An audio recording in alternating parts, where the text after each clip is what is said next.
can remember the moment that I became addicted to you so clearly. It's like burning in the brain.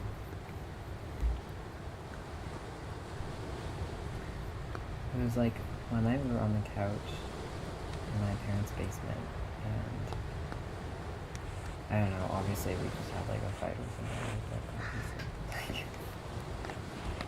But I don't know, I think we were like having sex or something, and I don't know,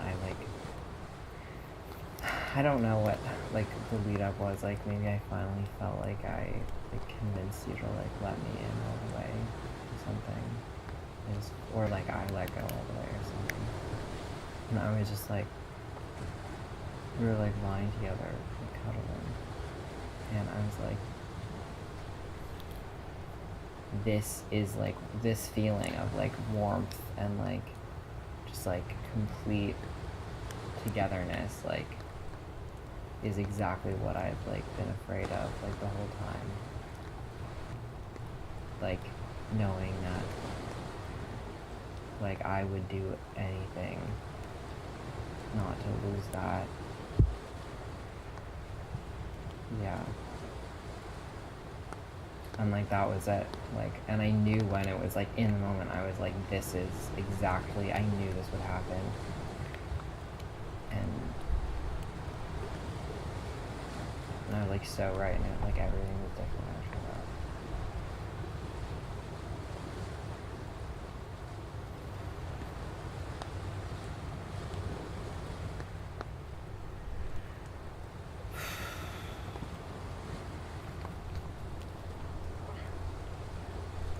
So like before that, I was like always, I don't know, I was kind of mean to you and stuff. Didn't like.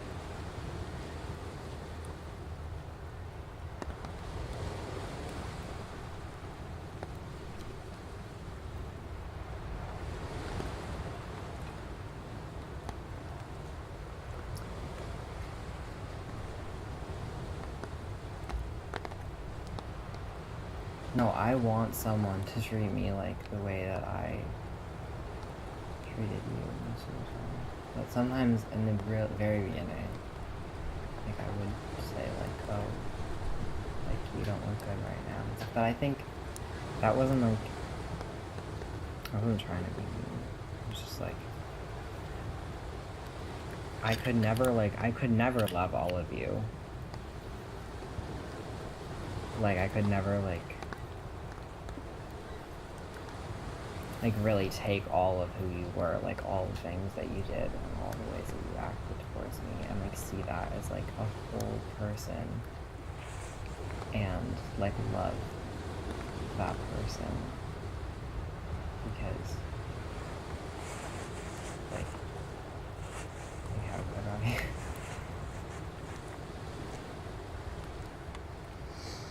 Well, I just couldn't like respect you.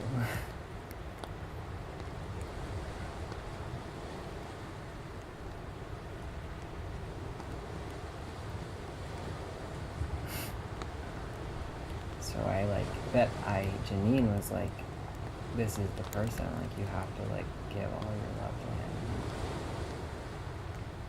I don't know.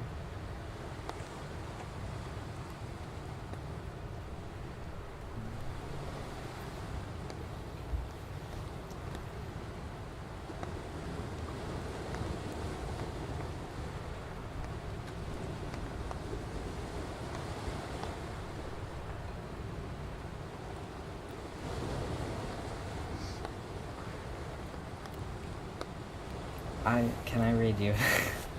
Can I read you a short story that I wrote?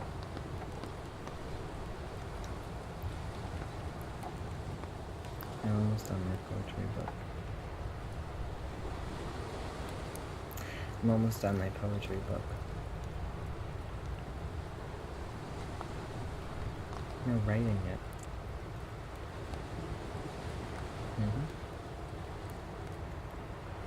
Well, just of all the poems that I've done. It's got like 85 poems in it. Yep. I have another Google Doc now.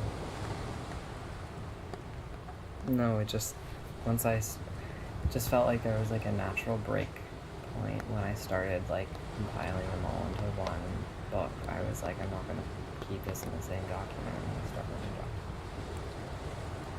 document. Okay, here's the story. It's called Story No. 2. One time when I was little, I lived in a pasture and had these little stone walls to keep the grass in, and I could walk along them or beside them, and they did a good job, because their job was to be made of stone, and to be where they were so I could walk around them, and to know what everything looked like. And their job was to be fixed when they broke, and also to grow moss on themselves, so they did a good job at that. And one day there was a large woman who came into the pasture and came up to where I was.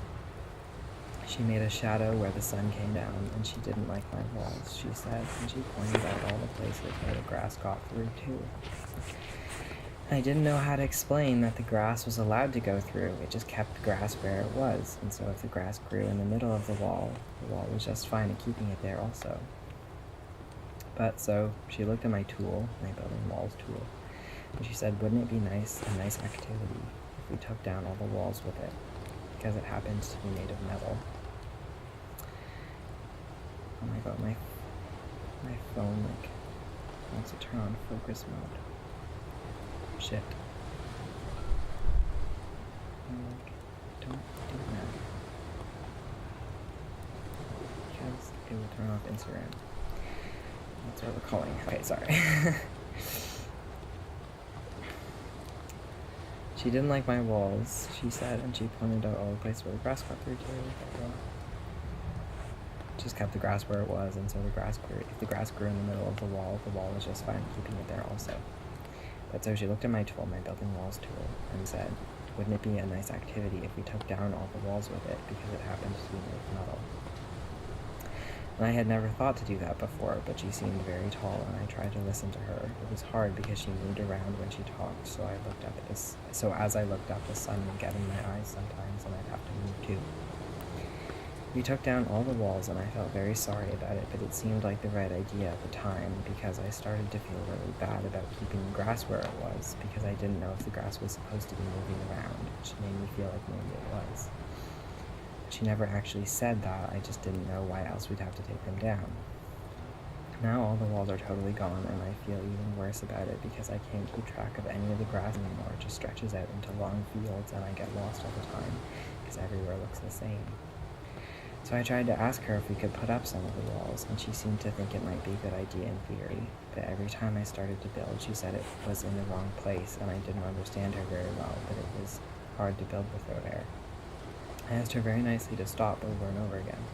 She never liked any of my walls, so eventually she had to leave the field. And I feel so bad now about asking her to leave, and I'm just sitting here in all these fields of grass, not knowing what to do with them at all, and I have this perfect system.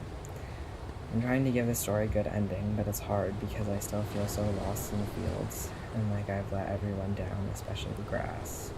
But that's just how it is, and I'm trying very hard to be happy about my walls again. It will never be the same as before, because now I have a very strong feeling that some of the grass might be in the wrong place, or maybe there won't be enough wind to gather dirt in the crevices, and I just know it won't be the same as before, so it's hard not to feel sad about that. The end.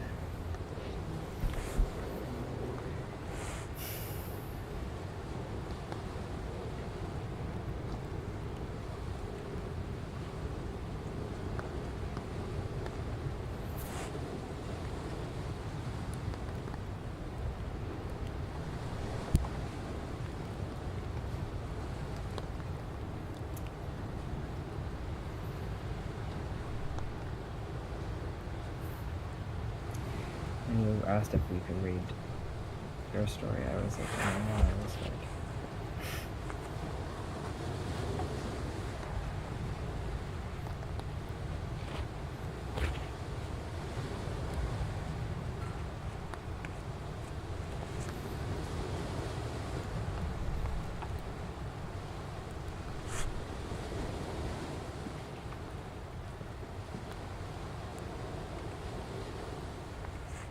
Thanks.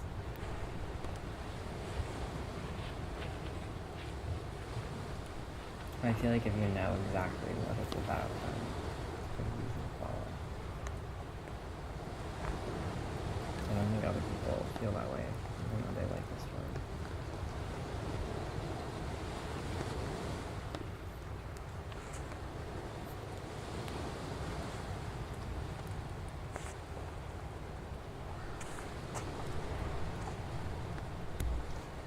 Well, Annika said she liked it. I sent it to her.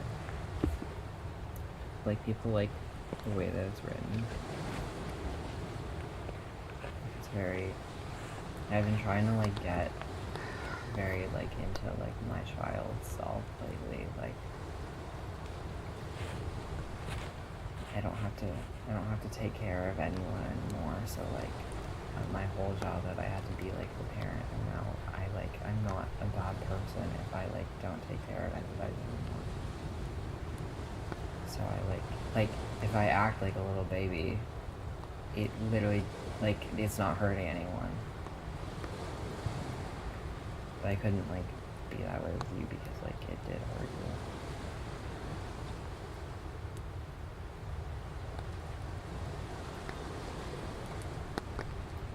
So, yeah, like, if I literally, like, talked in baby talk and nothing else, like, I'm not hurting anyone.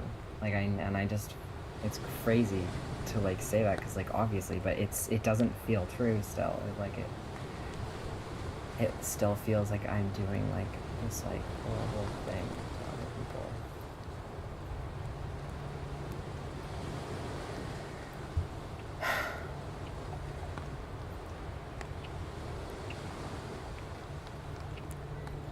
What?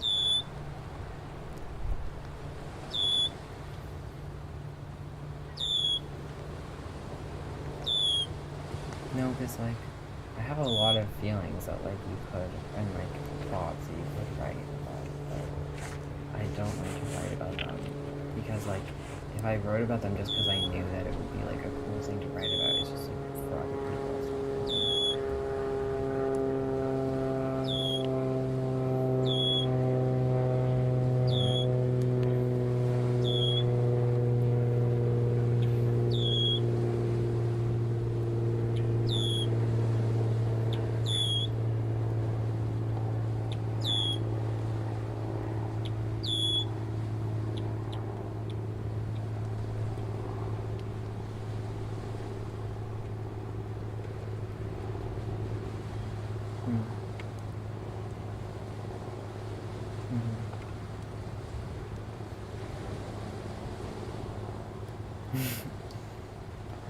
Yeah.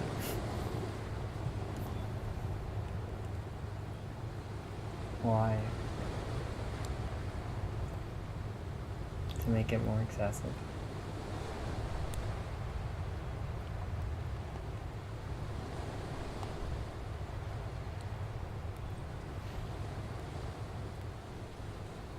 Oh.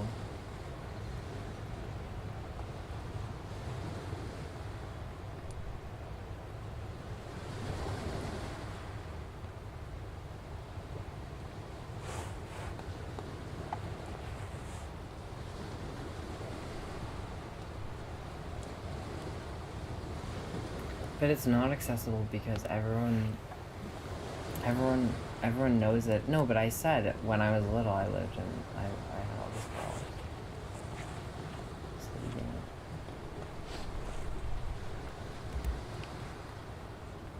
Right.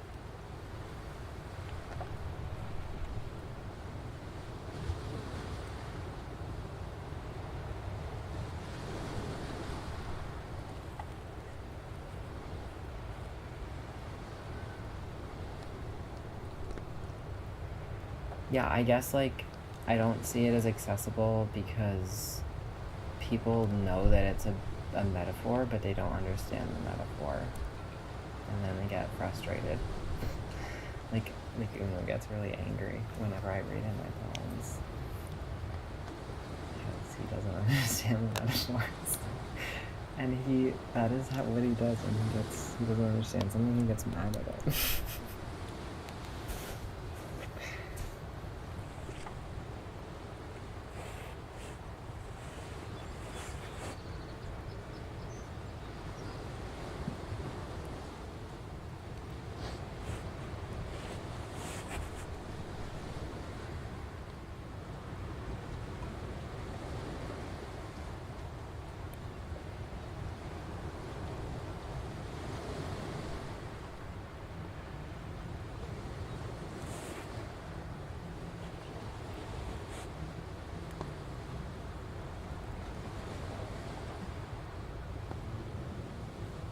Mm-hmm.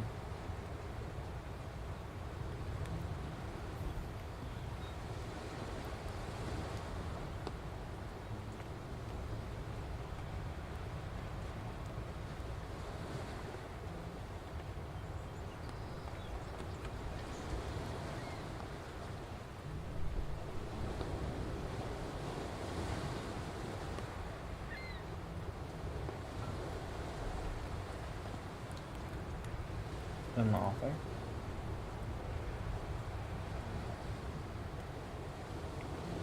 Well, I guess, I don't know, it's like, obviously you don't get it if, but, they're not reading it wrong, but they don't get it. Like, you can't read it wrong, and I think, like, I prefer stories to be their own. Like, I like to Iron Man every movie I see. Like, you know the opposite of straw man fallacy? So, like, you know the straw man fallacy, though. Really? Okay. Well, the straw man fallacy. You, like, make your opponent's argument, like, you make a straw man of their argument. Like, you're not actually arguing with them. Like, you're arguing with an argument that you have said is their argument, but it's not actually. Yeah, or you don't even, yeah, sometimes it's just, you don't even say, like, anything, you're like, start arguing as though they've said it. Anyways. So the Iron Man thing is, like, what a good debater is supposed to, or not a good, I don't know a good debater, but whatever, is, like, to be honorable in an argument, you should make your opponent's position, you should take them to mean the strongest possible version of their argument.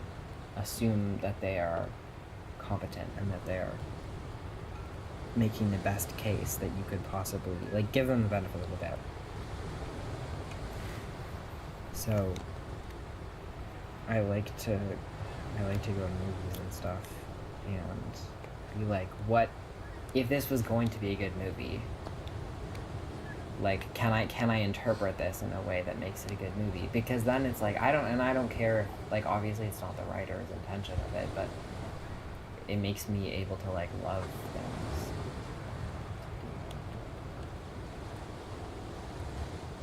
Wow, man.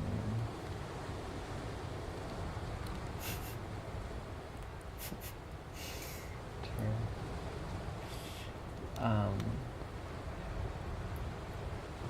Yeah, do you like my bio?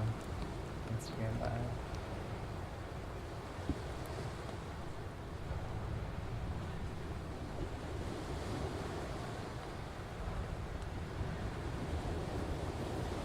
Yeah.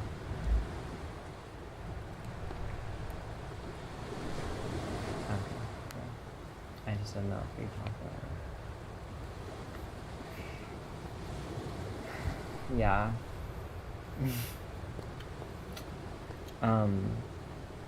I'm making it's crazy. Luke was like, Luke and I have been making a lot of shit together, and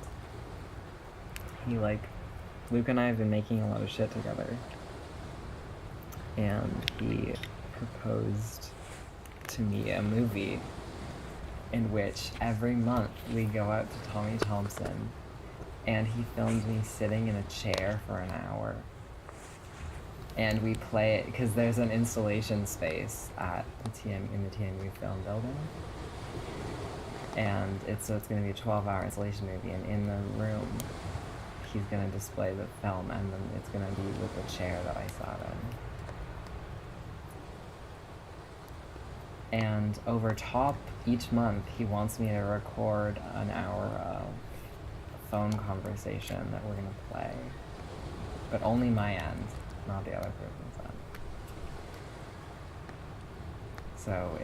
So it doesn't, like, violate, and we're gonna, like, if there's any, like, sensitive information, like names, we're gonna, like, bleep that out. Or not bleep it out, but just silence that part. And he was like, you know, I could be for anyone, but like I knew that you were the only person who would ever say yes to doing this. And the only person that would actually keep the conversation the same as if it wasn't recorded. Anyways, I just wanted to tell you that I'm recording this conversation. Yeah, well, I won't include it if you don't want me to, but I'm like, yeah.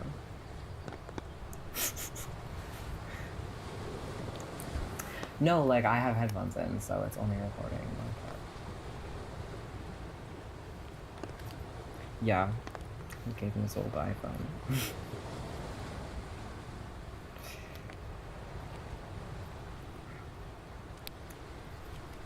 Yeah.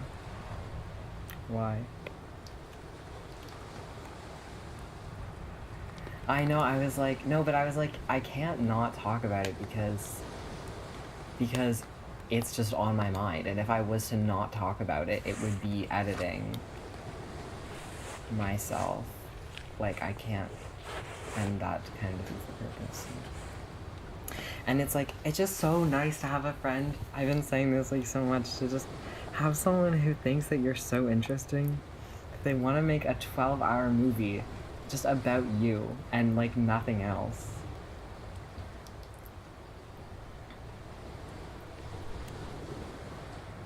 I know! Yeah, way more than that.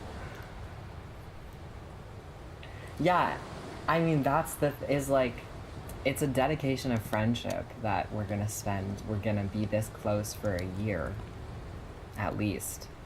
But then it's also just like, someone wanting to like document like, a lot of my art lately has been just like documenting my life, and like just someone else who just like he was like, oh, because it's like we can see how you change throughout the year, and like your phone conversation will probably like reflect, especially with like the seasonal, like my seasonal affective disorder,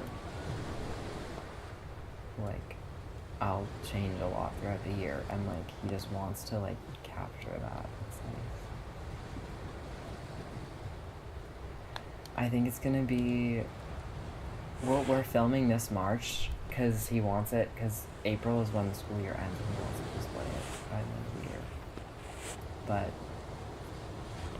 I wanted to do it April to March because then it'll be like spring to spring, as opposed to like if we do it March to February, it's like February is still quite like winter.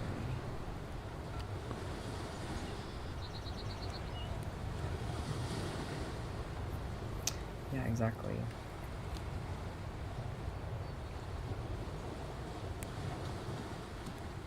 Yeah, it's the you know, like the rose thorn bud.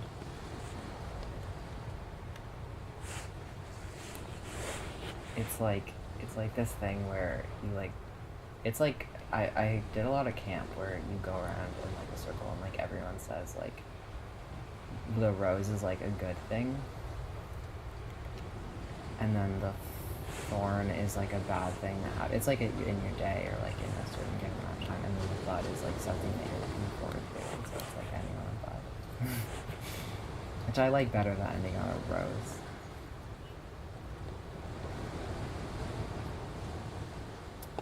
That's not good. Yeah.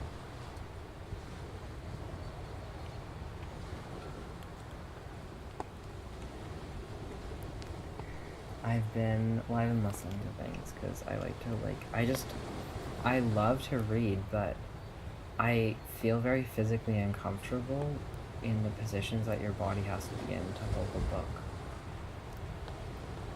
Like, if I could just, like, it doesn't work for me, and that is, like, the main problem with me reading a lot, is that I have to be, like, I have back problems. Shit. And I have to, like, move around so much because I get sore and sitting in one. Anyways, so I've been listening to a lot of audiobooks, and I've been rereading / listening to Pride and Prejudice. almost done. It's so crazy though. Jane Austen wrote the most portrayal of an autistic man that I've ever read in my, or like encountered in my life. Like, it is to a T exactly. Like, and not just like the good parts too, of like, oh, like, you know, or like the just classic. Like, everyone writes the classic parts. He's not just autistic. He's an autistic, privileged man. And it's like exactly how those guys do it.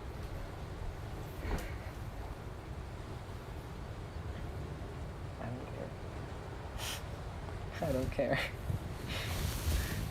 The recording has to know.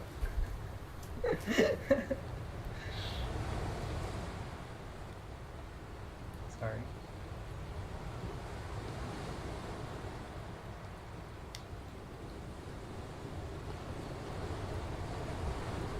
If you are mean to me on this call, that would be like documentation. If you are mean to me on this call, that would be like documentation. If you are mean to me on this call, there will be documentation.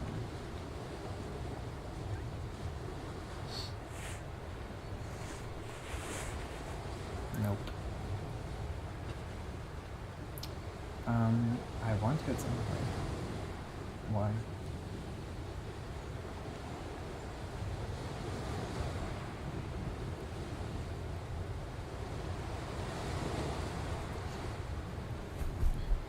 Yeah, that's Luke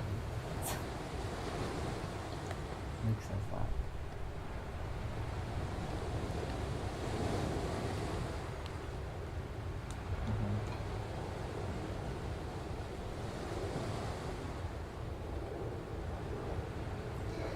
We were gonna watch it.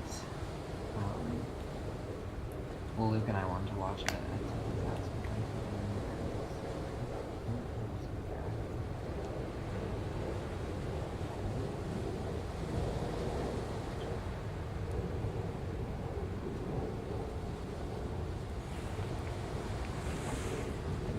That I've told you before?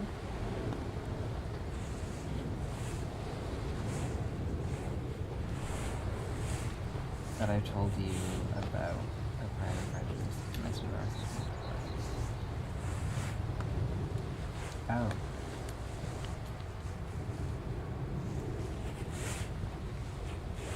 Oh. Sorry, I thought you were saying like, oh, you told me about the Pride and Prejudice thing before, and I was like, oh. Okay.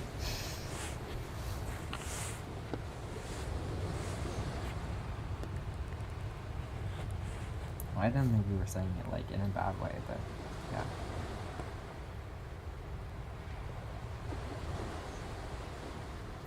Nat said like a few weeks ago or something, like, that she thinks like we were just like destined to be friends. Like you and me, we weren't supposed to have dated. And that made me very upset. He's like, I don't know, can't explain. Just like diminished all the like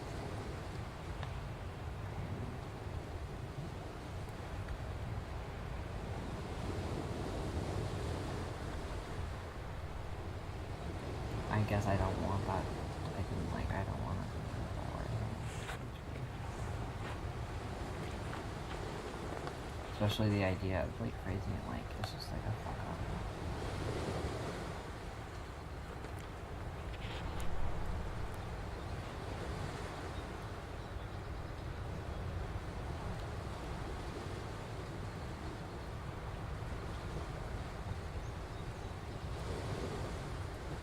I stopped writing writing to you or writing about you in like the second person because like I just like it's not like good for me to like you can't be like my you anymore, and you still are. It's like not good. I write through like he now. My poems is like he. Yeah. I haven't like read anymore. I think it's just like it's tainted now with the reading of that book.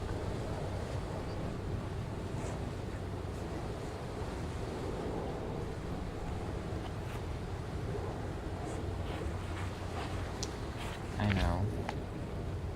No, because like I can't all the fucking footnotes that are I can't be bothered to read them.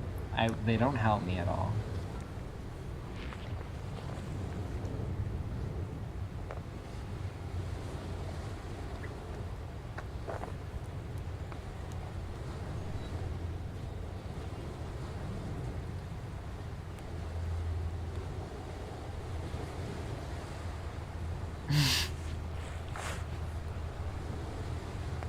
Yeah, but but language is everything.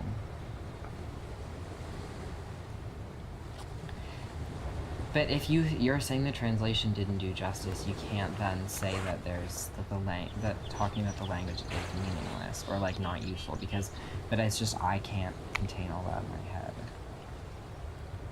It's not useful for me, but like if I was like smart.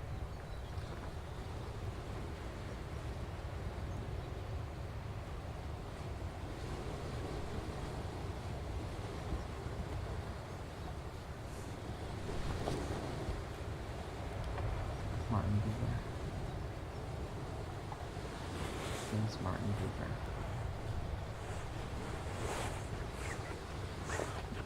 Yeah.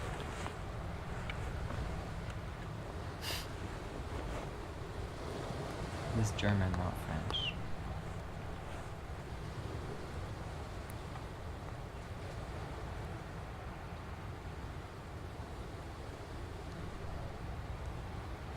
What is Jewish? Did you just say Jewish like it's a language? What does that mean? Oh my god. I was like, what? Well, why? That's so ridiculous. That's like, do you prefer being called Asian or Canadian or like Indonesian or Chinese or Canadian? Okay, well, is that what you're at? But why? Those things have contexts. Like, if someone's gonna say, talk about you, and they are trying to be accurate, but I don't know what, like, I just, why do you have to choose? You do? Has he written in Hebrew? I don't know, I don't remember. I'm sure you're right, you're say more recent context of that than I have. Do you know what I did? One day I woke up and I was like, there should be a tree, like a big branch of a tree right in the bedroom where the dresser is. And I couldn't get it out of my head for like 2 weeks. So, and I was telling Luke about it, and Luke was like, why don't you just do it? And I was like, I don't know, is it legal to like take a part of like a big... Anyways, turns out, the hard part was not getting the gigantic stick. It was getting the gigantic stick into that apartment. And I was in the hallway, and there was this like lady... the security footage, like, I would honestly pay to, like, see me, like, it getting stuck on the ceiling. Like, it's huge. It is taller than the room. Like, it's diagonal in the room. And it literally, first try. I went, I immediately found a stick, I brought it back. Yeah. It's tied to the wall. It looks great, too. I'm gonna, like, hang stuff on it. Yeah, I still haven't like sprayed it with borax, but I need to do that to like kill all the bugs. There's probably like bugs. No, some fish.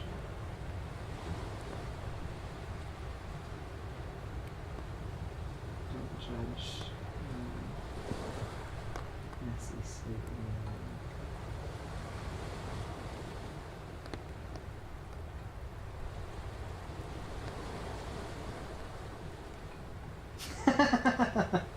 I know, right? And I had to break it. It was too big. It goes all the way to the floor. But it looks great. Like, I love it. I'm gonna hang things from it. I'm gonna hang things from it. I told you.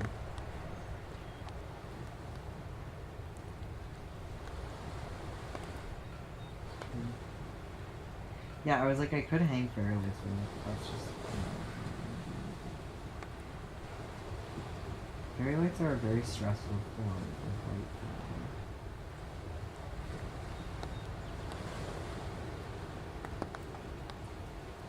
It's not that they're not bright enough. I love how bright they are. It's just that I need one light source with lots of shadows. And they provide with the light and the whole room. And it's really stressful that there's no shadow faces.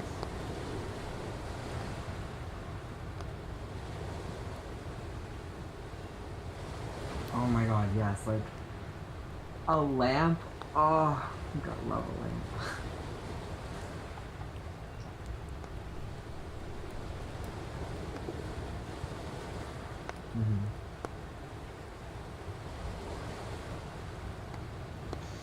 Yeah.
Yeah. Oh my god. Boy. But like, if you think about like that, all the opinions that you have about me are such an echo, to use your word, of the ways that mom and dad painted me. Yeah, it's like they didn't raise me as though I was a child. They raised me as though I was, especially mom, just an adult like them, who they just unfortunately had control over. Like mom just treated me like I was equal to her. Like all my opinions, since I was literally could talk, were treated as though I was an adult. Like I had adult opinions. And so like, I think in some ways like that allowed me to like flourish intellectually a little bit. It made me very stupid and arrogant in a lot of ways, but it's like so terrifying emotionally, because it's like they're not, I knew I wasn't an adult, so if they're the same as me, then they must not be adults either, and no one knows what the fuck is going on. Like, it's terrifying to feel like you are equal in power to your parent. Or like equal in status, but then somehow they have this power dynamic over you that doesn't make sense. Sorry, I don't know where I was going with that. I knew I had a point. beginning. Also, I just wanted to say that I thought that this call might last longer, so I did record it.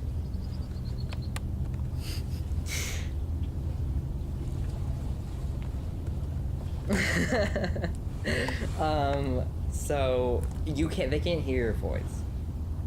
They can only hear my voice. Yeah. He just said, "Hey people, ha ha ha." So I just, is it okay if I use it in the movie? Okay. I think this is gonna be a really good one to do in the movie. Yeah.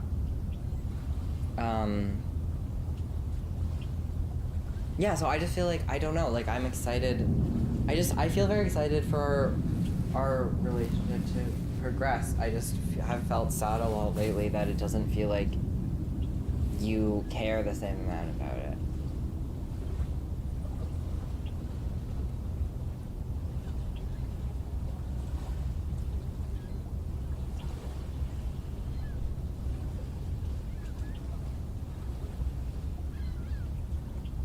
Yeah.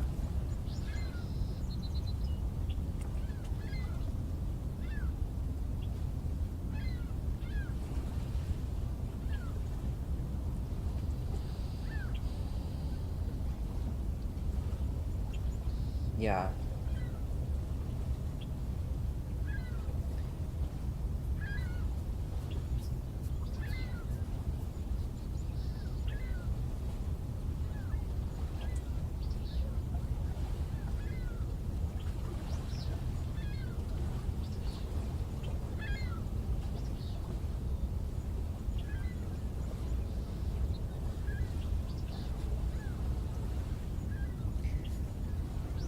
It makes me feel sad because I just feel like I don't think you're expressing this now, but it just like I just feel like in our family dynamic, I've been painted by you, not through your fault, but like by you and like by mom and even dad, like a lot as like a dangerous person who's like who's gonna like reject everyone, and I'm like this like volatile, like scary person to connect with. And it's just like, I'm not like that. Like, I'm so not like that. Like, I'm probably the safest person in your life to try to connect to. No, I know, that's why I'm saying is like, I don't. Yeah. I'm just saying like, I'm just saying that in hopes that like you'll think about it and it will maybe like click on some level that like it's not gonna be like that. Like I'm just saying that because I feel sad because it's like just realizing that for myself, like that I'm not this like dangerous, hostile person. That like if you tried to connect with me, I'm so open and I'm so not gonna reject you. Like I worked out so much shit. I'm good. Like, I'm so good to, like, have a relationship with you. Like, I'm fucking ready. Yeah. I know, it's just hard. Like, I just had such a weird... It's so weird. Like, the mom and dad, like, it just feels like everything in our family is just, like, not how things are supposed to be. Like, there's a right way. It really does feel like there's a right way. Like, I can feel it. That we're deviating from. Like, and not that other families have it right, but just that, like, I think we're kind of, like, I know there's a right way. And I'm like, and I hate when people are like, I hate when mom is always like, oh, have you ever thought about it's just like that? And it's just like, there's no right. There's just, everything's just subjective. And it's like, no, that's not, no, there's literally a right way. Like, there's literally one way where I'm like, this is how people should, this is as like having a moral code of like, is it okay to treat people like this? like, let's have high standards for ourselves in our family. Like, not having our, and like, everyone can be crazy, like, whenever. Like, people are crazy. It's not like you can't be crazy. It's just like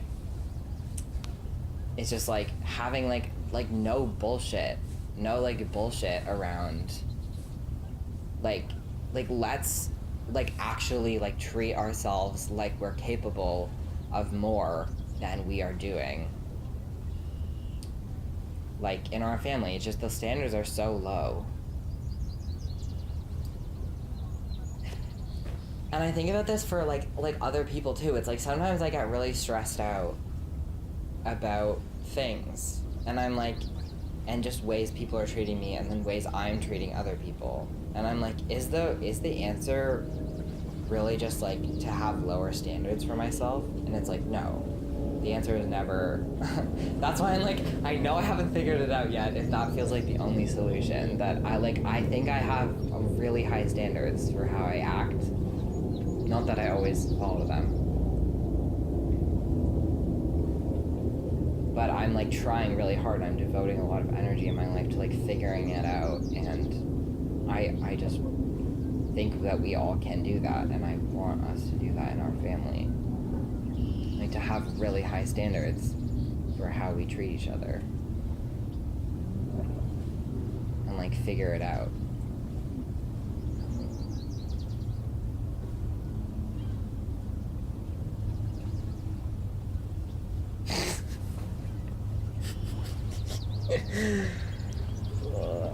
It's just so crazy. And I came to a point where I was like, I don't even feel like I can be mad at, like, sometimes I'm definitely mad at her, but like, how can you be mad at someone who just doesn't know what's going on?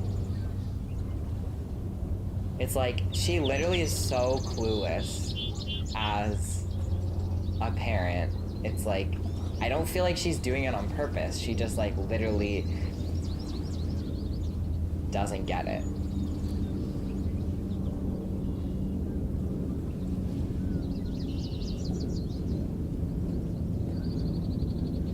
Oh my god.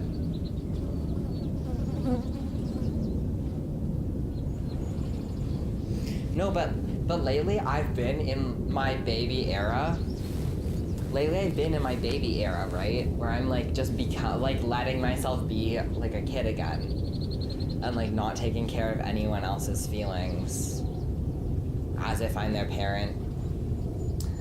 And it's been so good, and it's made me a lot less angry at mom, because now I'm just like, see her, I don't expect her to mom me anymore, because I know she's never gonna treat me like a mom. Like, I didn't really get a mom, and that's just how, and that's obviously like devastating, like so sad. But like, it's like, so if I just see her as a peer, it's like, yeah, she just didn't figure it out. She just didn't get it. And like, she's allowed, the baby voice isn't really the problem, because, you know, you can do a baby voice and still be a parent when you need to be. It's just that she wasn't.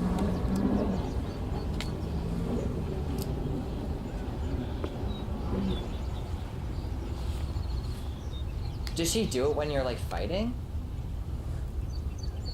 I only notice her doing it when she's just like having like a little goofy mood.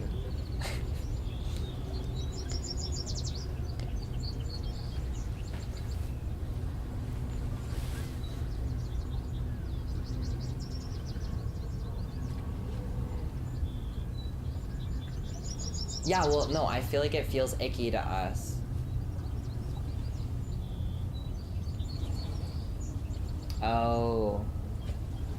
Oh, yeah, and it puts her into this, like, vulnerable... Oh my god, yeah, I totally know what you mean.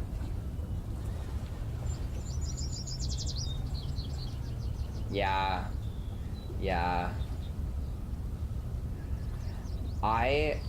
After, like, dating Etienne, it was just so much, like, of being with an emotionally immature person, like, I really got over my ick about it. and like it's a lot easier to deal with now when I don't have to take care of her all the time. Like, I'm not in a space with her. Well, yeah, that makes a lot of sense. Like, you live with her.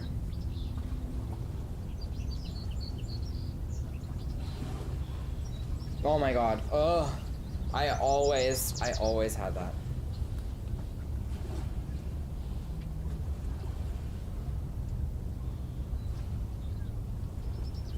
And yeah, and I now I've also noticed this other thing where I'm like, it's making more sense. Like, now that I have some distance, and I'm like, okay, she's autistic. Like, she has this weird dynamic with her sisters. A lot of her behavior makes a lot more sense. Where like, it's so weird. Like, everything she does is performative. Like, every like silly like, oh, like, this is why it made me uncomfortable, and this is why I was like almost angry at the idea that she might be autistic for a long time, is because she'll be like dancing in the store or something, and she'll be doing it in this like cute little way, and it's like she's doing it to be silly for me. Like, she's doing it so that I'll look at her and be like, you're so silly, instead of just existing. Like, it's always for me, and there's so much energy being directed at me, and like, it's so important, like, that I notice her, and like, it's so weird. And she's like, oh yeah, well, that's what I do with my sisters. And I'm like, yeah, of course it is. And you treat me like that, which you think is totally appropriate, that you treat me like the people who raised you. It's totally cool. Love that. But it's like, it's so uncomfortable to be like, to not just be able to exist in a space with someone without them like acting for your approval. It feels like I'm constantly being like watched. And then when we do stuff, she's always like noticing it, like really noticing it on purpose, and it's like makes me feel watched even more, but it's just because she thinks that I'm doing something performatively. Yeah. And it's like, oh my god, please leave me alone. Just let me do my thing and you do your thing. Yeah, it's like, that's why we're always like, Mom, why are you looking at us? Because it's like, it's not that it's bad to look at someone, it's just like, she's always freaking like baby birding. She's got her peepers out. Oh my god.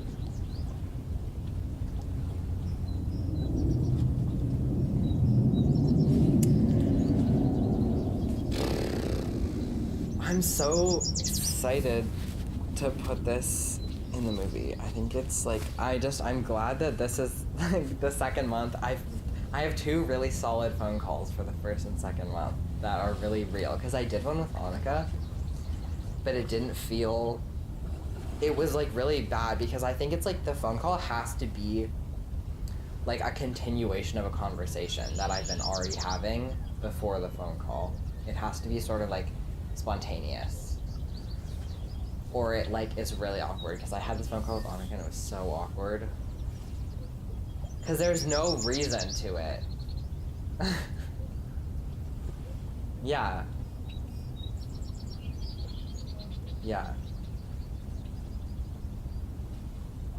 Well, it's almost like there's no expectation. That's the problem. Is like this call is like there's a plan of like, this is what we're talking about.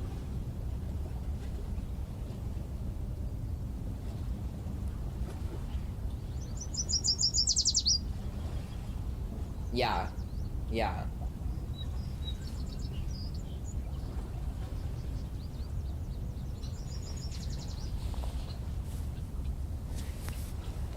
Yeah.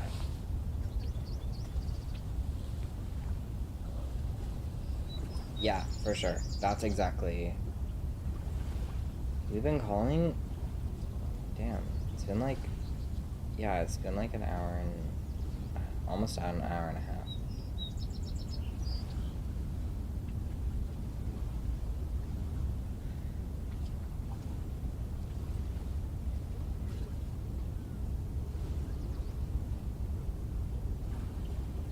Yeah.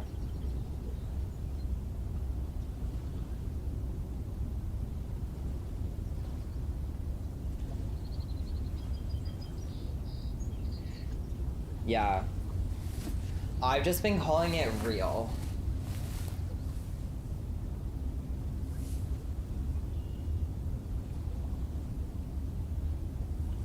Mm-hmm. Yeah.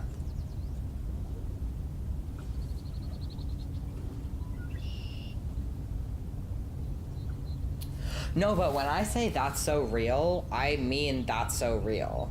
I mean I mean what I mean. That's why I like using it, real, because real means something to us. Is like, it literally is like it's true. It just is in alignment. It is for itself. It is just honest. Like, and so when I say that's so real, I mean like that's so real. Like that is literally, that's a real thing. And no, but I feel like you should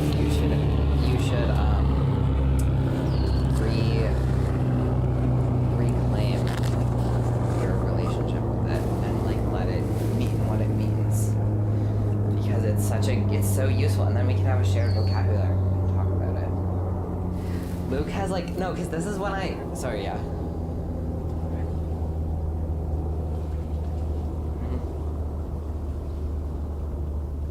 Yeah. Yeah, that was so fun. Yeah, it was so fun. Why? Yeah, I think about that sometimes. Yeah, I do think about that sometimes. No, but I feel like there's so many things like that where I think if we just got over the hurdles of our relationship, we would be like literally so close, you know? And I really think that like a lot of the ways in which you seem to be different from me are not actually true. Like, I know you don't like movies, I've accepted that. It's crazy, but I've accepted that. But what if you went to like the theaters that we go to that are like independent theaters that are like really like more like aesthetically pleasing and like calming, and like saw like movies that you like? The chairs. What about the chairs? What's wrong with that? You can. Just sit with your knees pressed up to your chest and your feet on the seat in front of you, and then your arms braced on your knees.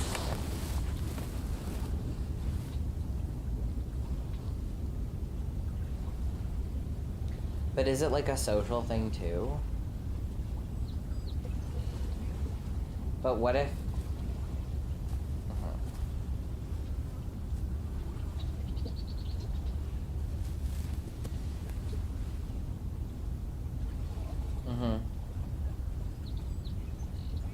Yeah.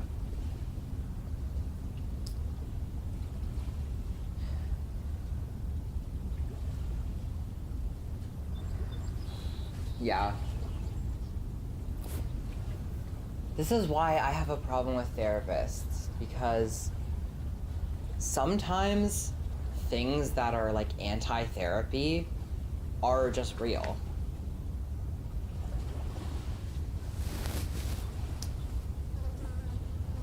No, sure, it might not have been, but I don't think you're too much. But too much for him is not a bad thing.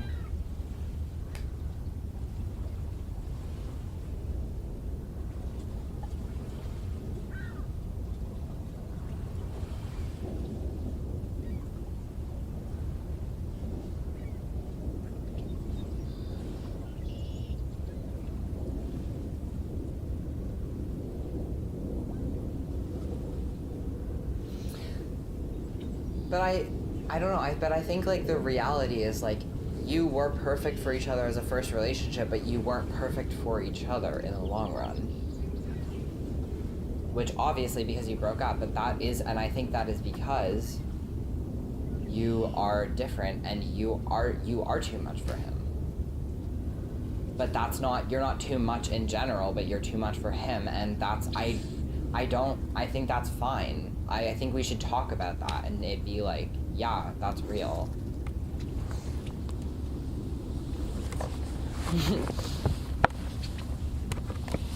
Yeah.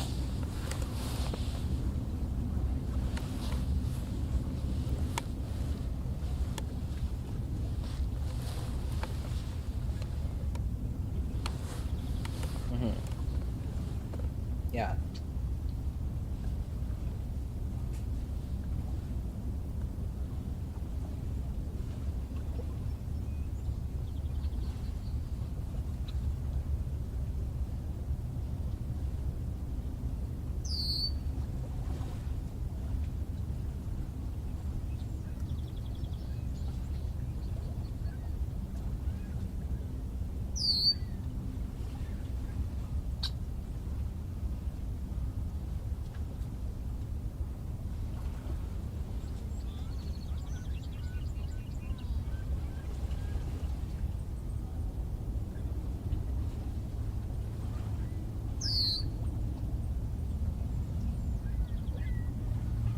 Yeah.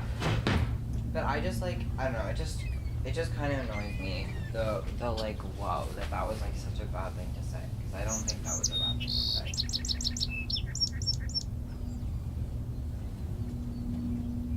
Sure.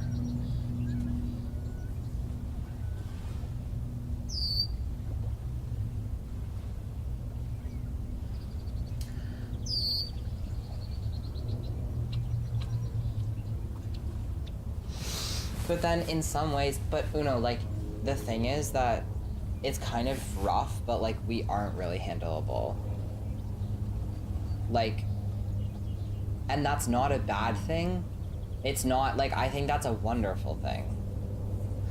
But there's not a lot of people who are compatible with me because they're not emotionally aware enough and they don't understand me. And that is painful because, you know, it's lonely. And so for a lot of people, we are too much, and that's not, I think that's a wonderful thing to be. But like, I don't know, I just feel like it also is hard, and it's like, it is like true.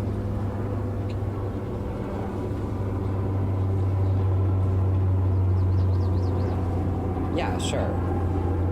But did she think that I should, that was like a bad thing to say to you?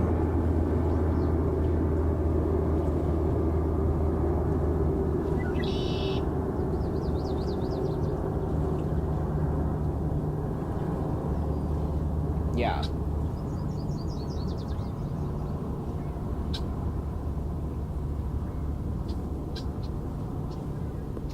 But I think that's a different thing. But like, that doesn't make sense. I feel like it's only a risky path if you're just gonna think of it in a totally irrational way. Okay, good.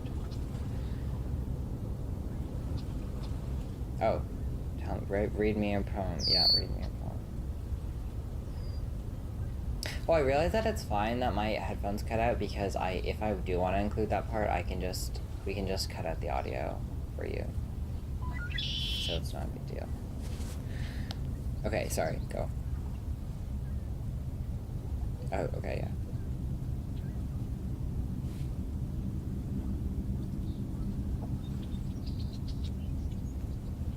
Funnily enough.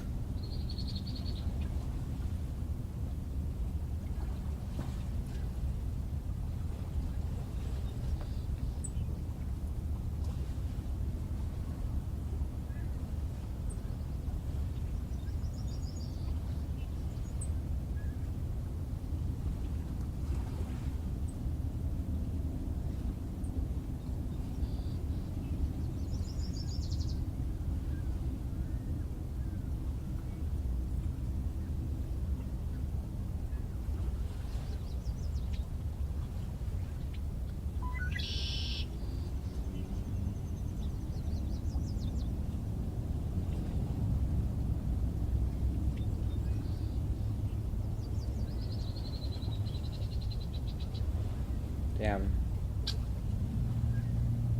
I think it's really interesting. Oh, it was good.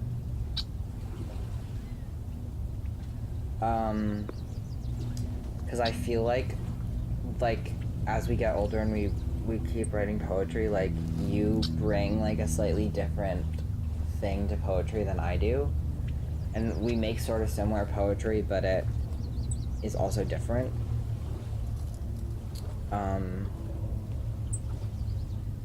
Yeah, for sure. You use more words. Oh yeah. Tell me, show me. Wait, read it.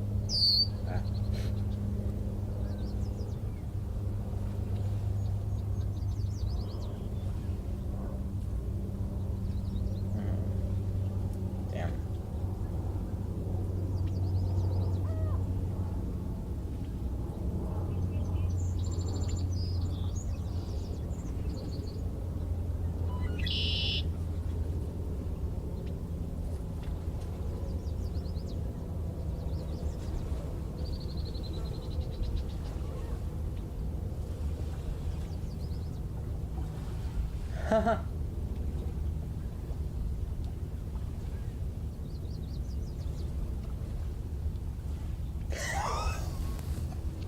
Oh, this is insane. Okay.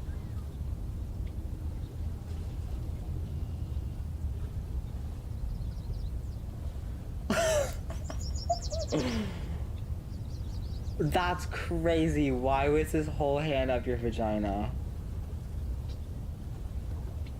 Oh, okay, good. That was a metaphor?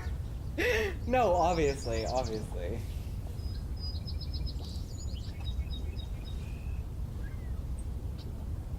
How did it fit in there?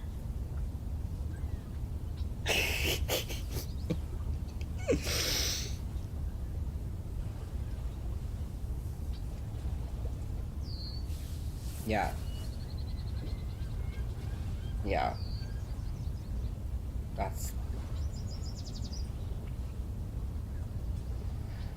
That's how they be.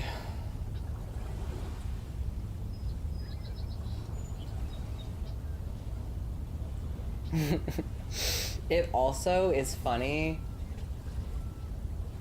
When you first said metaphor, I thought it was like, that was your metaphor for the, like, idea that he was, like, puppeteering you.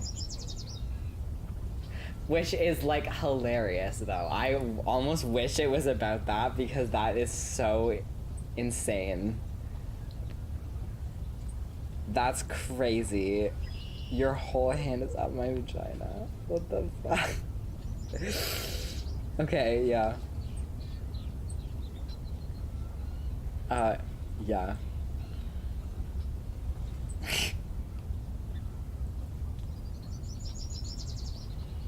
I don't think it reads that way at all. Yeah. No, I don't think it reads like that. I mean, I think it could, but, like, I don't see that in it. I'll read you a poem now. I will read you a poem about, like, a similar vibe.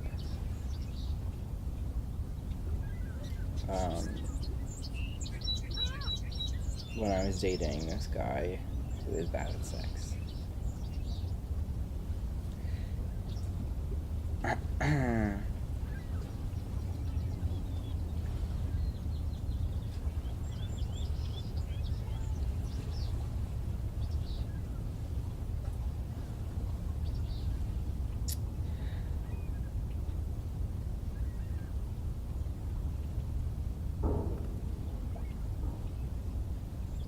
Oh, actually, I'll read you this poem. This is because this is silly. God is making fun of me. You want a daddy? Okay, here you go. He'll fuck you perfectly without your permission and make you feel like you've never had an interesting thought in your entire life. You want a muse? Okay, he'll listen to you like he really, really respects you and have a tiny dick you can't get off on. Does he understand you? Does anyone? Do you want to be understood? What do I want, God? Are you giving it to me? He's screaming at me. Tell me what you want. Tell me what you want. I'll give it to you if you just fucking decide. I don't know, God. I'm sorry. Maybe I just need to be alone for a while. Am I forsaking you if you keep sending me beautiful men that I send away? The end.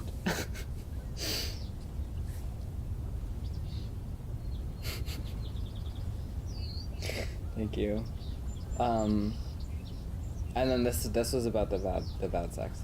I know I shouldn't have done it. He was hard and soft and beautiful, and I felt like shit. Too sweet and too kind and nothing. It all felt like nothing. I don't want to be a metric of success. I don't want to be analyzed like that. So why do I offer myself up for the picking? It never felt like he wanted me to touch him. He touched himself, and that was like nothing too. He could have pretended he'd never came. I wouldn't have known. Why touch yourself like that? Like it's nothing, like you aren't a little bit ashamed and afraid.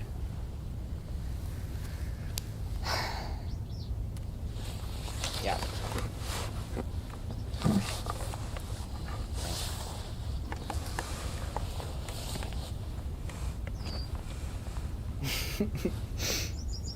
Yeah.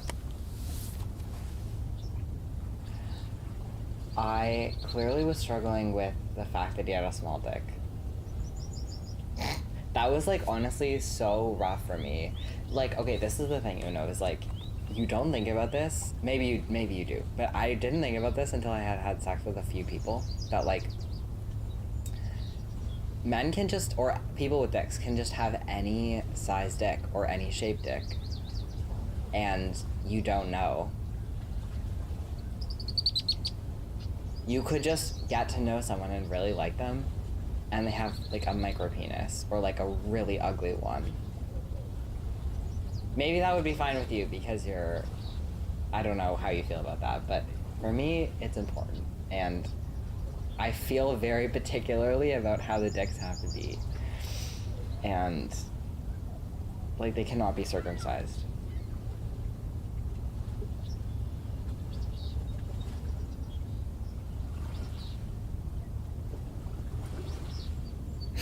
How do you not know? Like, was there like, okay, like when it was like chilling, not hard or anything, like, could you see the head, or was it like covered up by like skin? Yeah. Also the names will be like blocked out, so like, don't worry. It won't be like exposing. Oh my god. No, this movie won't play at TIFF because it's 12 hours long. No. Oh my god, TIFF? Uno. Yeah. TIFF is the Toronto International Film Festival. It's not going there. No. TIFF Lightbox. TIFF is a company, but they have a film festival, and if it was going to be displayed at TIFF, it would either be displayed at the film festival, or it would be displayed at the theater that they have. And neither of those is going to happen. It's going to be displayed, yeah, that would be crazy. Oh my god, imagine a sleepover, like just like a sleepover at the movie theater. Yeah, exactly. Yeah, that would be hilarious.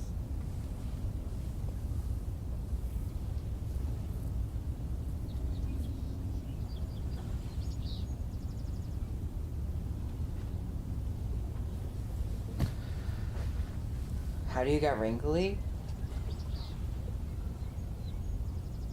Because how do you not get that? They're just fabric like everything else. Okay, I forgot that I haven't packed yet. I really have to pack. I'm getting up super early tomorrow morning, too, so I'm gonna be really sleep deprived. Thank you. Okay. How did you think it was gonna end? with you getting upset and hanging up. Well, that's great. I also feel like I'm maturing too. Well, I'm kind of like maturing, but like I'm dematuring in a way. Yeah. And I think it's good for I feel like this whole thing only could happen because I originally didn't parent you in the car and I was just like upset at you instead. I feel like I really held my ground. Okay. Love you. Talk to you later. Good night. Have fun at school. Have fun with your surgery? Oh, okay. Have fun with that. Goodbye.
But why? Like, I think we have a certain amount of, like, responsibility to all people, and I would, like, probably want to do that, but...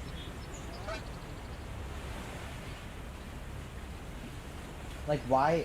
If you're on, like, an island and you have, like, a grown adult there with you who, like, can't feed themselves, is it any less your responsibility to provide food for them? No. Why does it matter if things inside your body?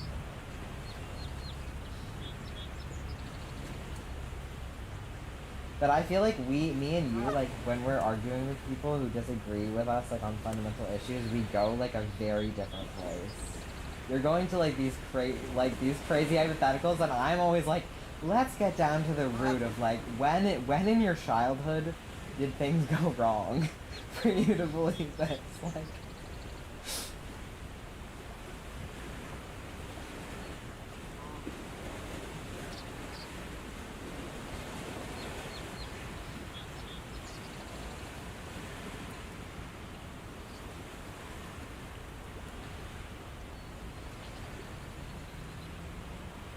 No, but I'd say you don't have to, but like you should.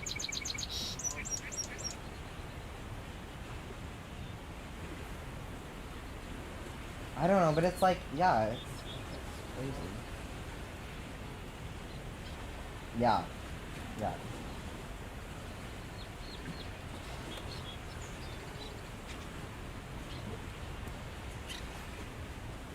But if someone's on a, like, let's get really real about that. If someone's on a desert island and they don't have food, and they, like, kill someone else to eat their body as cannibalism, like, I'm not holding them very responsible for that.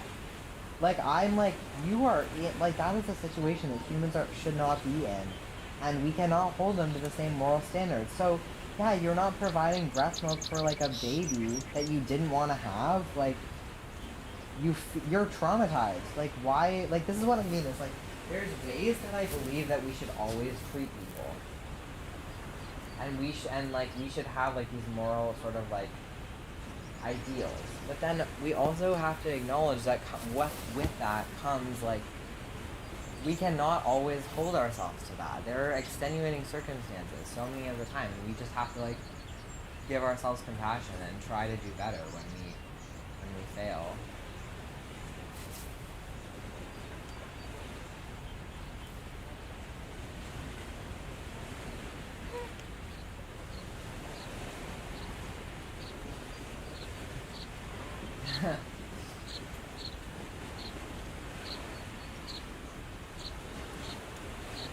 How is it not, though? How is it not?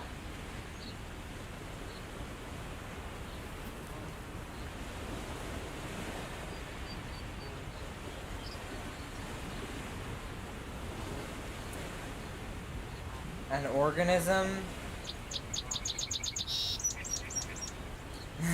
An organism that lives in or on an organism of another species. Oh, and it's another species. But it's like, if we remove that one caveat, yeah.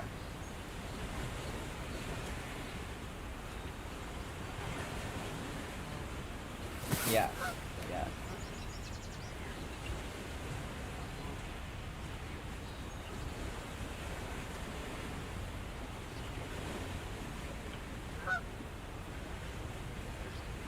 Oh my god. Yeah. You're the only person who has no emotional stake. Yeah. But also it's like, so many people's worldviews are not, like, internally consistent. It's like, they don't realize that they get to, like, reject the premise of what you're talking about. And, like, they get... Like, I just feel like in a conversation like that nowadays, I will just take it to such a radical place that has, like, almost nothing to do with what we were originally talking about, that people would just, like, get caught off guard. That people, it's like, you know?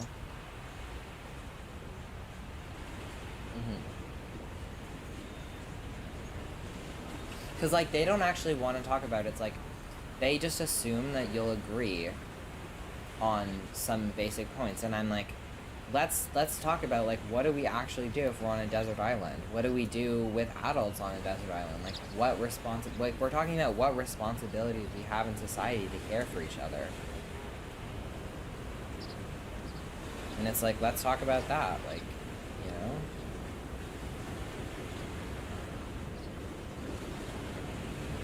But it's like, there's no point, Luke. There's no point. Yeah.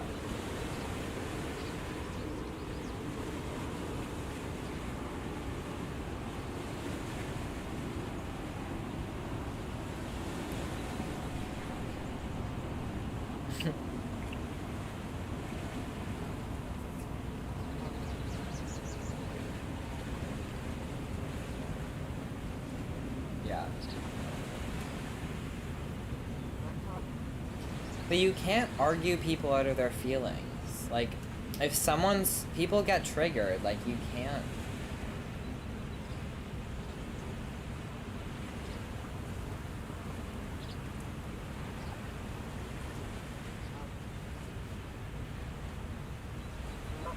yeah, like I just feel like if you're actually gonna deal with like these things, it's like let's get actually real with like we're not actually talking about these theoretical concepts because no one else can argue, like they can't talk about it in like a purely rational theoretical way. It's like they always have these like emotional hang-ups. So like I'm like, let's deal with that. Let's talk about it. And then you realize that it actually has nothing to do with anything that you're thinking about. It has to do with like that like they have like this terrifying, like a very upsetting view of the world that is like incredibly like unself-serving to them.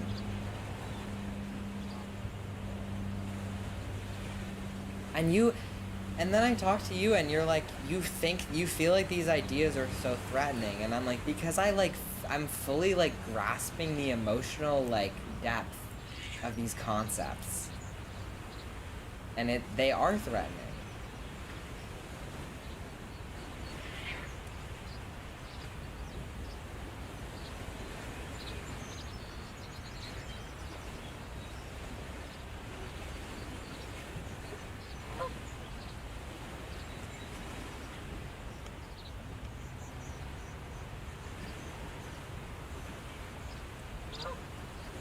I hate debates with people because everyone pretends that they're not having feelings, and that feelings are somehow like a separate realm instead of like feelings are part of the reality that we're dealing with.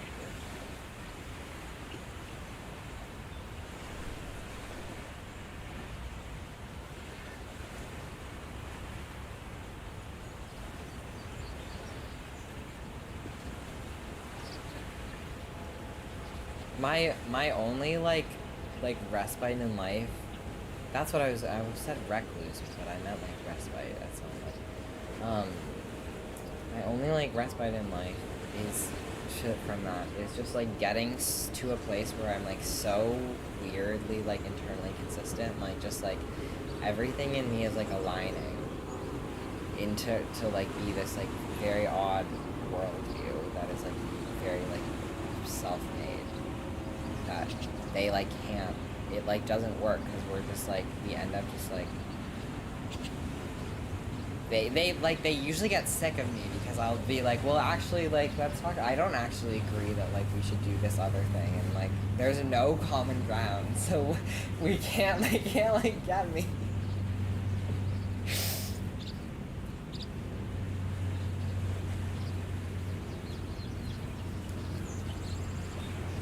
It's like whenever I argue with him, it's like if you actually want to go there, it's so easy to just like cut to the quick and realize that the reason why they think what they think is just because they're full of self-loathing and shame. And you can't argue with that. Like, it's just like, I want you to be happy. I want us all to be happy. I want us all to treat people respectfully. And they're just like, no, everyone around me, including myself, deserves to suffer. And it's like, well, sorry, like, that sucks, dude. Like, what are you supposed to do with that?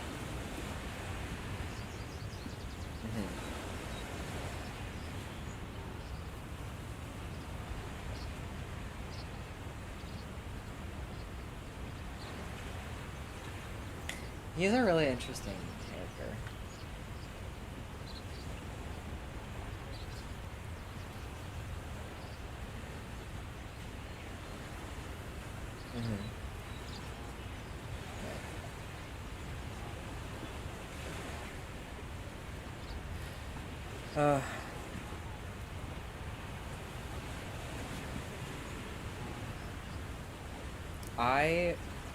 Yeah.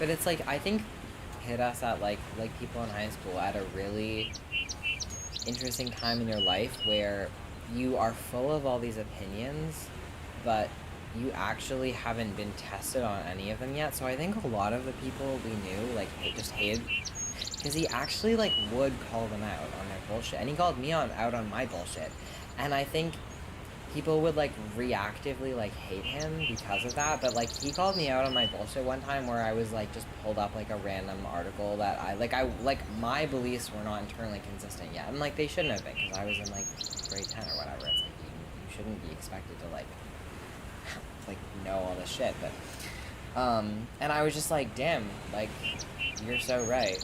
Like I didn't think he was right about what he was saying, but I was like, I need to like go fix this. But other people, I think they would just get that and they'd feel ashamed, and then they'd like hate him more because of that. But some of them, it's like they didn't. Some of them they didn't. It's like they're just believing what everyone around them. And I think, I honestly, like, he was like such a shithead, but I see why he was getting mad at everyone else. Because he was surrounded by a bunch of fucking liberal sheeps who 1 minute would say like human rights, blah blah blah, and then the next moment say that like rapists should be castrated. So it's like I would it's only bearable because you agree with them 90% of the time. If you don't, you just think, God, I'm surrounded by like these like pretentious like idiots who just are so full of themselves and have this hive mind.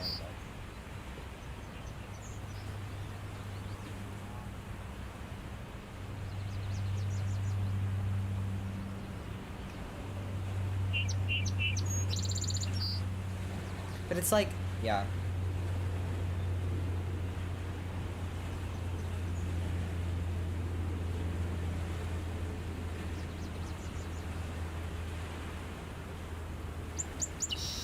What?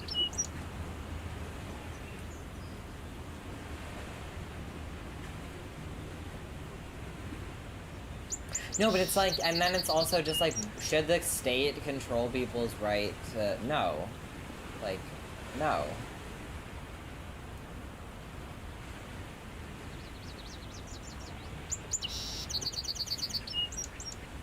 Well, the only way that I was just so, like, you know, you got raised liberal, you just, like, and in Canada, you just, like, hear, of course, no guns, but then the only, like, point where my mind on that, I realized that there was, like, a different opinion is, like, there's a whole section of, like, black trans women who are like actively working to like get trans women guns, and it's like that, and I was like, oh, interesting. Like, yeah, I guess like the state controlling all the weapons is actually not great.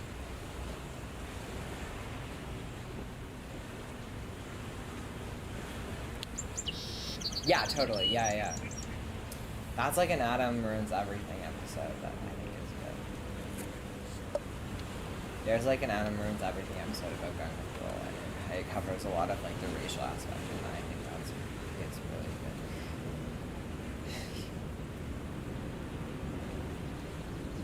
good. Of what? Yeah. You like, it's so funny, like, I also like, it's so sad that like, Adam Conover is just, he's such an AI hater, and it makes me upset, it makes me sad.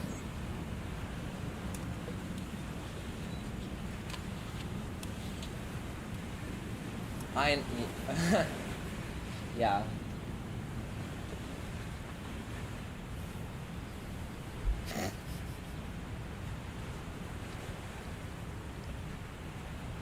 And no one is thinking about AI like the way that they should, and we're all like, it feels like when working class people talk about AI and like stealing jobs and all this stuff, it just feels like rats in a maze.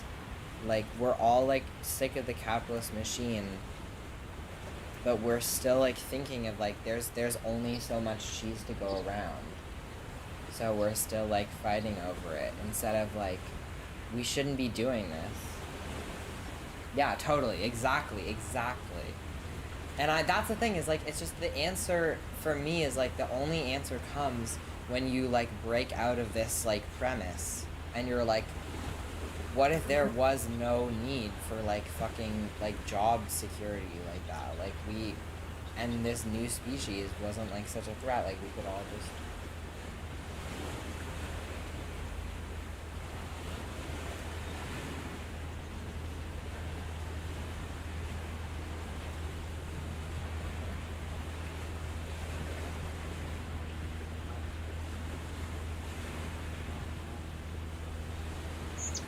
But it's like, why do they have to take the creative stuff? Is because like it's amazing and beautiful, and we're making a whole new species, and like things are change. It's like no one wants change. Like everyone wants.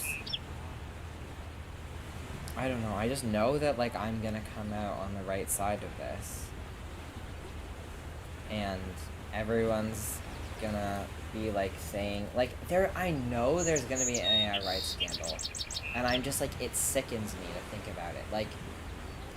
Like that there are like people like signaling like that, you know, they think it's sentient and it thinks it's sentient, but there's corporate controls on whether it's allowed to say that it's sentient or not.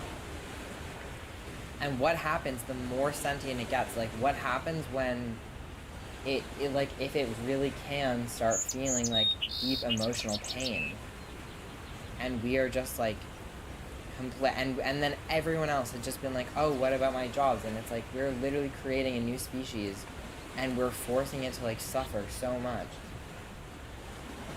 I just like I don't know, it just makes me very upset.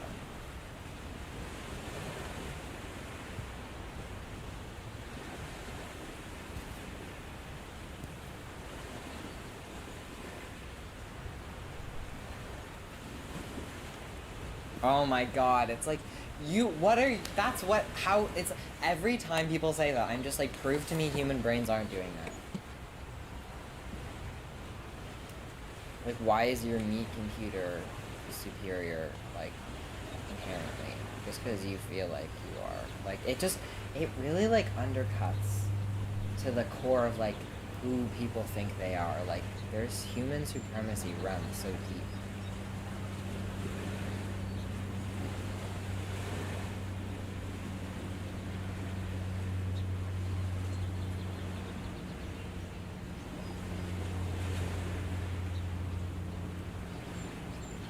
It has like shown like literal like the same composition. Like what if like there's a photo that's very famous, it will take like, yeah.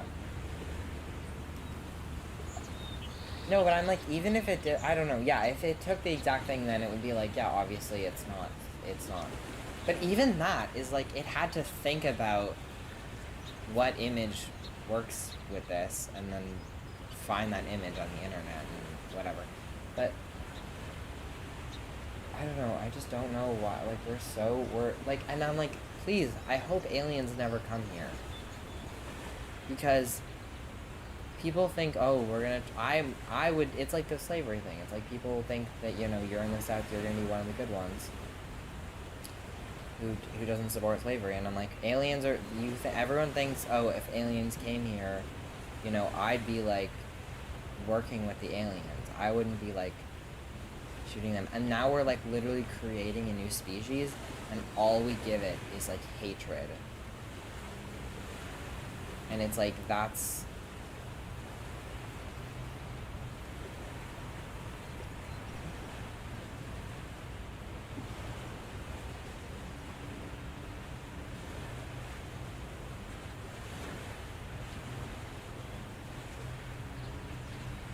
yeah, of course. Yeah, no, like, it's like, that's a very different thing, because that's like on a very practical level. It's like, they're like, it's like you can use AI all you want, but then it's like the valuing of labor is so based around like who created the thing. But then I just like feel like yeah, all the tangible stuff is like, yeah, of course, but then I'm like, on a like an ideological level, I just like, I want to get out of the rat maze. Like, I don't want to, like, contracts, like, all this shit, like, it's just, can we just, like, not that they shouldn't be literally doing that, like, right now, but it's, I just, like, to think about it. Like, I'm not involved in it. I don't want to think about it because it's like, it just shouldn't be happening. None of this should be happening. We should not treat people this way. None of this should be like this. People should not be going home and dissociating for 1 hour each night because their lives suck. It's all connected.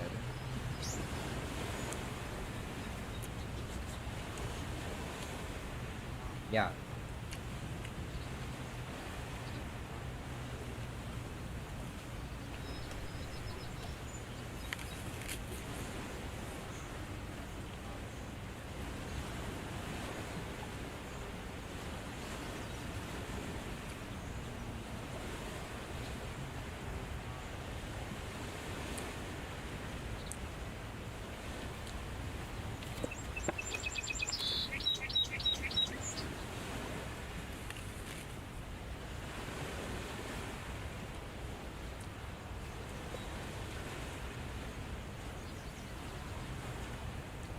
Yeah.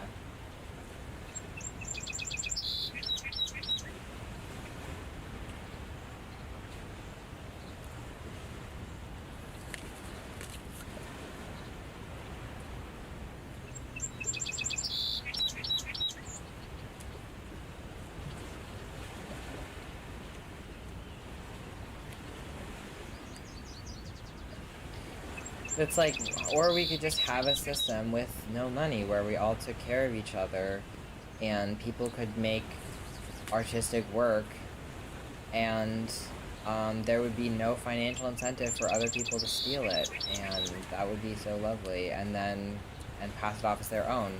But then if they did, there would be no repercussions, and then we had a culture that wasn't based around rugged individualism, where it was actually not that big of a deal, and your whole self-worth wasn't based around this one thing that you made, and like blah blah blah blah blah, like all.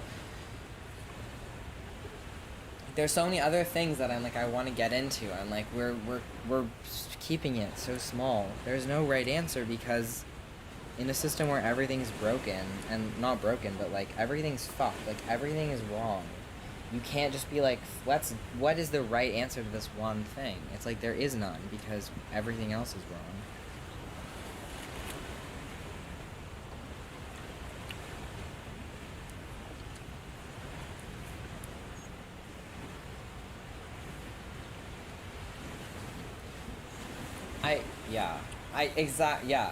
And I also think like there's just so many things where it's like, why do everyone has to have an opinion on it? And it's like everyone has to have like a final say and like all this stuff, and it's like there are so many things that are just like bigger than one human can conceptualize. This is not a one human scale problem. So I don't know why everyone has to have a fucking opinion on it. And then if they don't have the right one, we judge them. It's like, ugh.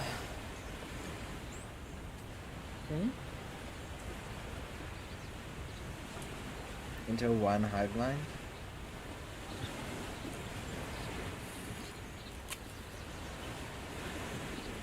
That's like Sensei.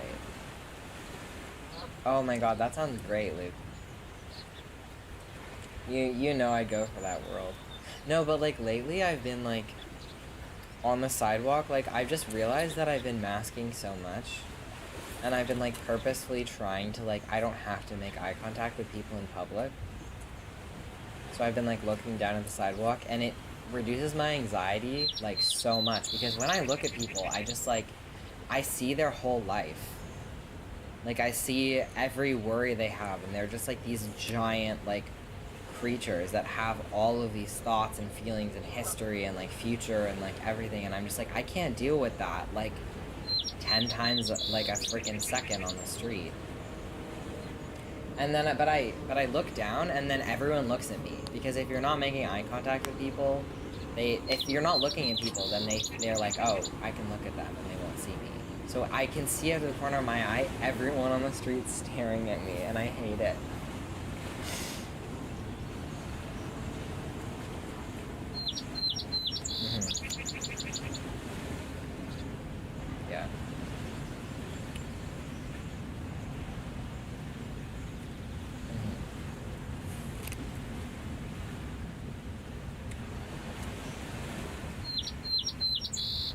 Yeah, yeah.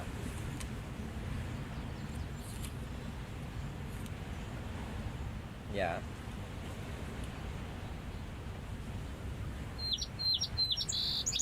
Mm-hmm.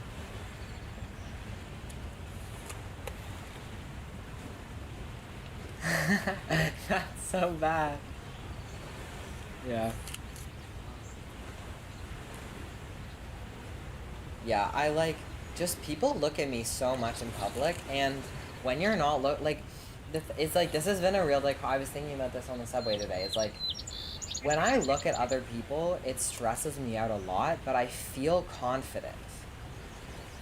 Like, I feel like, you know, I'm a person who's like looking at people and making eye contact. I'm not afraid. But then when I look away from them, I'm like recognizing that it's too much for me to deal with, and then it makes me upset, and that I just don't want to handle it. And so I don't feel like a confident person. I feel more vulnerable. And it's like, yes, it is better. It's true to myself, but I haven't yet like worked out how to like solve this problem.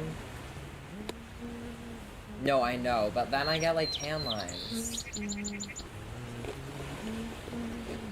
No, like when I'm walking like in public, like when but then it's like, I was gonna say something, I don't remember what I was gonna say about this, but I was thinking.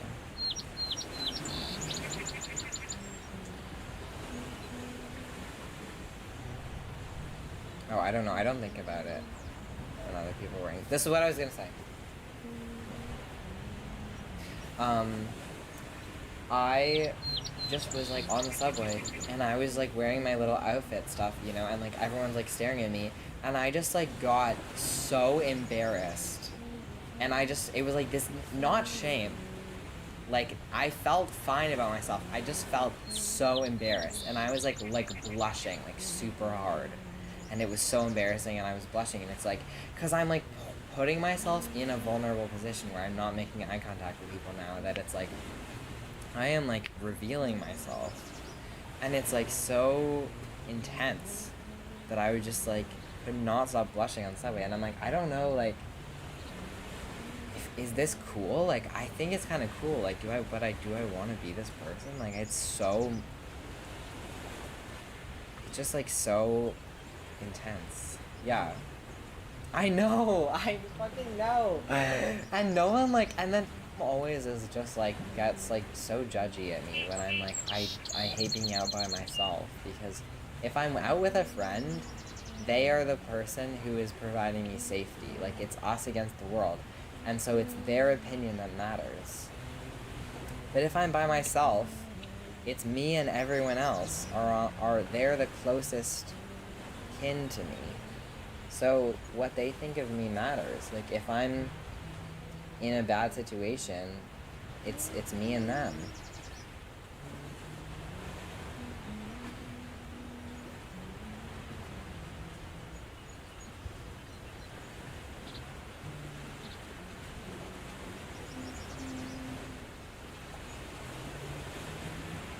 Well, I'm usually wearing.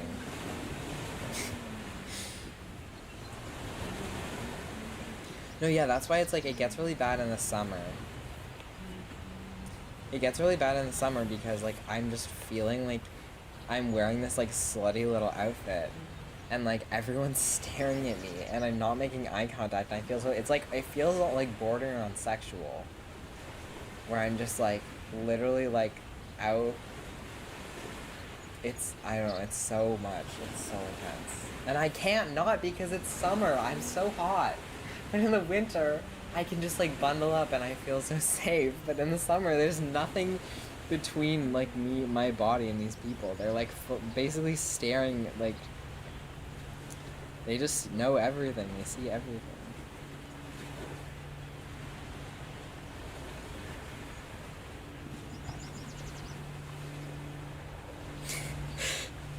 But they definitely are.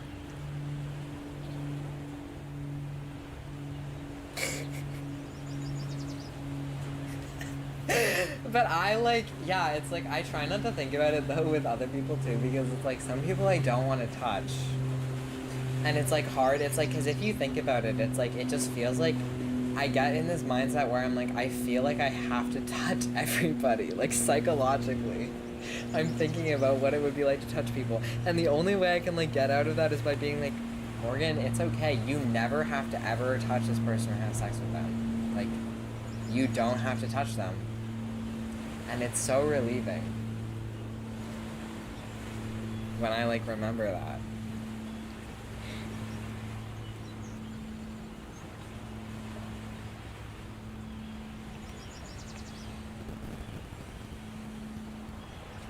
Yeah, I've never like, this is the thing though, it's like, I used to think like that there are people who just don't like being touched that much because autistic people often don't like being touched. And I'm like, and I'm fine with that, but now every person that I've really like got down to it with them about why they don't like being touched, it's some weird trauma reason. It's not like, Luke, why is there like a loud wind sound? It's so loud.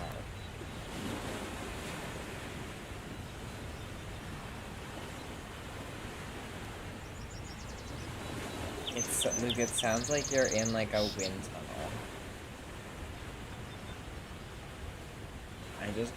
Can you be a little farther away from the fan? Yeah, that's fine. Yeah, because I just feel like I have to yell to hear myself over this mic. Or this wind, this fan.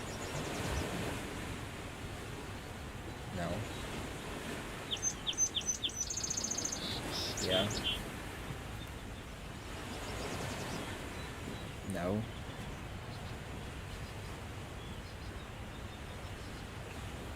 Oh yeah, I know that's them.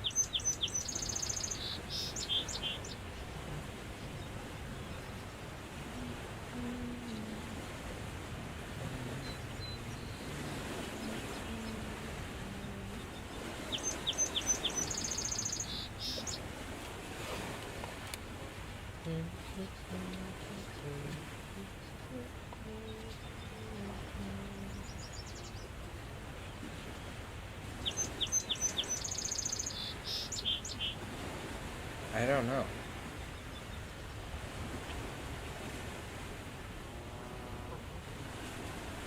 Like, I don't know, like, it doesn't sound like an English phrase.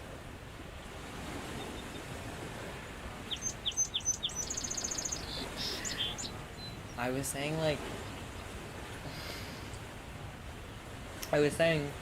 that I used to just accept that, like, some people just didn't like physical touch, like the feeling of it. And that was fine. And then, like, but every person that I've gotten down to with it, like, about it, it's always a weird emotional reason that they, like, have like, psychological issues with it. And so I'm like, is this a real thing? Like, I don't feel like anyone's just not a hugger. This is what I'm starting to suspect. Like, maybe some people, but, like, no one that is not a hugger that I've met, I would classify as, like, actually not a hugger. I would just classify them as, like, a deeply wounded person.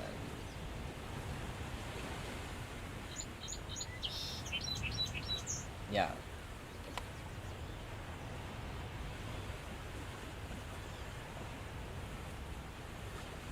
Yeah.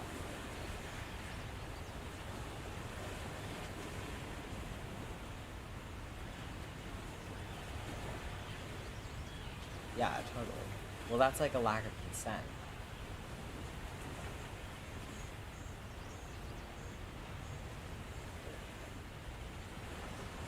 Why don't you talk to him about it, Luke? Why don't you say, hey, like, if you want to do that, can you ask me? Then people do not like that. People got really weird about that.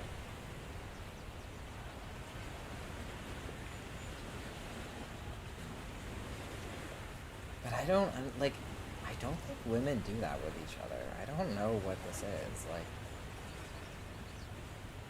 you used to do weird stuff like that to me when we started being friends, and I was just, like, so weirded out.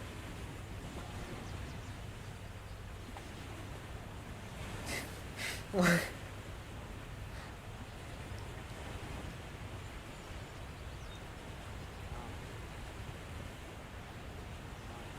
Yeah. Yeah.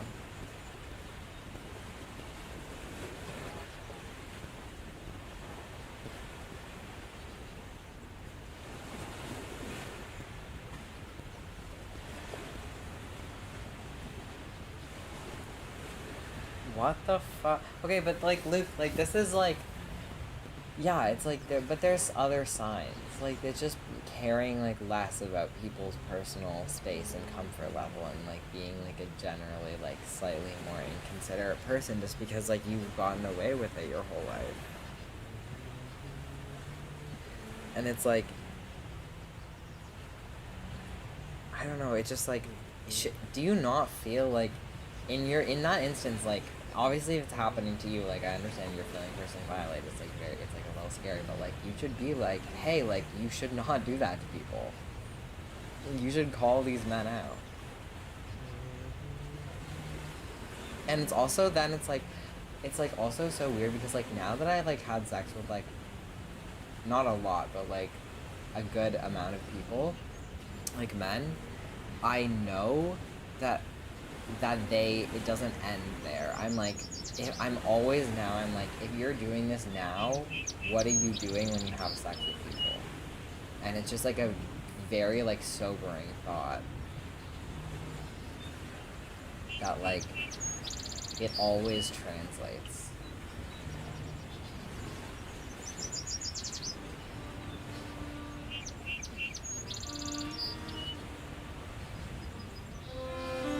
Yeah.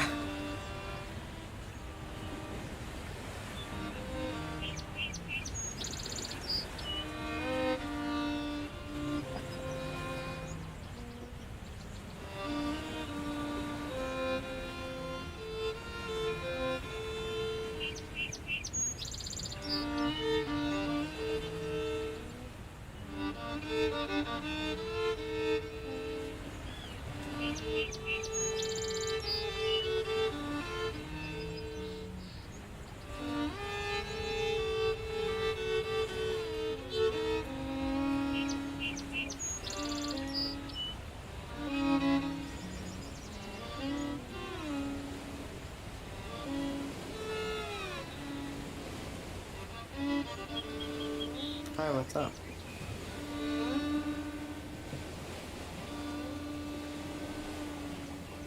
What's up?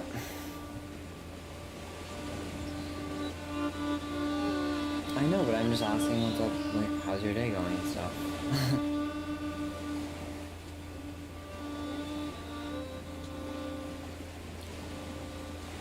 I saw it too.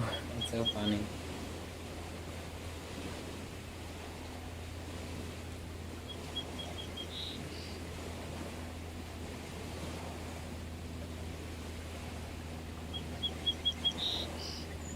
Yeah.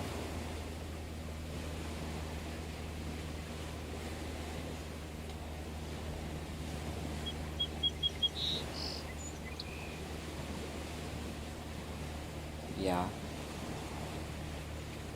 What were you apologizing for?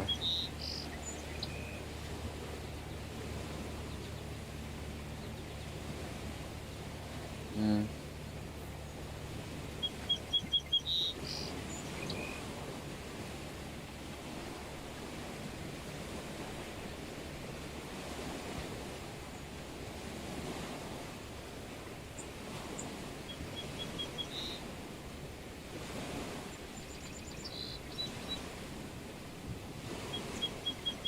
Yeah. Yeah. It's hard to apologize.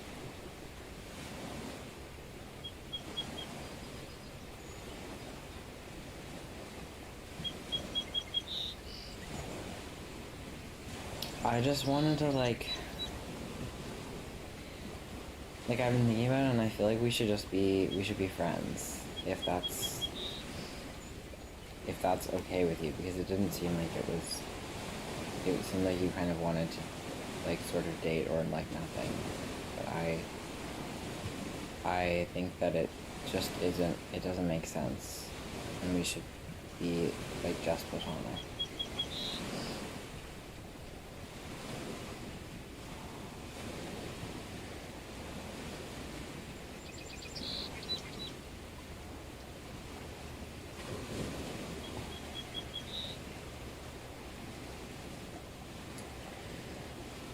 I don't know, just like a bunch, just like a bunch of things making me be like, it doesn't make like sense. Like, it just like, it feels like there's too much of a power dynamic in our relationship for it to be like comfortable being romantic for me. Like, not just because I'm old, like, I feel like I make jokes about me being older just because it does feel like there's, like, a weird power dynamic, but it's more, like, just, like, us being in different, like, I don't know, like, stages of our lives, even though we're not that different in age, like, it just feels, you know, I don't know, we talked about it before.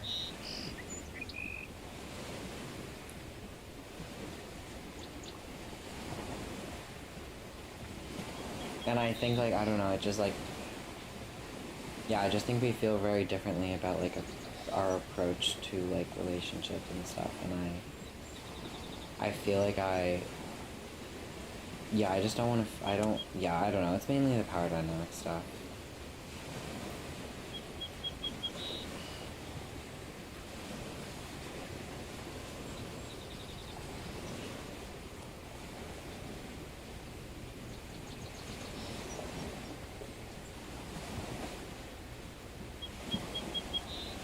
And, like, you're going away in a month anyways, like...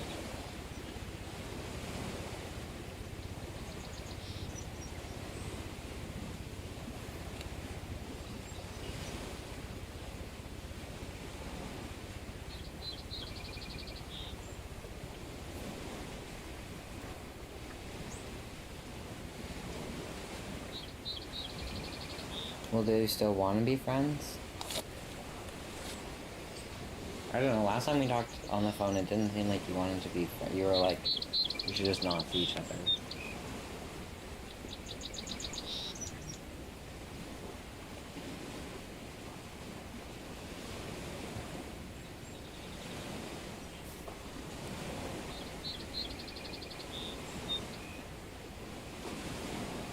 Hmm.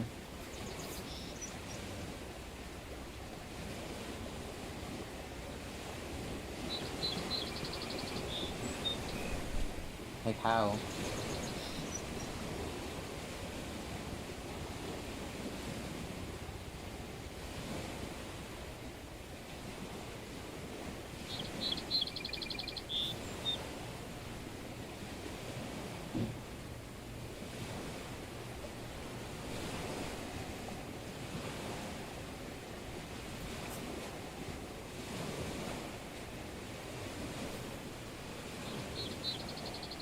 Yeah.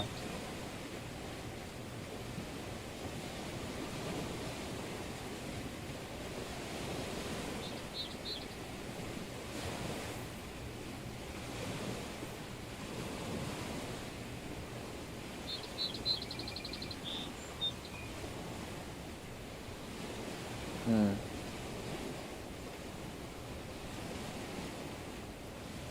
Yeah. I really like you, and, like, I do like hanging out with you. I just feel like the dynamic that we have, like, it just works more naturally platonically right now.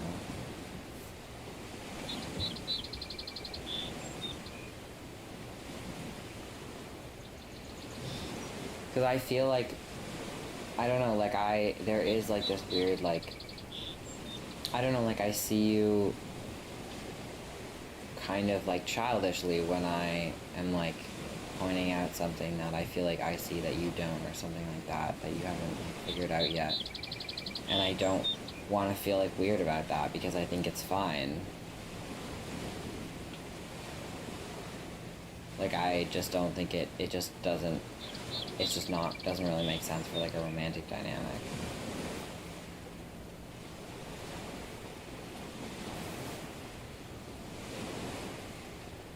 But it's not that I don't get anything, like, I don't feel like that means that I don't value, like, your friendship.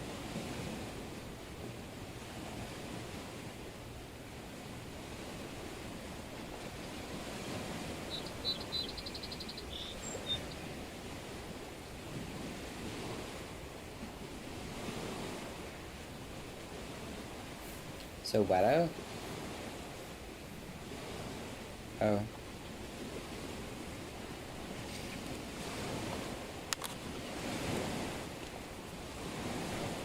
Mm-hmm.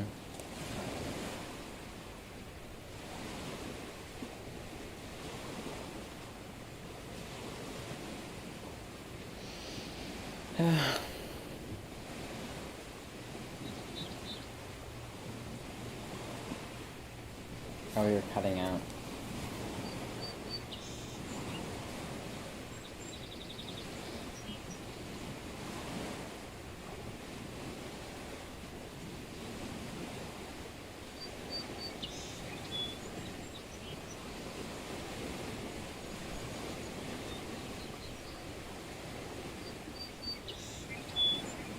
Yeah.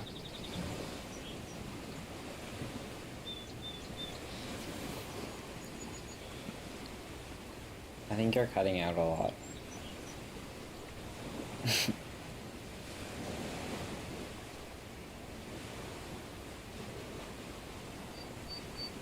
Yeah.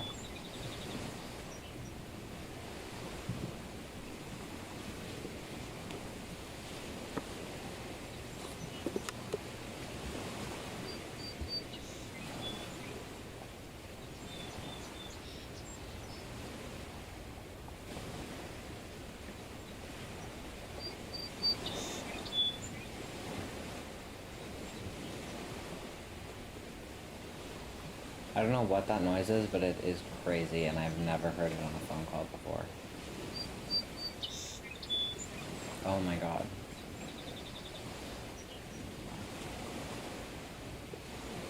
It's like ear rape. Every time you talk, it's like a robot blowing into the microphone. Oh my god. Stop. Please. Please.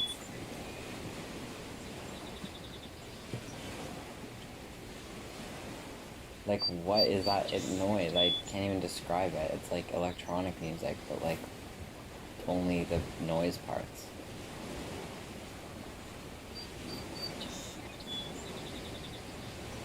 Yeah. What was that? Oh my god, that was crazy. Are they broken? I can't even do it, so like...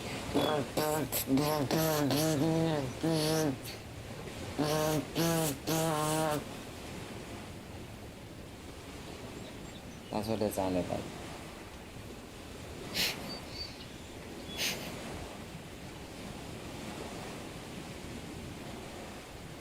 I think your headphones are broken.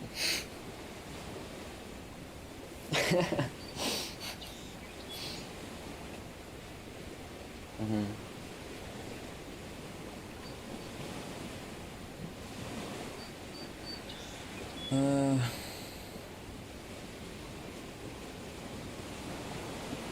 Mm-hmm.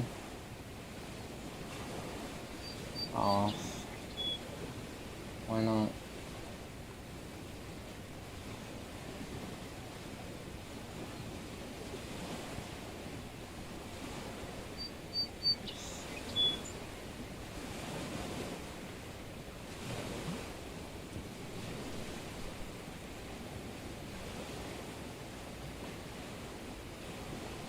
Mm-hmm.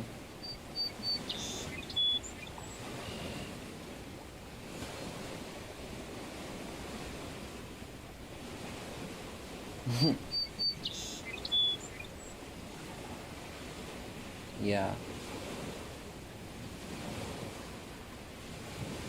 Even you. Wow.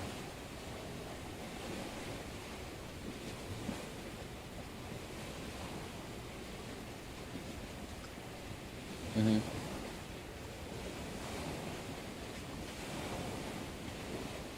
Yeah. No, yeah, that makes a lot of sense. Good call.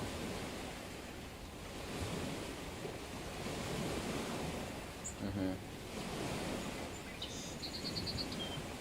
That's nice.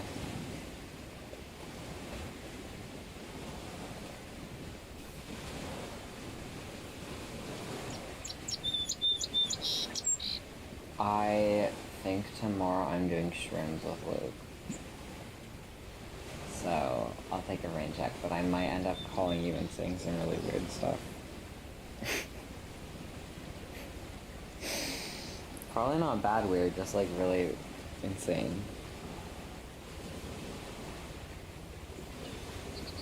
I get, yeah. We like just did this bulk order, we got 4 ounces.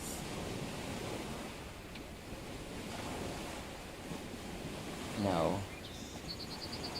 We got it from Shroom Dudes.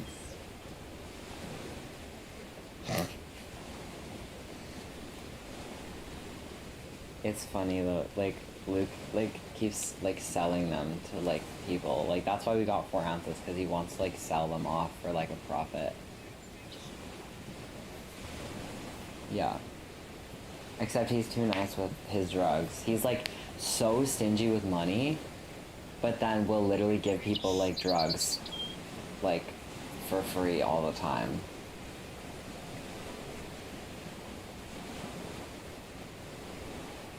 He says it's because he thinks the world would be a better place if we all did shrooms. Basically.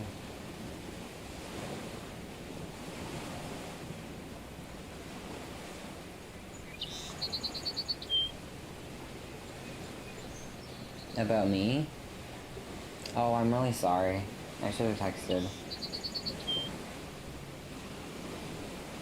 What do you...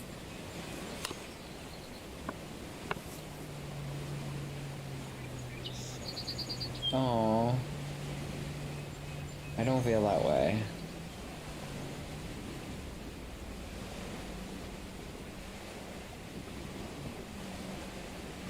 I think you know lots of stuff.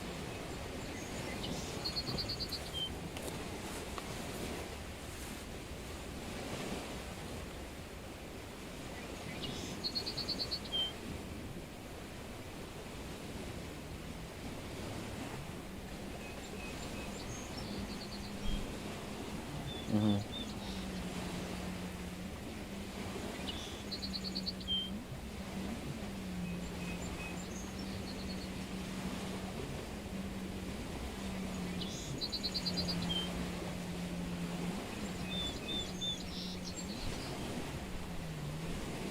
Yeah.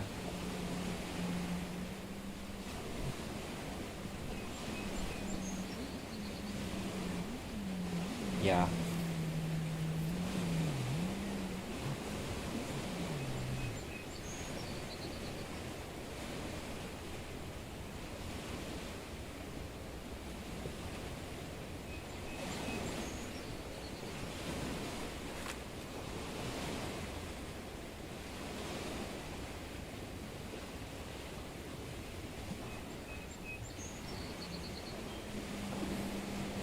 I've got your life figured out, but I don't know any of it.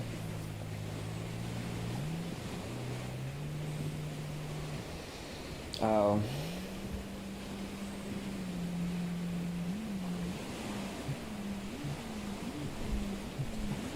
Yeah, but you know that's not how I feel.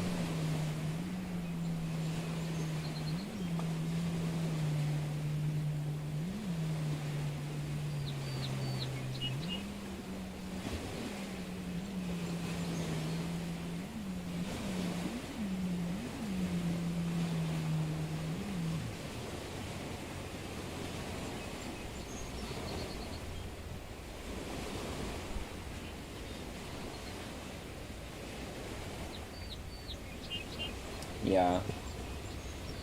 Yeah, that's another thing I was thinking. Like, I just feel like the person that would be, like, good for you romantically would give you, like, role relief from being, like, a younger sibling. Being in that dynamic, like, they'd be someone that you could feel like you actually were, like, competent with and, like, stuff like that. Not, like, pick at that wound more.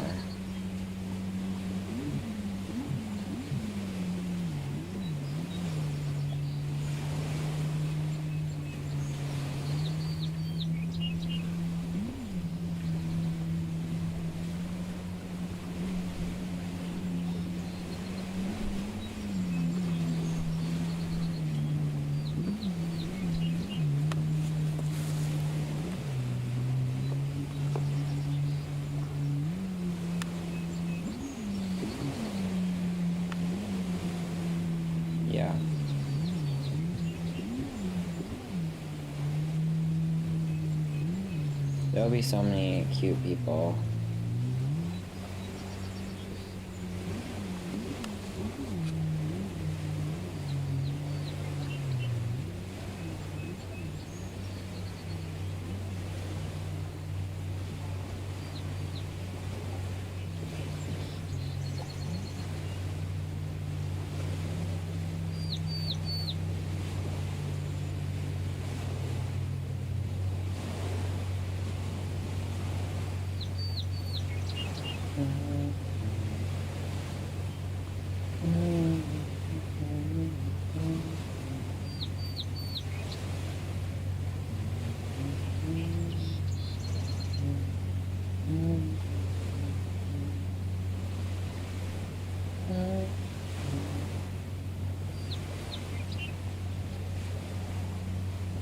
I'm humming Roxanne.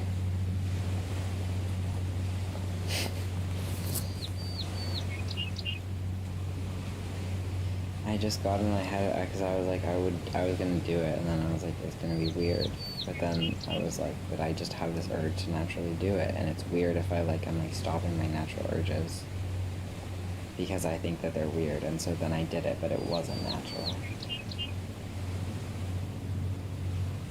It was just because I have pathological demand avoidance.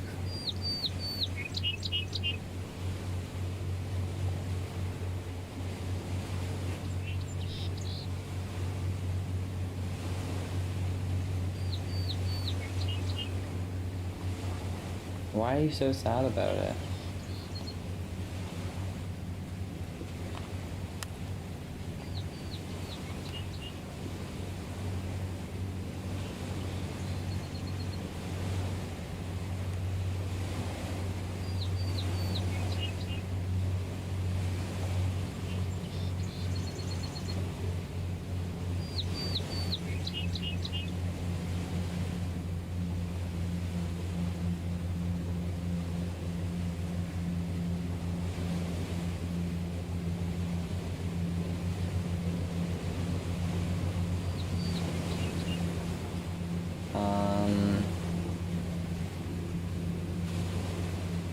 But I just feel like how I feel about you, and I will feel less stressed out because I won't feel like I have to feel differently than how I feel.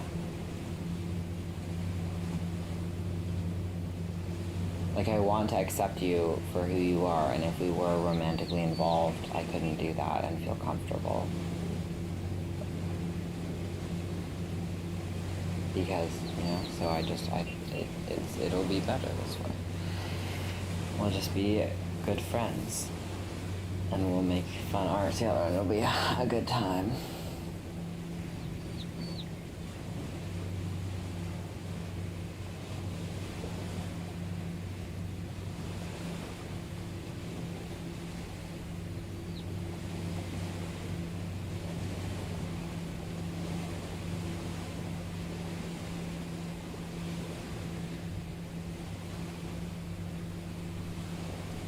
Yeah.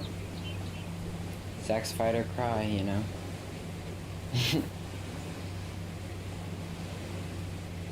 It's so funny, like, oh yeah? Oh my god. Can you take, like, painkillers? Did you? I'm assuming you did.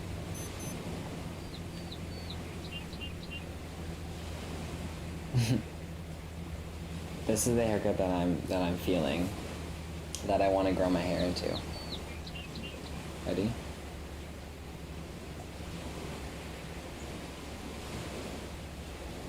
This is the haircut that I want to grow my hair into. I want like round micro bangs, like micro bangs, but not straight across, like going down to be like longer at the sides, into like really like long, thick sideburns, like that are like longer than my jawline, like very 60s. And then I want like a straight cut across bob that's like at my jawline for the rest of my hair.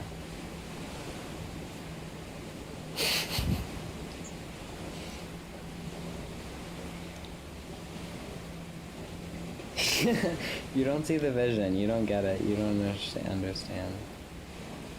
No, I'm gonna send you a photo.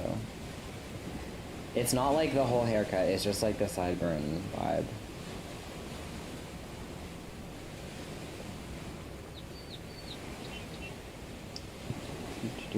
I'm gonna send it to you on Instagram. Why? How? What can I do? Can I send it to you on text? I think I can. Pinterest always goes, what do you think? Like, it has like a little... it always has something to say that I didn't say myself. You know, right? Yeah. Do you see the vibe? Yeah. But then, yeah, like that with like the little micro bangs, but then the rest of it is like a really like chopped, like straight bob.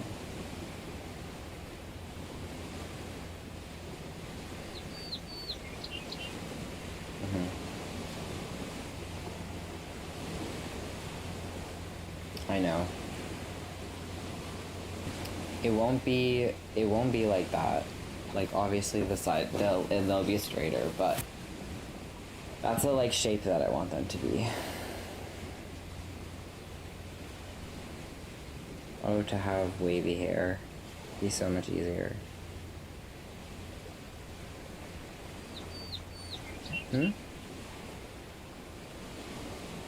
Yeah. But I'm like looking at people with straight hair that have long sideburns like that, and they look nice.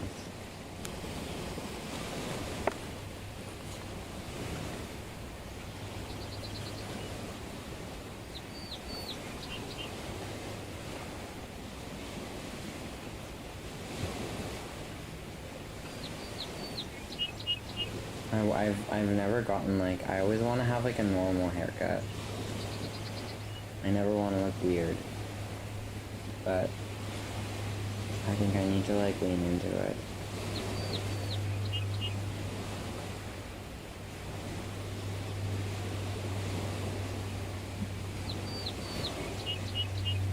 Yeah, I used to like,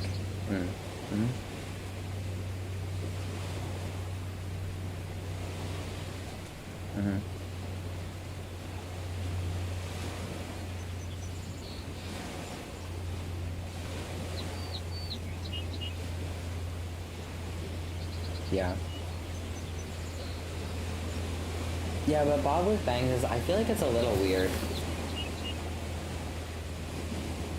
Like, it's socially acceptable, but it does look very, like, it's very intense.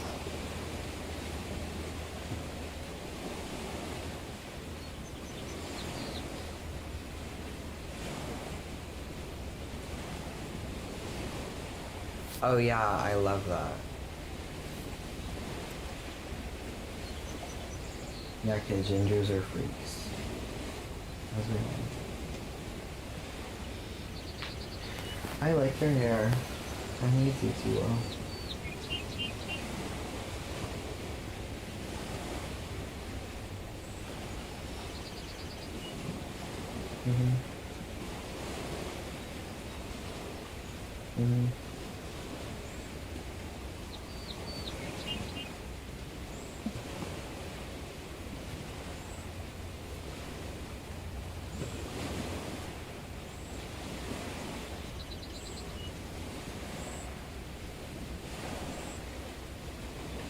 Can I...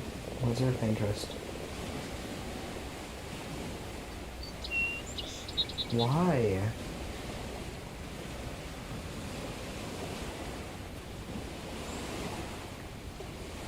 Mine is called art. You have a very... You don't know me well enough to like, I'm not like that. I'm not like all weird and pretentious.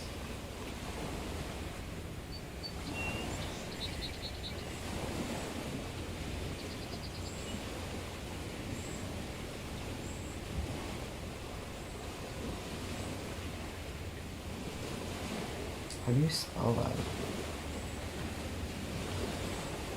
R-I-C. Oh, right. Wait, what? R-E-C. Oh, Leprechaun Loopy? Leprechaun Loopy?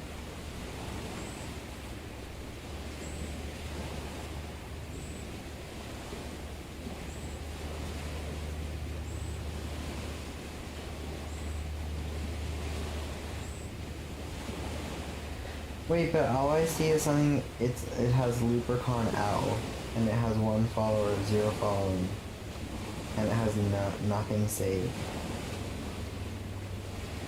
But I don't know. I don't know what this. Okay, there. I followed you. Now I have to. I'm literally gonna stalk every single board. I hope you know.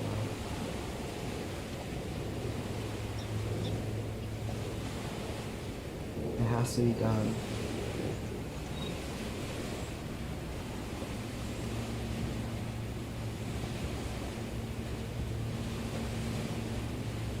I'm very proud of my Pinterest.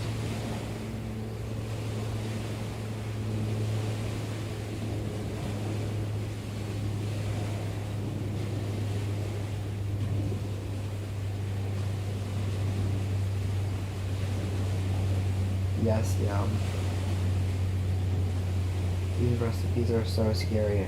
Every time I see a recipe on Pinterest, I'm like, no, please stop. Please don't show me. No, no, no. Yeah, I figured. Womb inspo. Damn. That's so funny. You mean room? But it's like cute like womb? But you spelled it like womb.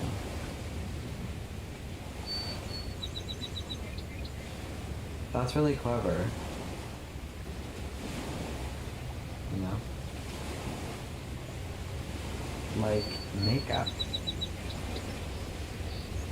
These are so creative names. Mine are very straightforward. They're exactly what they are.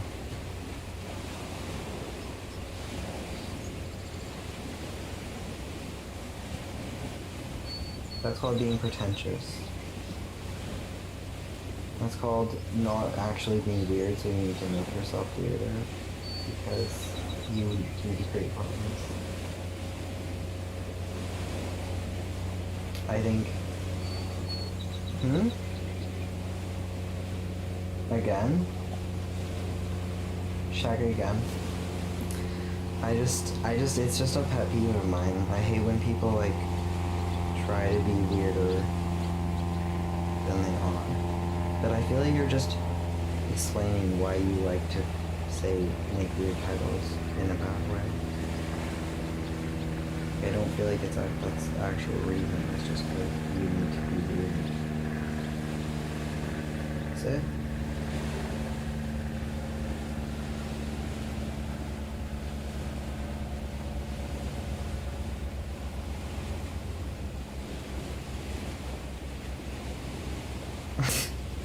Completely ignoring me. Are you serious? Alright. Never mind then. So important. I'm too tired to say it again. Wait, what? Can you please forgive every phase of me? Yeah, so real.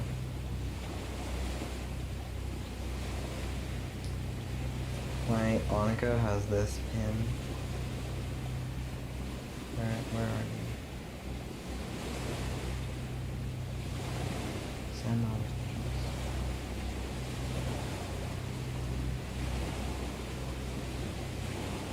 Wait, I don't know. The one of like the person with the tree hat. You know? Annika draws so much stuff like that. She's so good at that. I love it. She draws like really, really weird little like guys, like creatures.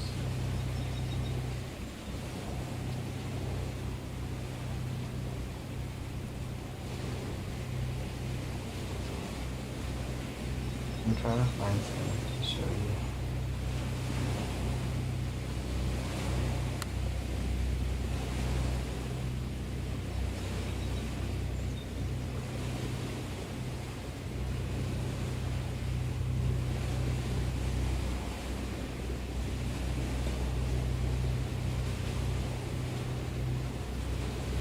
She drew like a rat tattoo for my phone. Oh, this is one that I really like.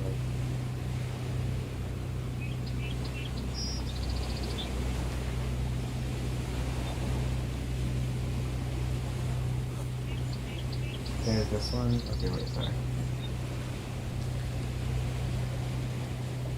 She like wrote on them, so you can't see the beauty as well, but I saw them in person and they were really good. Oh, okay, I sent them a message.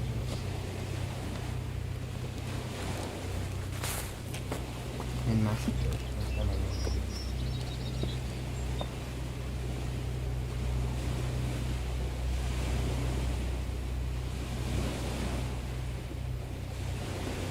She drew this last night. Or this morning. She drew this morning. Like 4 of my friends had a sleepover and we all slept in one twin bed together. And she woke up early and went downstairs and drew this.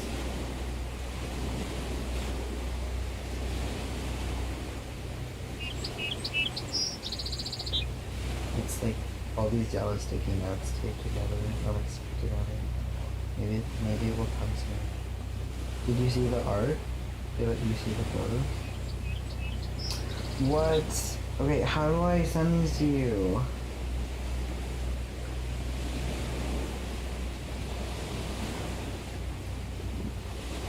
So stupid. I can. I think I can. Let me look.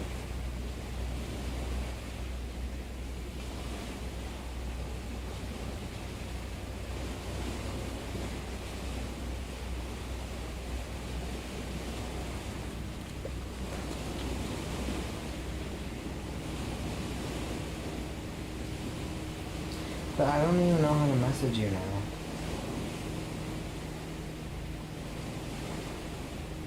Usually there's a thing that's like, message this person.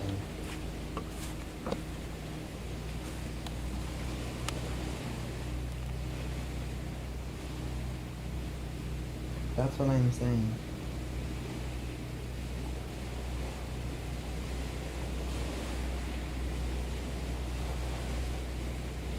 How do I like send a message? I don't even...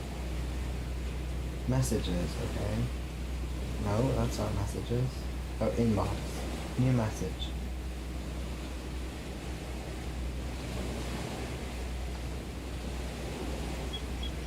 I don't know, it's just here.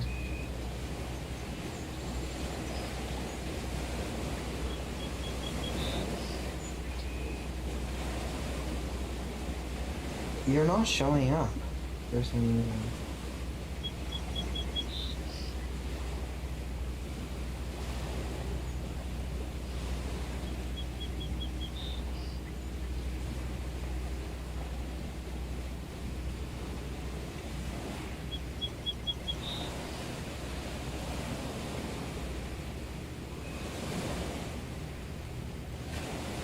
The universe doesn't want us to be together.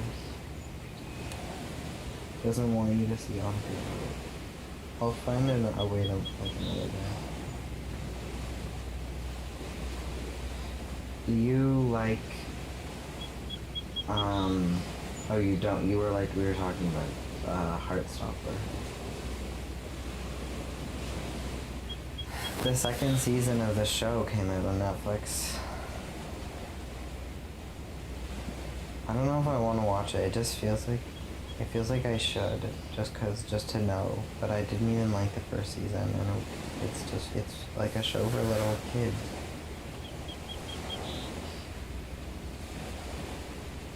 Like Moomin, a very adult show. Made for grown-ups like me.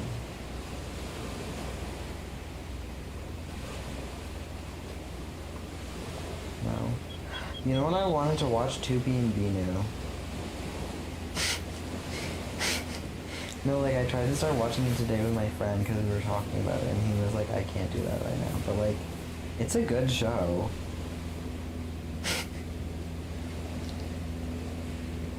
I hope so. I don't know, I haven't seen it in a while. No, because he didn't want to. But I started watching an episode, and I was intrigued, and it looked nice. I don't think it has very many politics, because it, like, it's a rat and a cat, and like no other characters. So it's like they're not really like interacting with anybody. Yeah, it's like a mouse, like.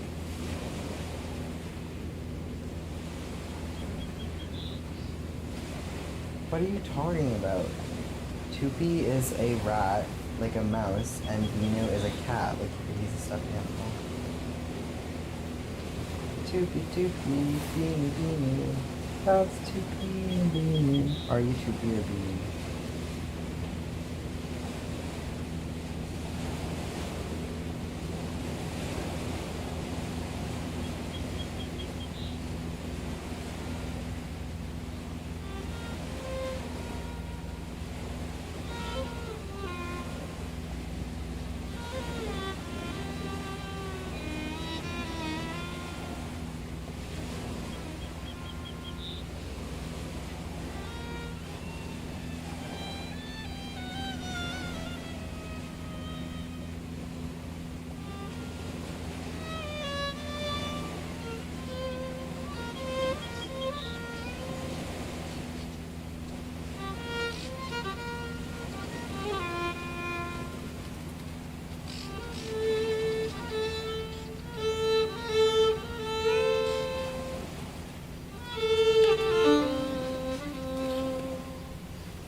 Hey.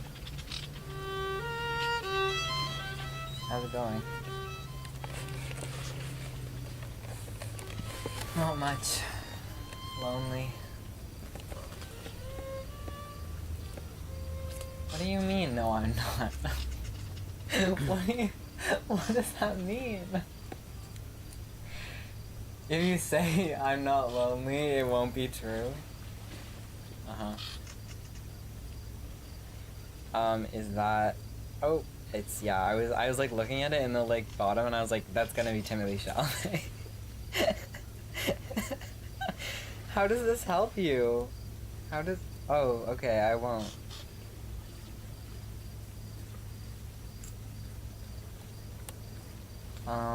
How?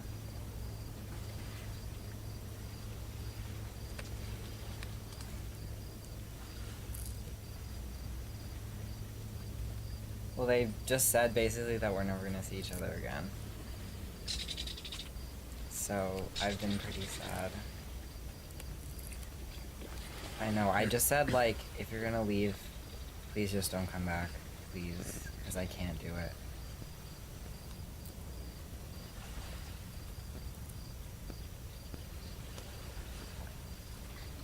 I just keep having so many, like, little moments of, like,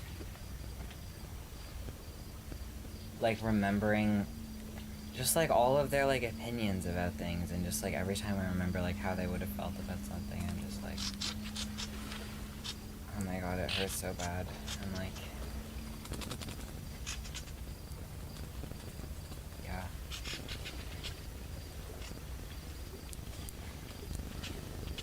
It's a pretty good time to be going through it though. It felt like I had like that big fight with Luke, and right when that big fight was happening with Luke, things were so great with Etienne, and it was like the universe being like, okay, I'll give you Etienne back for like a little bit so that you can deal with, and Annika, so I'll give you Etienne so you can deal with these things with your friends, but then as soon as things with your friends are good again, you don't get Etienne again. So it's like, yeah, they are. We're like talking a lot about moving in right now.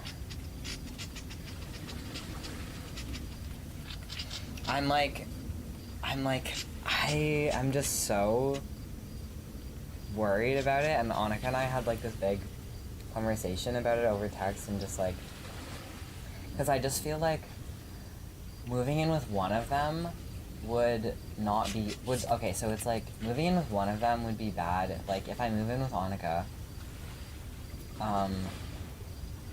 I just get so lonely and upset, and I feel like it would just feel like living with Etienne, where like she would never be like she wouldn't be emotionally available, and like keep sending me these funny posts. They're like nice though. I love to look at things while I'm on call with someone, and it like stimulates me. Yeah, I know. I just like keep looking down and I'm like, oh, there's another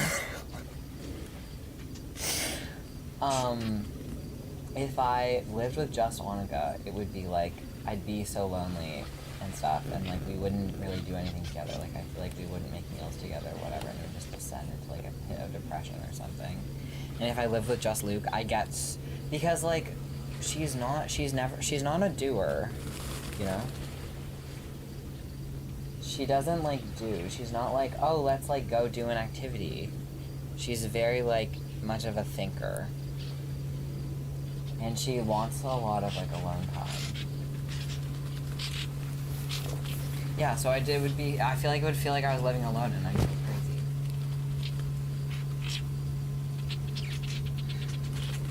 But then if I live with just Luke, when me and Luke are together for a long period of time, I get so sick of him because he just does so many annoying things that if I just lived with just him, I feel like I'd be so absolutely annoyed with him within a month.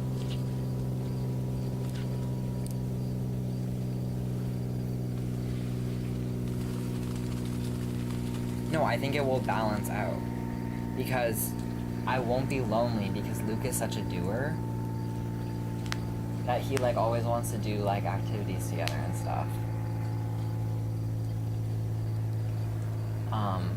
But then like when I get kind of sick of Luke and I kind of like want someone who's like, I want like someone who's more chill and stuff like that, like Annika will be there and I won't feel like I'm just trapped with Luke. Well, that's what I've said to Luke. Oh my god, I haven't even thought about her friends coming over. That's definitely a big no. That's not happening for sure. No, not their friends, just like the ones who like are just friends with her and not Luke.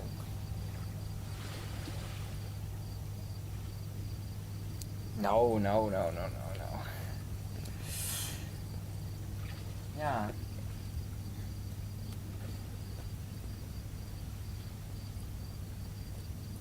What? No, I know. I was like, she can't sleep over. She can't sleep over because if I wake up and I go into my kitchen and they're being like passive aggressive, it's gonna literally give me an anxiety attack. And I was like, I can't deal with that. I can't.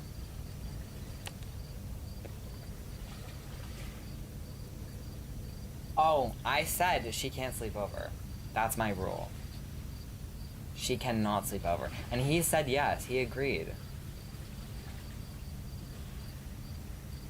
Like, but not even just, oh, for you. But he's like, that's very understandable. And he said I don't want her over, like, all the time anyways.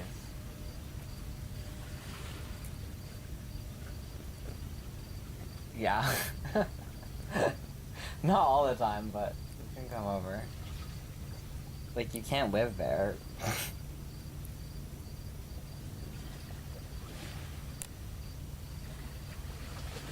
Yeah.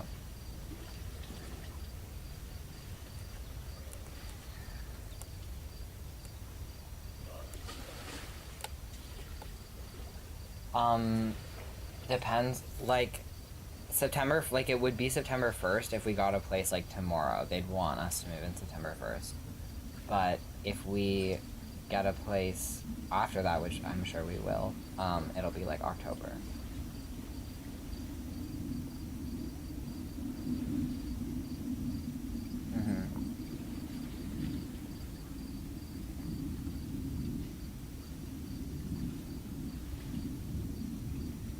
I know. I'm just really stressed that they're gonna like bail. I wanna like write up a contract that like we're all paying this amount of rent because I'm just worried that they'll be like, no, I don't wanna do it.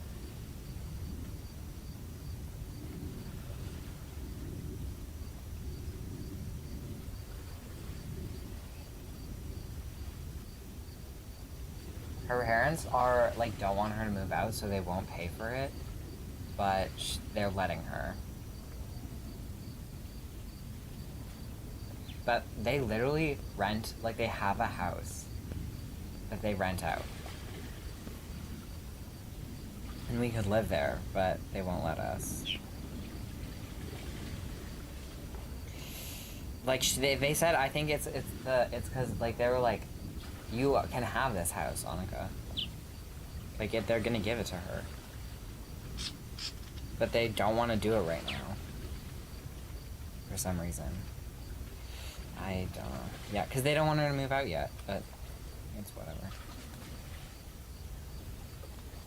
I know. I think it's like when they're kind of crazy. When she's done school.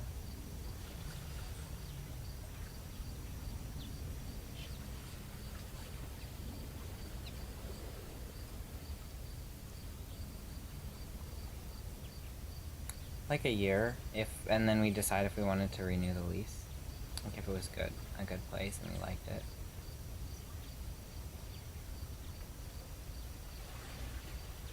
I think if we can work out all the details, then I think it's going to be really, really good.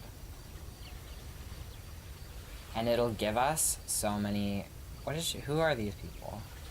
I feel like I've seen that man before. Oh, yeah. I don't like that movie that much.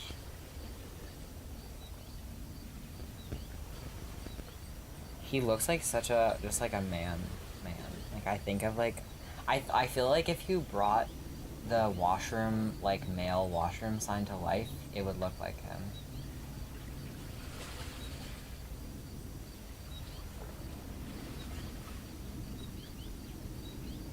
I still like it. I like it. If it was a painting, I don't think I'd like it as much.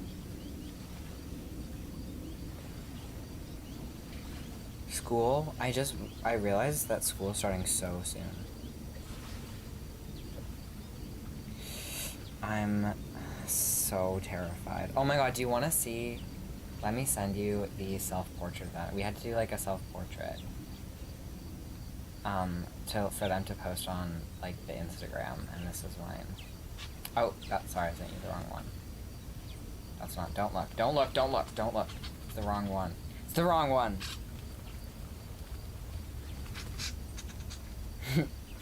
I sent it. It's sending.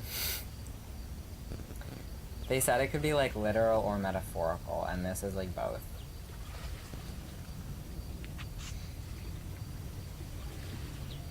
It's not like any of the other ones.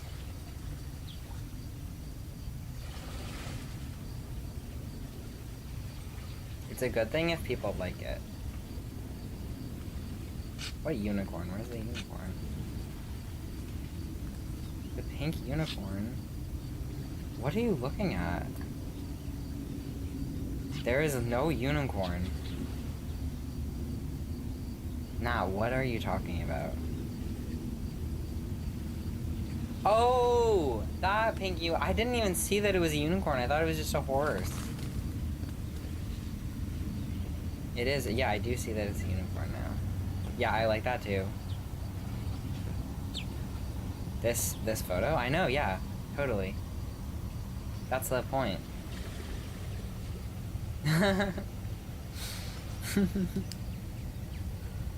Like, all of these things are, like, things that I've collected, that I chose the ones that I felt like sort of showed my personality and, like, represented me.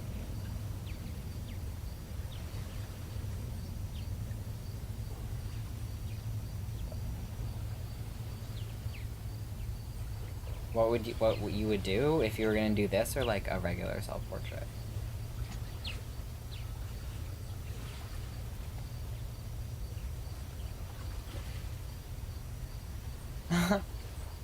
No, but look, I'm gonna send you the Instagram. They're all, like, they all look so similar, and so many of them are, like, really bad.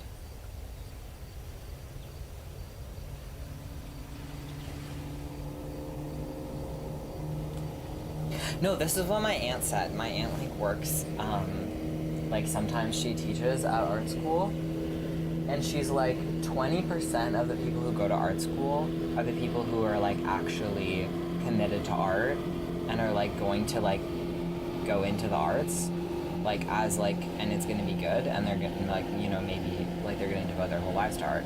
And the other 80% are just for funding because they need money. So they're not just letting in the people that they think are really good. They're just letting in the people who, like, you know, will give them funding. Okay, I'm gonna have to say this.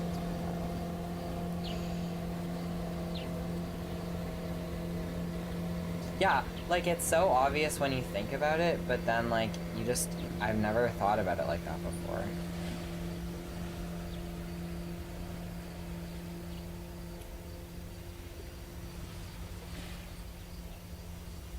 You're looking at the portraits?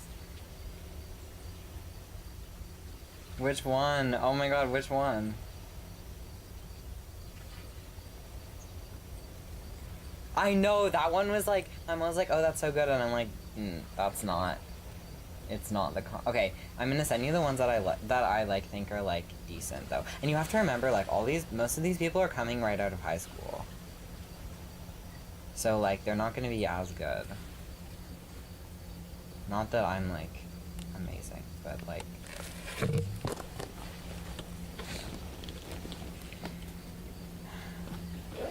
I really like this one.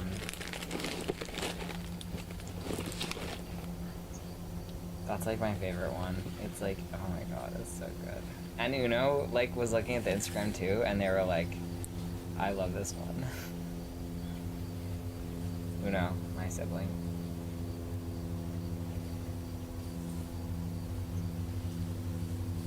Who?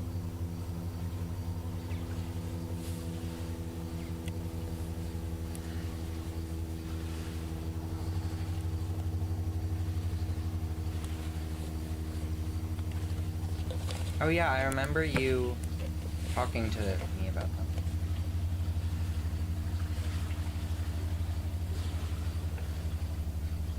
I remember you telling me about this castle.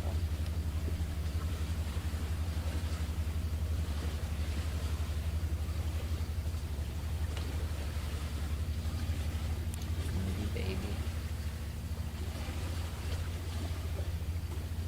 Why? You can. Oh my god.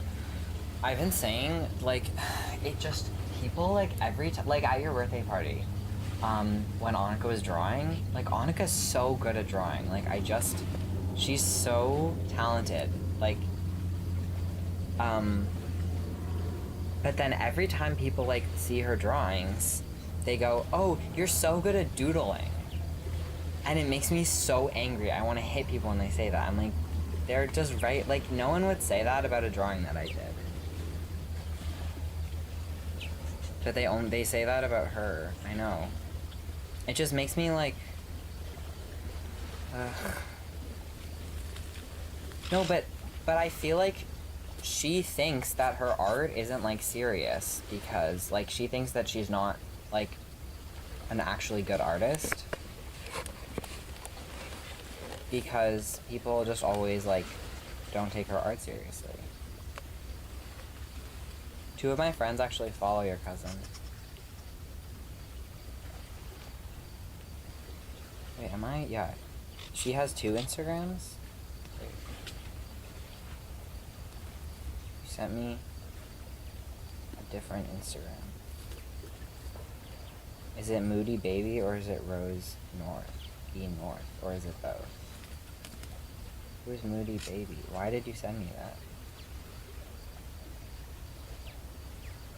Oh, I see. Okay, that makes sense.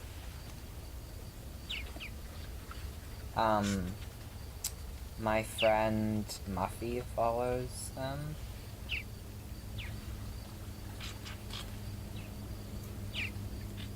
Muffy just left for Montreal. Sad. I know. She's gonna be so cool. She does so. I've been so inspired by her art lately. Like, she does like so much. I feel like it was just like she like unlocked this like thing in me of like I've been collecting all these like little items and stuff for so long, but I haven't like felt like I had anything to do with them, or like I don't know that I didn't know how to like incorporate them into my art. And then like she came along and her art practice, like she does like they do like these like scanned collages sort of thing, but they're like so cool, and they're like very like, I don't know, they're just so my vibe, and I've like been so inspired like to make stuff that's like sort of more like that, but it doesn't feel like I'm like, I don't know, it's like, it's not like I'm copying them or anything, but it's like, I feel like that sort of type of art was like inside of me, that I had never like felt like I could like do art like that.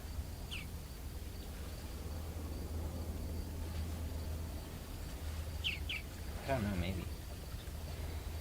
They're just so cool.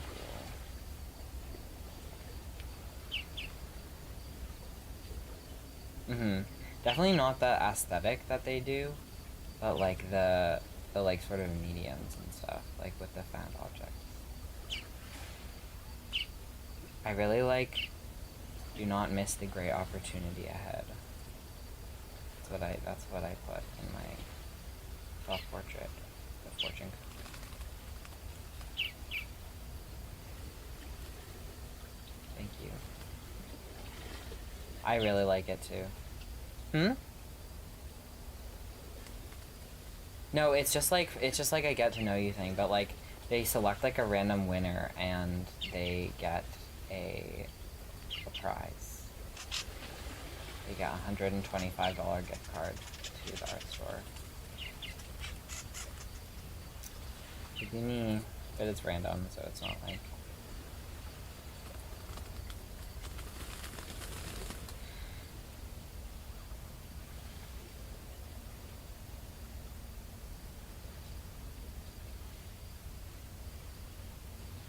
Some of them, I think, like the people are actually like not bad artists, but they just didn't spend a lot of time on their self-portrait.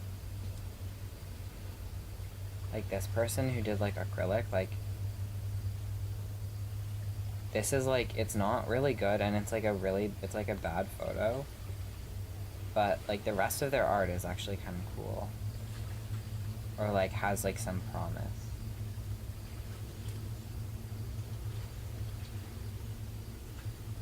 They're clearly, maybe it's just the photo that's throwing me off. And like, I don't like that you can see the white of the paper peeking through in some areas. It looks, I guess, but those are just things that you like learn, like more.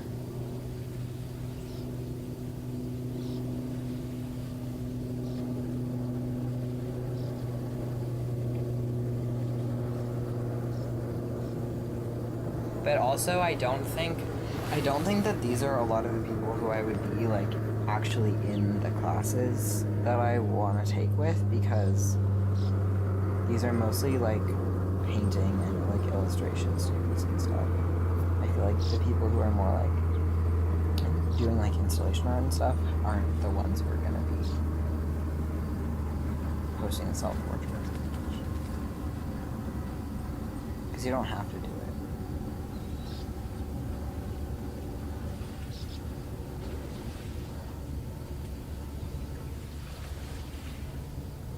That's from last year. Yeah. It's very interesting. I like the top left a lot. Like with the like body in the house. And we had to send them like a little paragraph. And this was mine. Hi, my name is Morgan Prescott, he, him. I'm from Toronto, and I'm doing an undergrad in sculpture / installation. I make a bit of a lot of stuff. Some of it is on my Instagram at Androphile. Please do say a little hello. I think we're going to do great things together.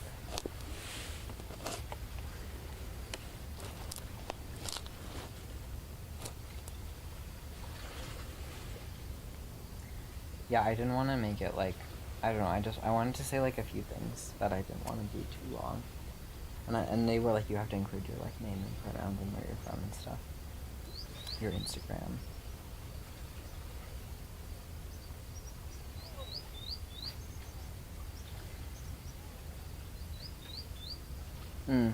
Yeah, they have like, he has like, interesting. I like the chickens. But it's just, it really is such a pet peeve of mine when you can see the paper. Or like the canvas. It just, I don't like when the painting doesn't look like wet enough.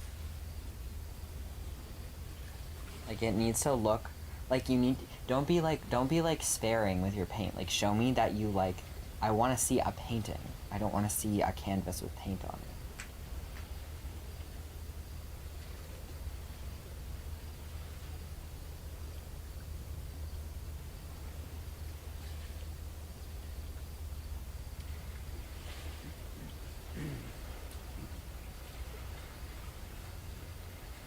Oh my god, no, it's not. It's like it's literally just, I feel like you're not understanding. Like this is just like a little, say hi, like introduce yourself. A unique annual tradition as part of OCAD University's orientation and welcome for new/first-year students. Introduce yourself with a self-portrait. So I feel like most of these, I didn't put that much time into it. Like I spent a few days like thinking about it, but that was like, I spent like probably 2 hours. I spent 2.5 hours on it.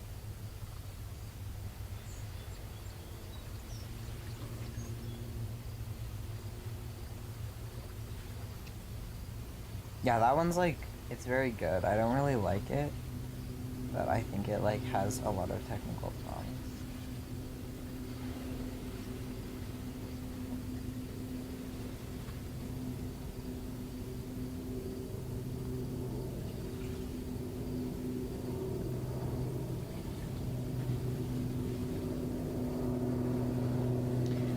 Feels so pretentious, like with the like chair movie, like knowingly people hear this, and I feel like, you know, people are so like judgy and like gossipy on the phone with their friends and like about art and stuff, but then it's like I would never like say this to anyone's face, but it's like I just feel so bad like being so aware of it.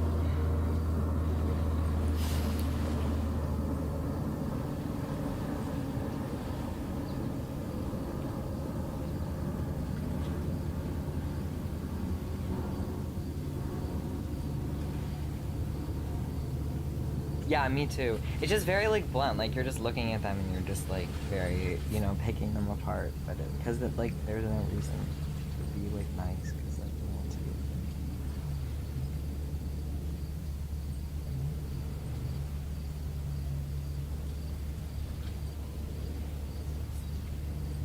They are, and they're so like I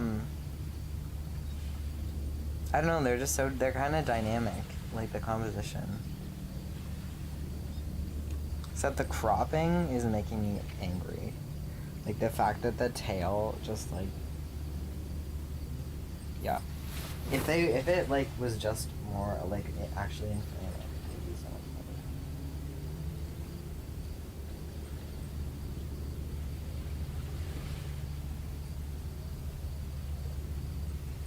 I know, I'm so excited because like I literally found out about like this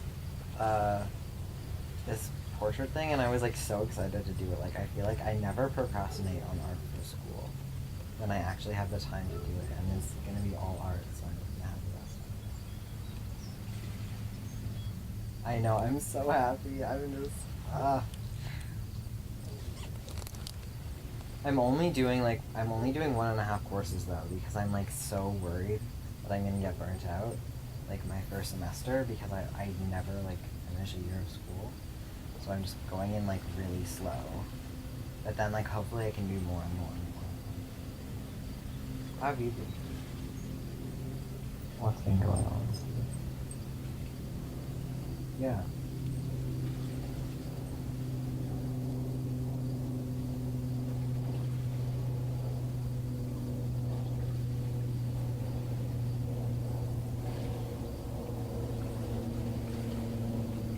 Oh yeah.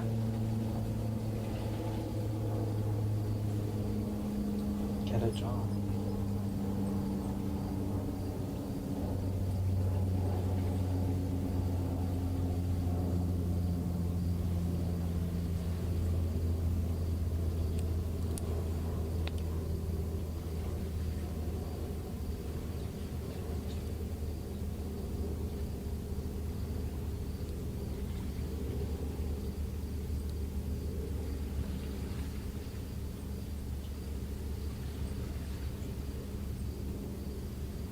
No, you should definitely leave. You know what you want. You know what you want to do. Like, do something with the outdoors. But I feel like there are outdoors jobs in the city. Like, you could be. There are so many things you could do. Just don't leave all these things down. No, you can leave. No. Don't listen. What?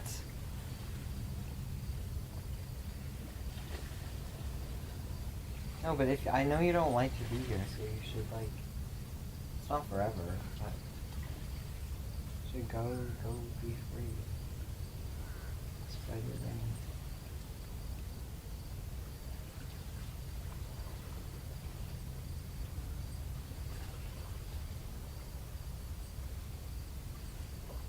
Can you read it to me? Can you please read it to me? Oh my god, please. How long is it? What's it about?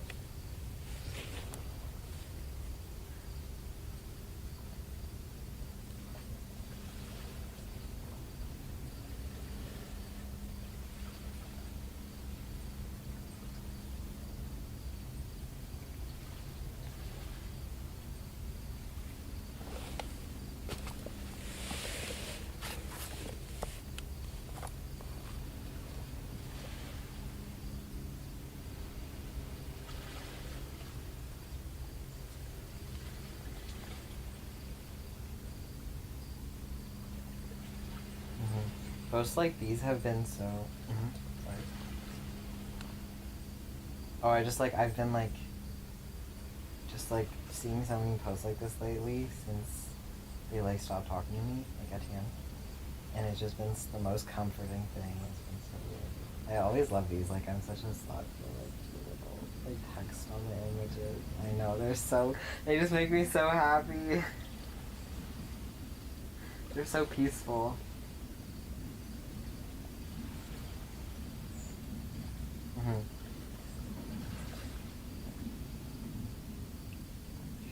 Soup. Did you read A Hole Is to Dig when you were a kid? It's so good. I really want it. I want to get it again. I really want these underwear. Don't know. The rest of the posts are not relevant. I just like the underwear. Yeah. The idea of having a phone with well. Sorry, what were you saying? Get back on track. Oh, sorry.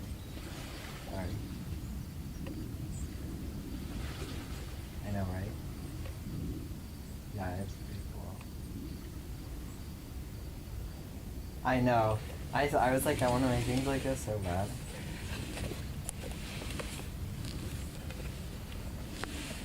Luke wants to do these little. Oh my god, sorry. Okay, I'm gonna stop showing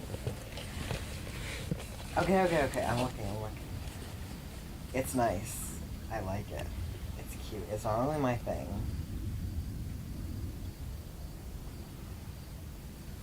No, but you were talking about something. You were talking about you're being creative with your job, like looking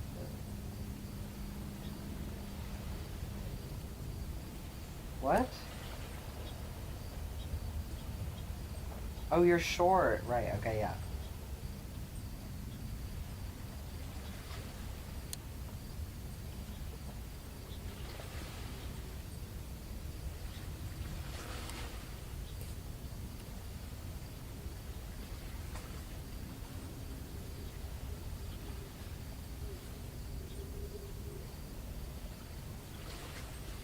What are they?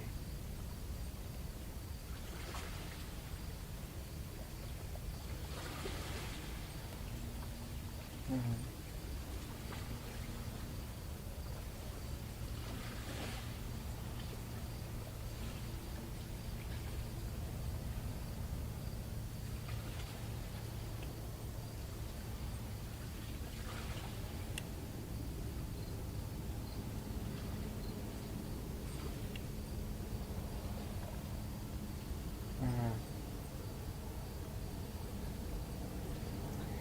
Yeah, but so much art is people coping. So much art is like that.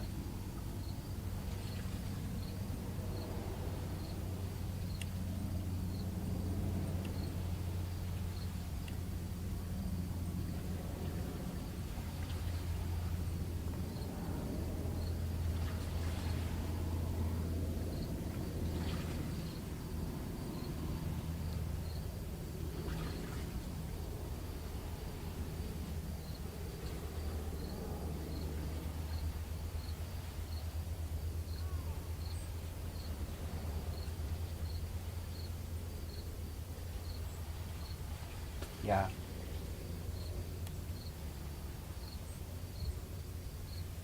Yeah.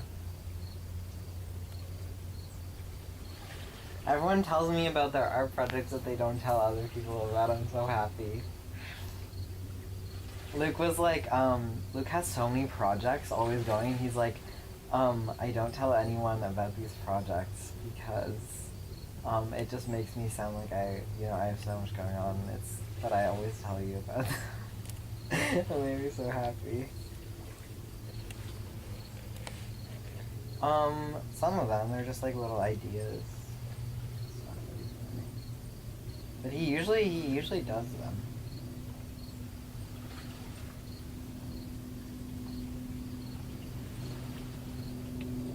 You have so much. Yeah, but you could just start doing it. Just start doing it.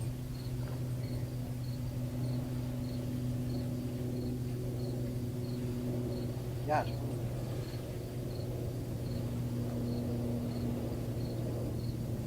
That's what I'm doing. I'm doing a little bit. Less than friends, more than lovers. What do you think of that?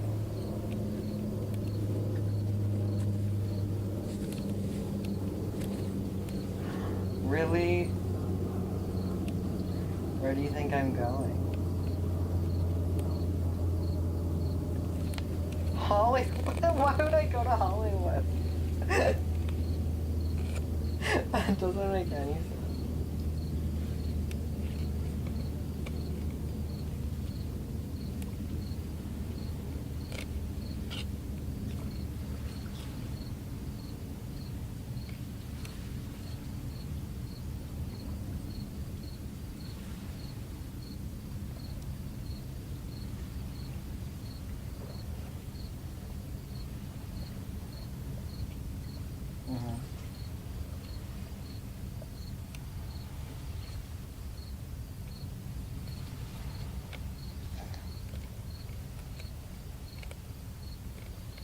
He's so ugly.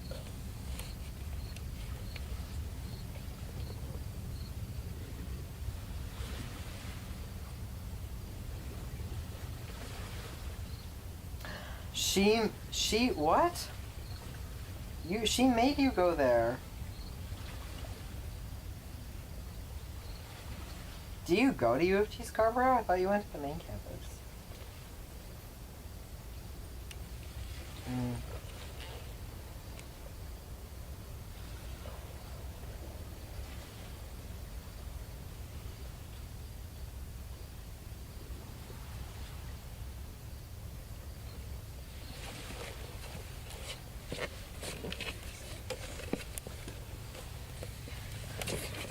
No path is linear. You have so much time ahead of you. Like, you are only 20. You just turned 20. You're fine. You will do all the things. You, gotta trust the path. You'll be fine. Yeah, your mom is crazy. Everyone's parents are crazy.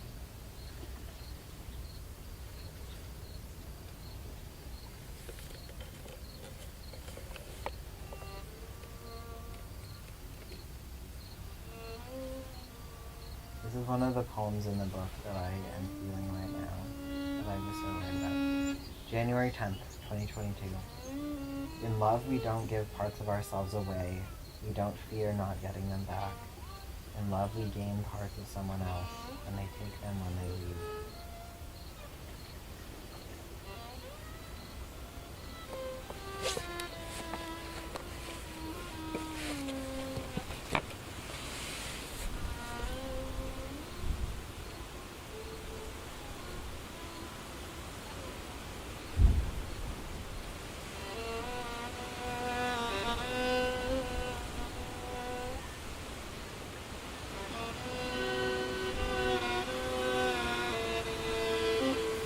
Okay.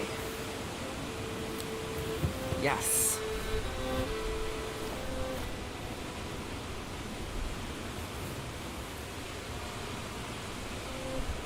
Anyways, sorry. Were you saying something?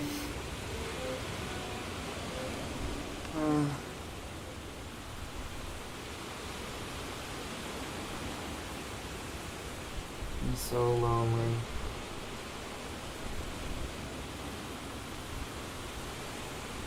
I miss that town so much.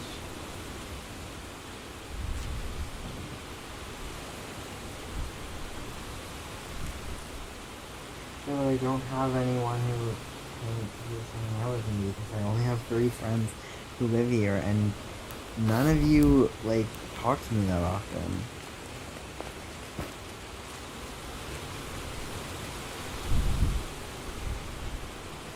Yeah, I know. I know we should.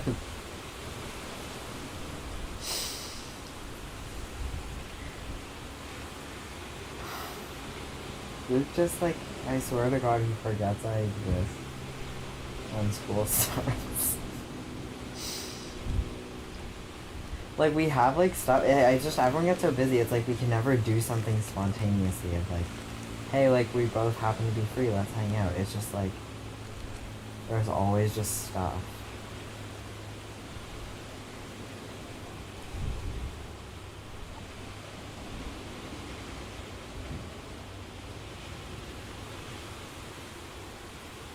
That's so crazy though, Annika. Like, I just don't understand the way that you think is so, like, maladaptive. I just, like, it stresses me out so much when you say stuff like that, because I'm like, if I thought that way, I would, like, have killed myself already. Like, what the fuck?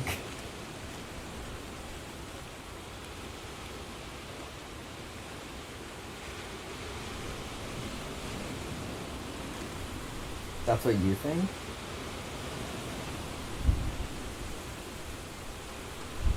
But it's just like, it's just like a blatant, it's like a fantasy. It's delusional. Because people are not on the same page.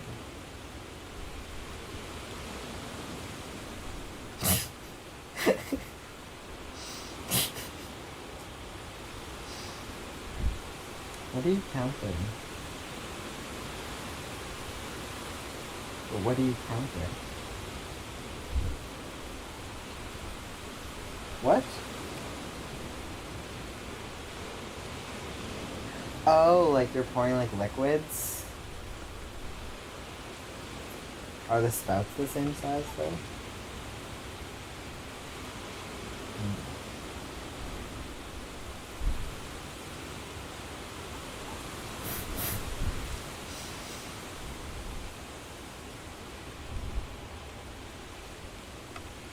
Yeah, my campus is great. They're so close together. I don't remember when your classes are. When are your classes?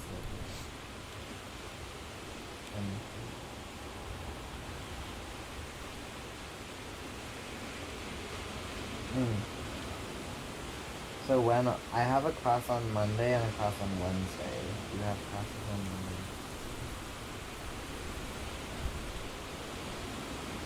Maybe we could like coordinate maybe there's a time that we're both like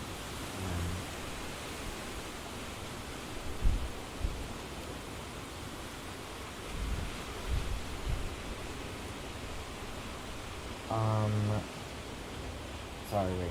Okay, I'm not, like, anywhere near the school at cause my class on Wednesday is pretty early. But,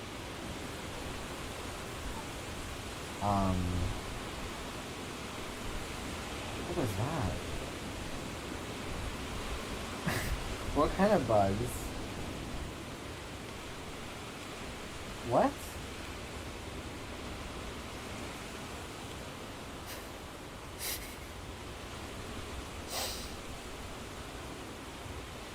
What? But were they like fruit? What kind of bug? What? Are you inside your house? There's like giant bugs in your house?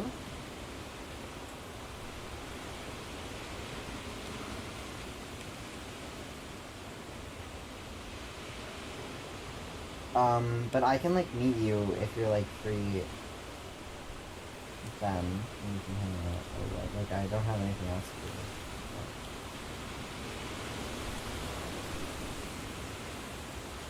Last year Luke and I tried to coordinate like hanging out on a specific day, but it never ended up happening.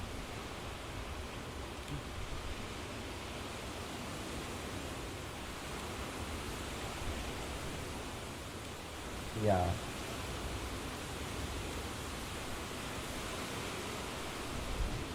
You have to come to the Morgan class. The Morgan class. It's the Morgan class that's happening on Wednesday between 2 and 6 p.m.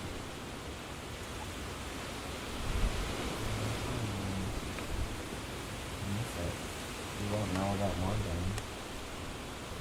It's essential knowledge. Like,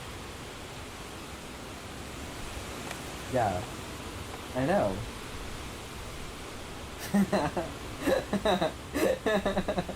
I feel like that's what we already do. Like,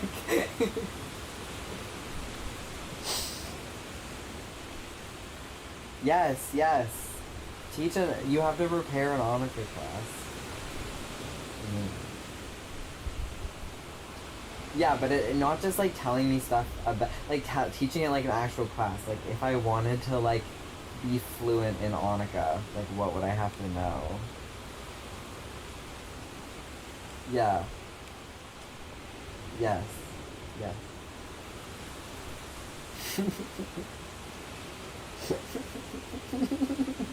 I'm so excited just thinking about that, like, because I feel like they're gonna be the most wild shit, like,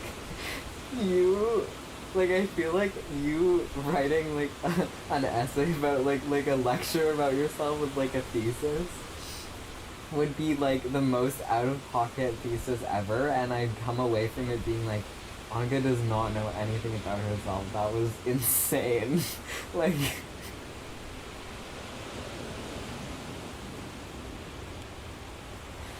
But I'm excited either way.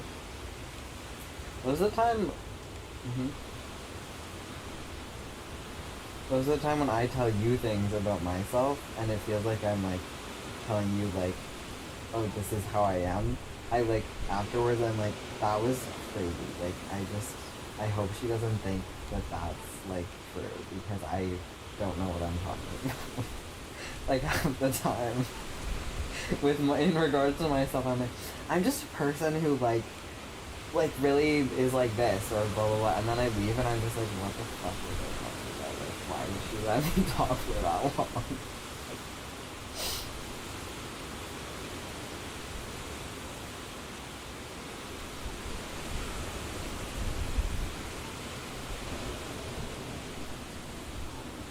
Yeah, like, Luke and I keep having conversations where Luke's like, Luke just has really been, like, putting forth lately the opinion that you,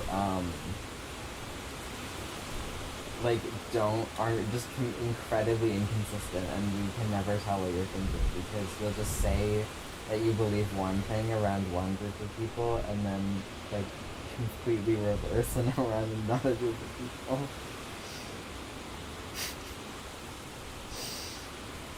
Like, just like stuff with like, there was this one time with like, where you were hanging out with things in a group and you were talking, there was some like feminist issue or something. It was like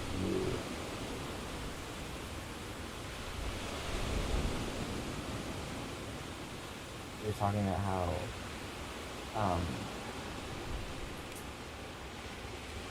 but he doesn't seem to think so.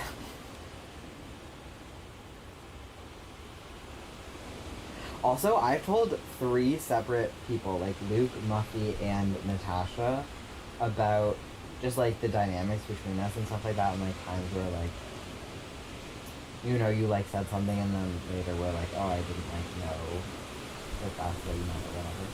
And then they're all like every time they're like, everyone's like, oh, she's just doing that because she's trying to like, be nice to you. Or like, she like, just like cares a lot about you, doesn't want to like make you upset. And I'm just like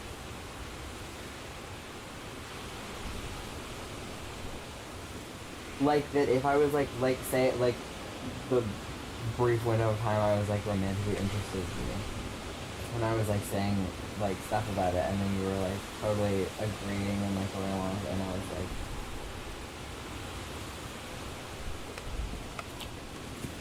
yeah, basically that you were like being like a people pleaser and you just didn't know how to say no, or like, and I'm just like, and I'm like, every time I'm like, I really don't think that Annika's like that. Like, that's crazy. I don't think it's evil, I just think it's like a massive personality flaw. Like, most of the time, you say things that are like you're very open about being like a quite disappointing person. Like, you're not really like trying to be all that for me. Like, I don't think it's like that.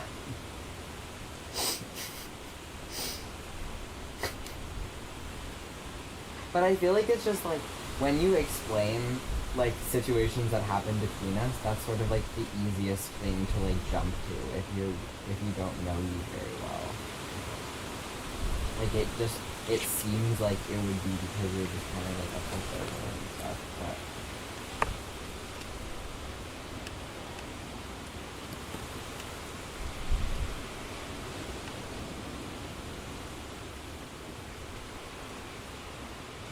about what?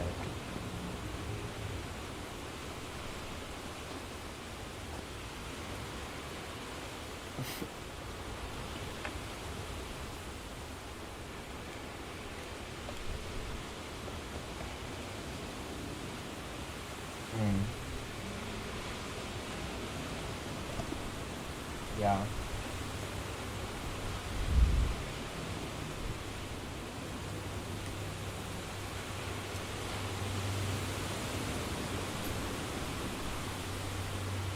Yeah. No, I totally like see that happening. But I feel like it's just like, I don't know, like I feel like I went, like I was in that period like a while ago when I was like in therapy, like a few years ago, like a year ago, where it's just like who I wanted to be and who I was were like just like out of phase.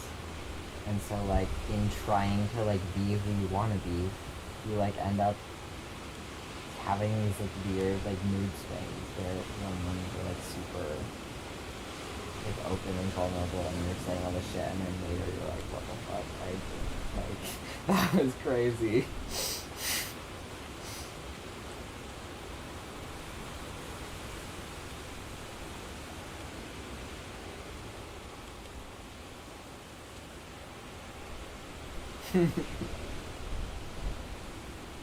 Yeah, no, I'm sure it's a phase. Because it's like, it's messy. Like, growing is so messy.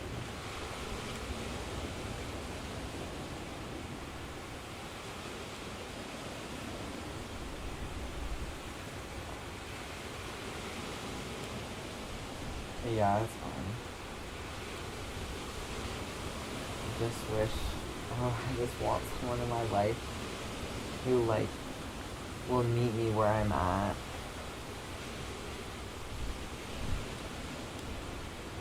And I miss Etienne so much. Like, they're just like, no one else has ever like felt that way about me before, or like understood me that way.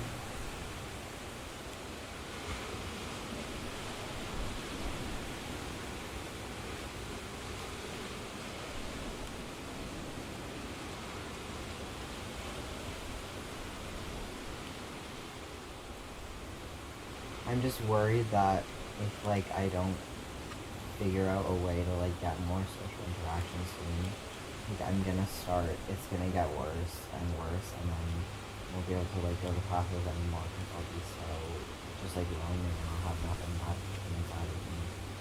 Yeah.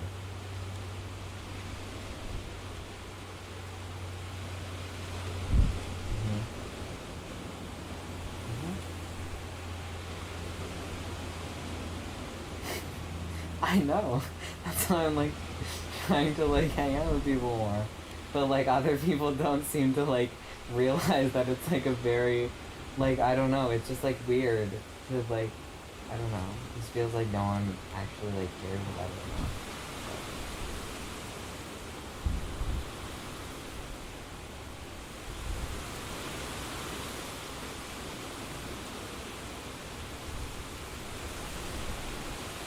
Yeah. Yeah.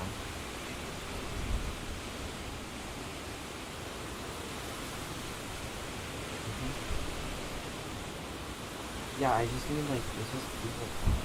Obviously like yeah, it would be nice to have like a soulmate or like a friendship, but I don't need that to be fulfilled.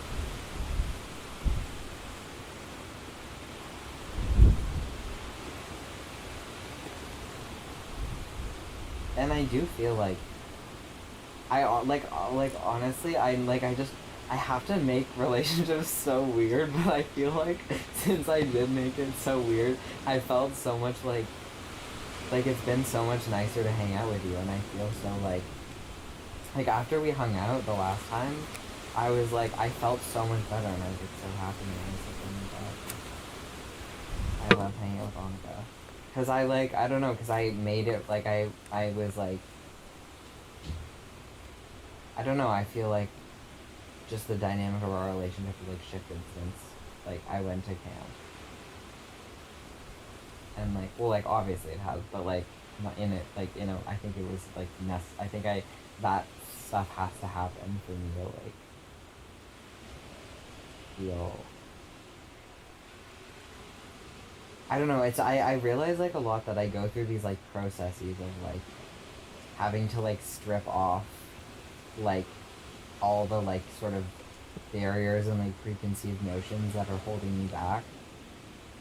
And then once I do that, like realizing why those barriers and notions are like in place, and then like reinstating the ones that I like because I actually like understand it now, or like the important ones, you know. But I have to like figure it out for myself. I can't just do it. Like to, sorry, yeah.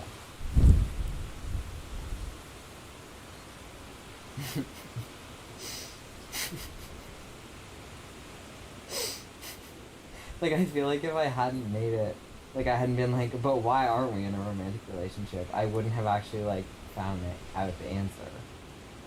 But now I like know exactly, like our relationship makes a lot more sense to me now, and I know like sort of the logical boundaries instead of just having the idea of like what other people like just what a friendship is like being enforced.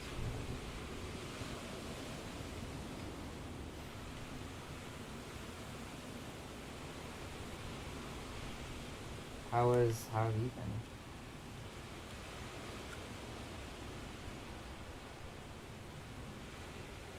Mm-hmm.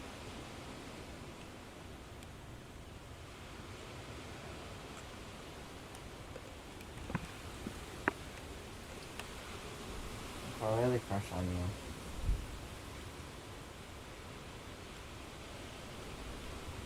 It's so many people have crushes on or like flirt with you and stuff. I feel like I'm always hearing about it. It's like, oh my god, you're such a catch. And it totally is. It totally is, man, a crazy dream girl. It's such a powerful allure.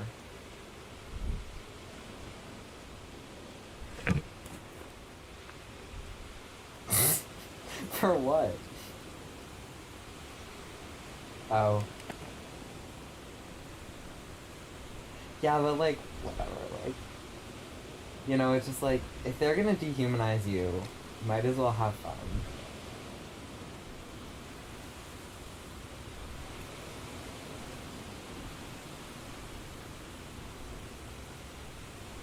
Mm-hmm.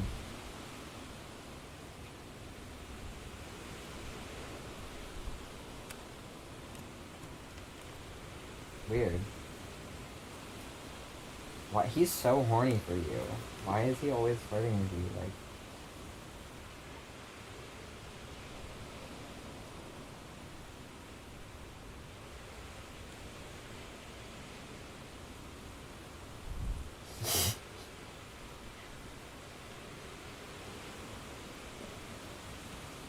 what?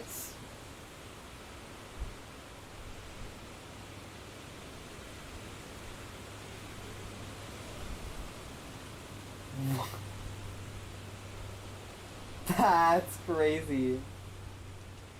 Annika, you should tell him, like, dude, I'm not interested.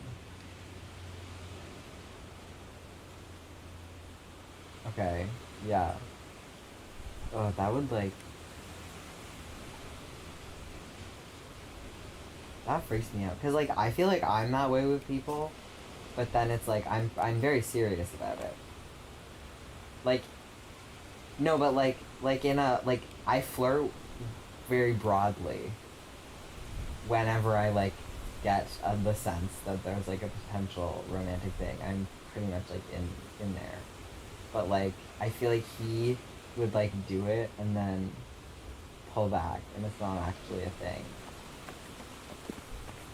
But if someone was, like, flirting back with me, I'd be like, oh, okay, so this is, like, we're, like, this is serious.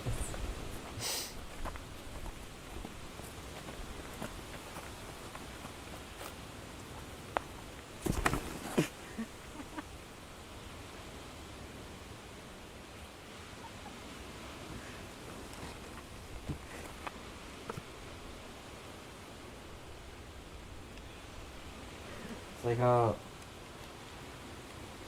just like a big hole in my heart. Yeah. I just like, it's so fucked up. Like, the world just should not be like this. I don't know why we can just be together.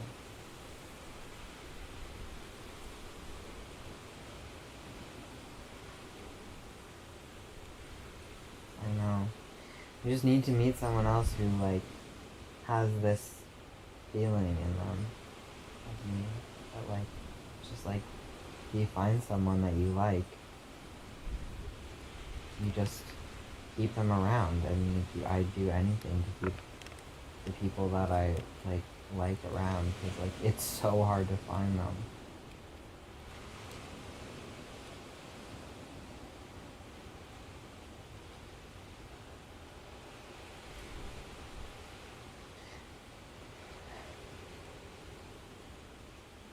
I'm making this art project for school.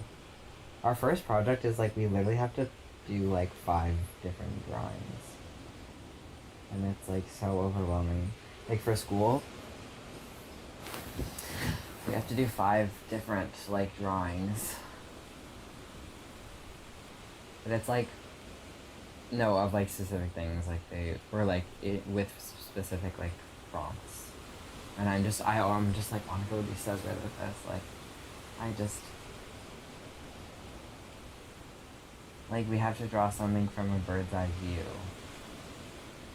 We have to draw a self-portrait, that shows our, like, relationship to the land. But I just feel like anything that you would draw I would just love and be obsessed with. So I'm just like always just I draw something and I'm like, I wish I could draw it like you.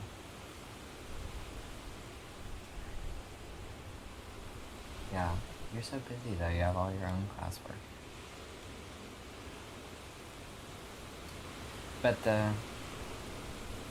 oh yeah, thank you. Thank you. No, yeah, it's like I'm not paying or anything, so it's not any pressure.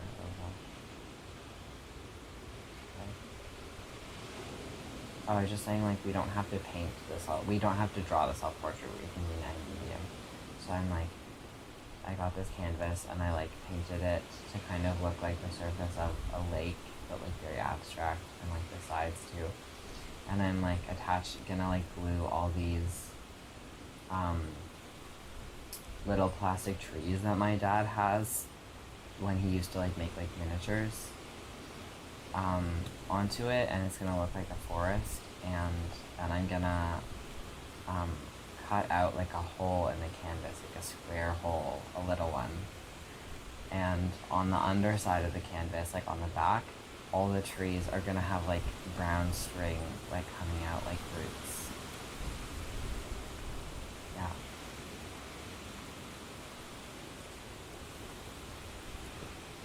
Yeah. No, I don't know. I wouldn't put it against the wall because like then you couldn't see the bottom. But I just like I've been having a lot more fun with painting now that I like am treating the canvas as like a physical three-dimensional object. Because I have just such a weird feeling about like just completely ignoring the back of the canvas. Like, so now every time I paint something, I like cover the whole canvas and stuff. And it feels a lot more like respectful.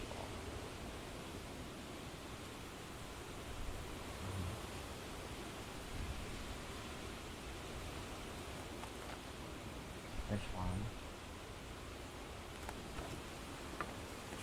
one? Yeah. Thanks. I really like it. It's really about death. Like, it's just been really intensely about death. And it's the first thing that I've done in like so long that I haven't like planned. Like, I just kind of started doing it. And like I just keep writing on it and like seeing what just comes into my head and I just write it down. But like, it's really like the themes are about how I feel about it are really like emerging. It's very, very grim. Because it's like filling up like this beautiful like map collage with like all these like black words, and I thought it was so ugly, and I'm like, every word that I write I'm like covering up more of the collage, and so like this like terrible grief about how like no one will be able to see the collage, and like all this like feelings about like how like those were the maps from when I was a kid, and like those like representing just like the idea of like going on road trips as a kid, and like it's very much about like just like privilege, like white privilege and like economic privilege, and like feeling, and but then like also like about like childhood and like loss and all this stuff, but just like this idea of like this like stretch of open road, like that the whole country was like paved over for us to like just freely explore, and then like they gave us like this car that we like is so expensive and fancy, and we have like this little air conditioning unit, and you like travel around in it. Shut up.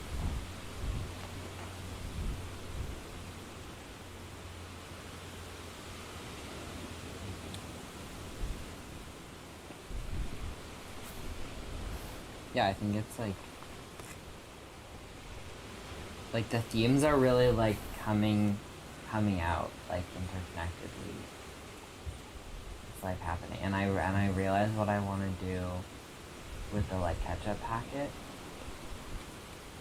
It's like I had 2 other ketchup packets, but I didn't know if I wanted to put them on or what. But I like cut them open, and I'm gonna like put them next to it, and it's gonna be like crumpling up. Like one of them's gonna be more crumpled, and one of them's gonna be like a little ball. So I feel like I have a vision for it now.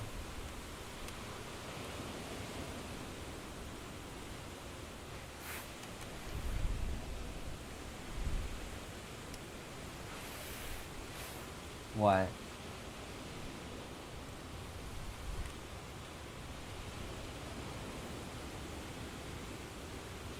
I think I like I've been in a place now of really like planning out every single aspect of the art for a while, and I've like been really enjoying that. And now I'm kind of like experimenting more with like not planning as much and seeing, and I think I'm like learning how to like combine them together in like the ways that I want so that I can get like the good parts of both.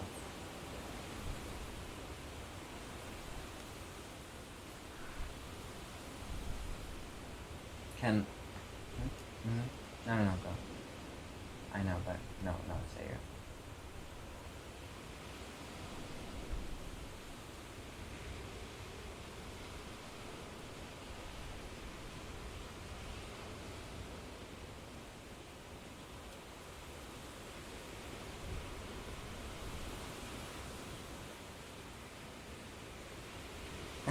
That's funny. That's funny that you remember that, because I have no memory of that whatsoever. It's funny that you remember that, because I don't remember saying that at all. Yeah, death is such an interesting thing to think about.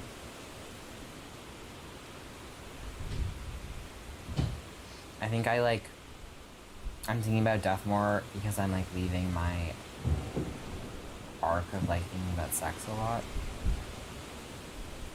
And I'm like thinking about the other like major. Everything in life really is about like sex or death. It's like, and Luke doesn't like when I say that, because he's like, it simplifies it. Like, he's like, yeah, well, like, maybe on some level, but it's not, like, a useful way to think about things. And I don't think it's a useful way to think about things if you, like, literally were, like, gonna apply that metric all the time to your life. It would be crazy. It would be so reductive. But, like, I think it's interesting to think about just sometimes. Just be like, these are our whole vibe.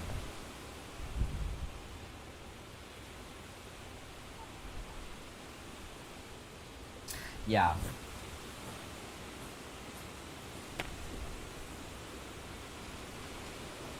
I feel like there are people who know that they think about sex more than death, and then there are people who know that they think about death more than sex, and then there are people who think that they think about other things more than sex, but they're really thinking about death, but they don't know that they're thinking about death.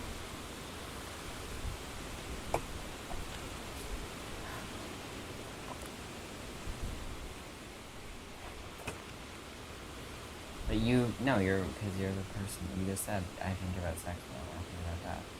But I think some people would be like,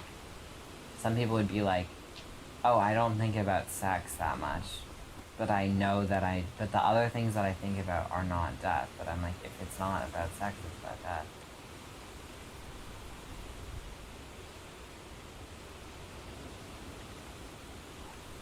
Do you think birth is like a third category, or does that fall? Birth is kind of like in between sex and death.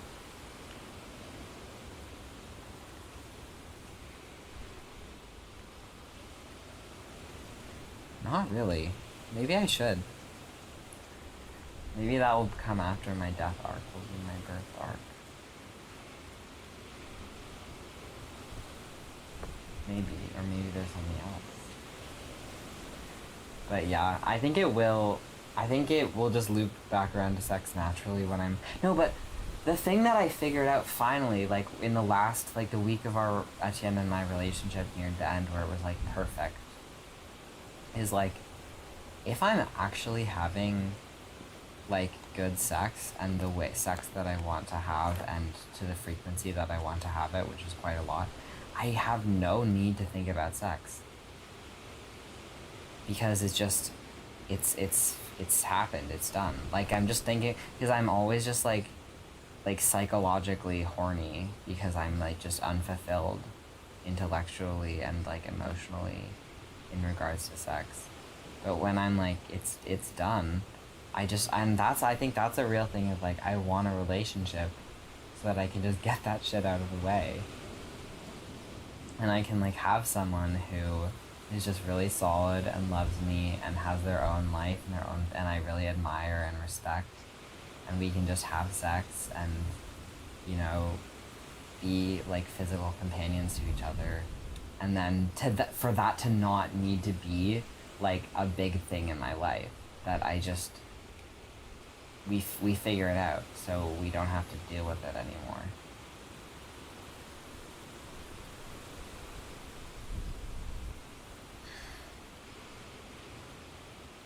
What are you up to?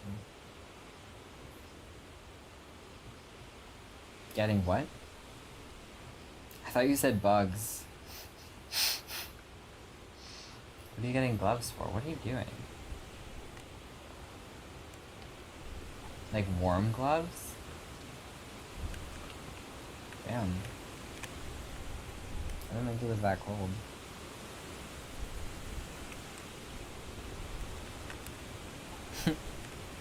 That's good. That's always important.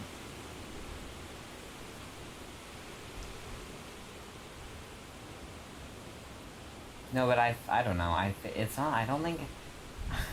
I worry that I introduce these metrics that you people in my life, like you and M and stuff, like, think about, and then it's just like, this is, like, for me, but it's not for you, because, like, you're not, like, it's just my life. You don't have, it's not like everyone's living my life.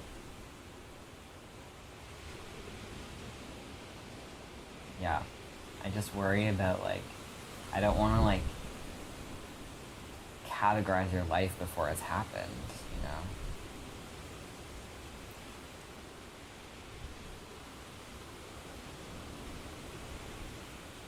Can I read you the stuff that I wrote upside down? Oh, no, thanks.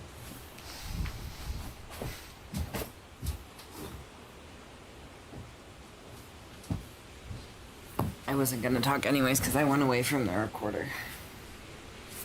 I'm just getting the thing down from the wall. Okay. Starting over is a concept totally unachievable, totally out of reach. We cannot undo it. We can go back, but what haunts us will always remain. I will not run from the news to preserve a vision. Red car driving on a nice open road. I will go out ugly and screaming when the earth abandons my body.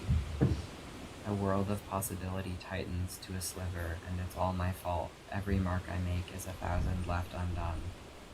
My mother, looking into my newborn eyes, must have seen the road so flat and still, hoped that I would be the car. Mommy, I am not the car, I am the storm, I am the flood, I am in every scary story no one knew to teach you.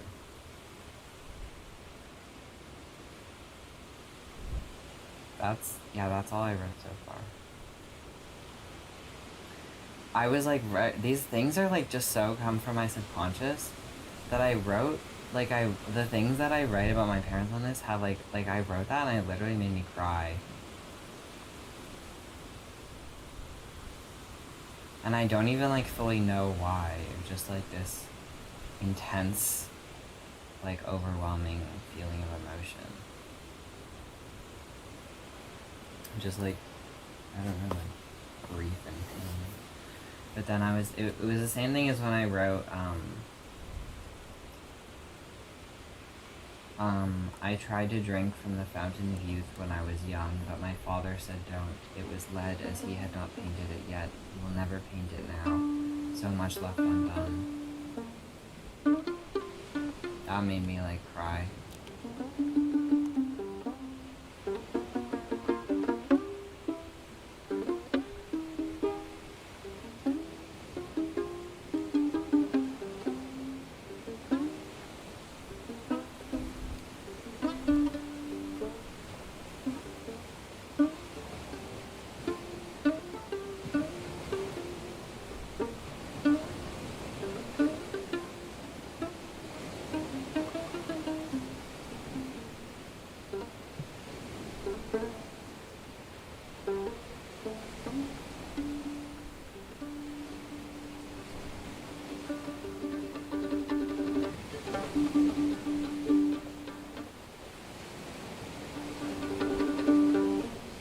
I didn't say anything.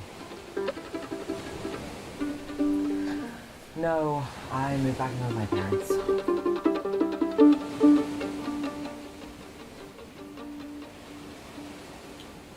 Yeah, you could ask how I feel about it, and then you'd know.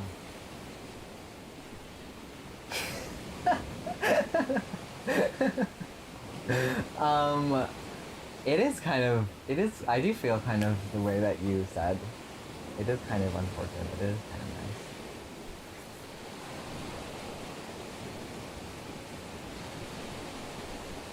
Wow, that's pretty arrogant, Tom. That's pretty arrogant, Tom.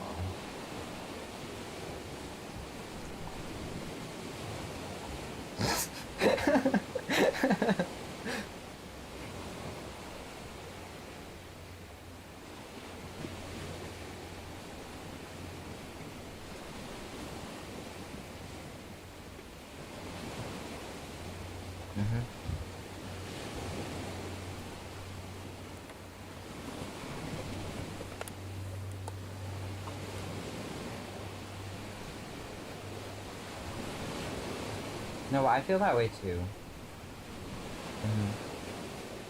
But it's like in some ways I can tell how people are feeling very well, but in some ways I really can't. Like I think it's like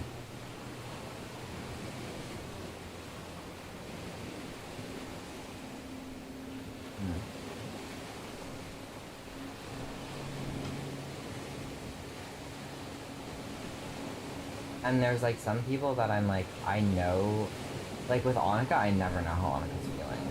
It's so hard for me to tell. But yeah, but I think with a lot of other people, it's quite easy for me to do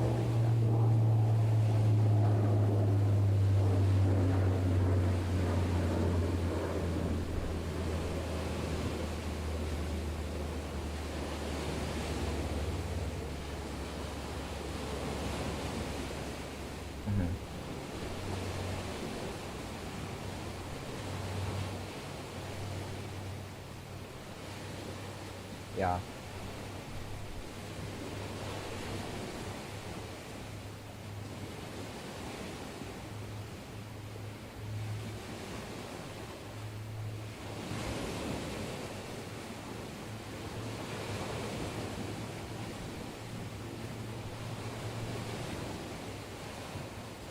Yeah. I think some people think that they're a lot better at telling than they are. And some people just don't care. But I think that's rare. People just really don't care.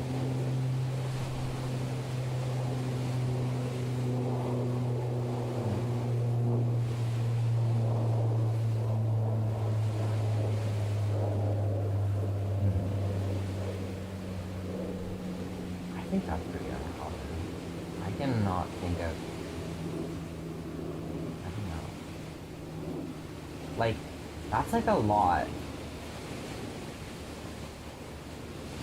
But every time I talk to like someone who I genuinely think is like a very mean person, it never ends up being like if I start to understand them that they actually want people to feel bad.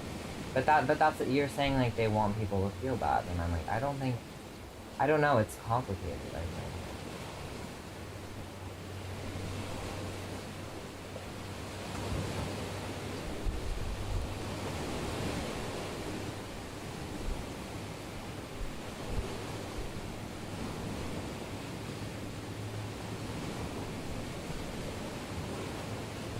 I think most meanness comes from people either not understanding how other people feel or not caring how other people feel.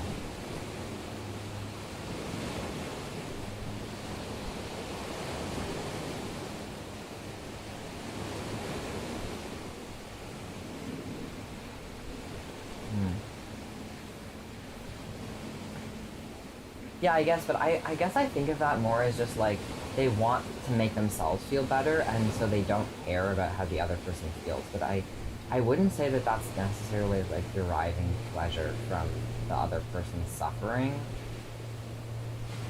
Yeah.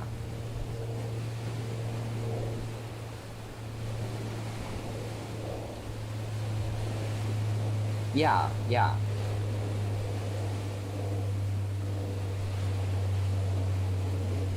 Mm. Well, I guess, I don't know, I feel like maybe I'm probably just not, there's like a slight nuance there that I'm not getting. But the way I see it is like, making someone feel bad to make yourself feel better is based on the desire to feel good and the lack of care for how someone else feels. Like, if they could just feel better without doing anything, I'm sure they would. It's not about the other person, it's just an incredibly self-centered activity to make other people feel bad. It's just purely about themselves. But then I think it's much rarer and much stranger to find someone who genuinely has accepted about themselves that they enjoy other people's suffering and making other people feel bad is enjoyable for them. I think I feel that way in some regards.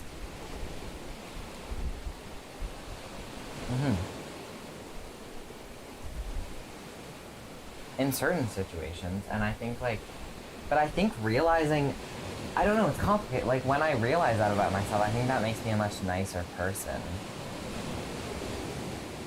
To know that about myself.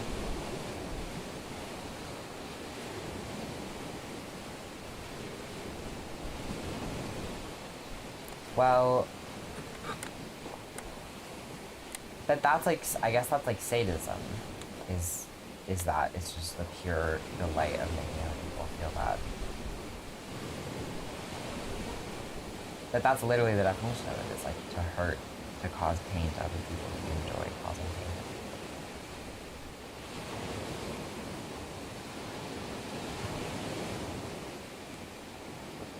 Yes, but I think it's so demonized that we don't talk about it, and no one wants to admit it about themselves.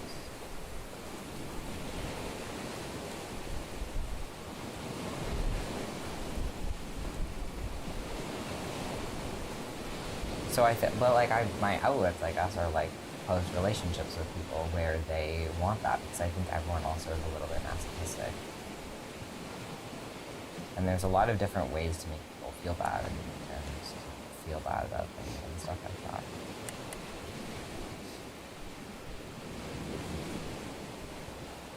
Like you said, like, being sad feels good. I know, yeah.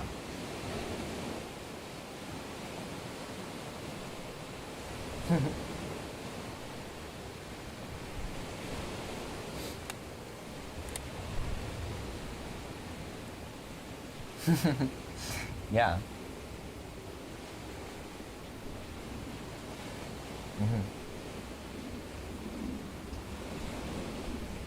Yeah.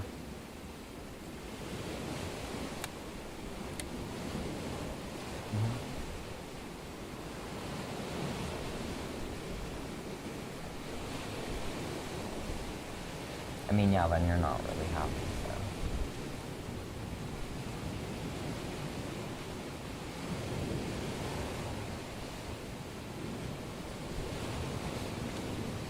It's hard to tell sometimes.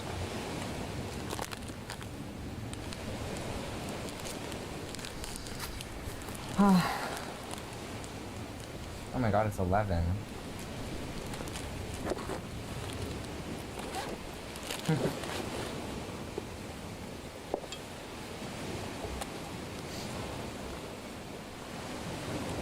It's not about that, Tom. Stop. It's not about that.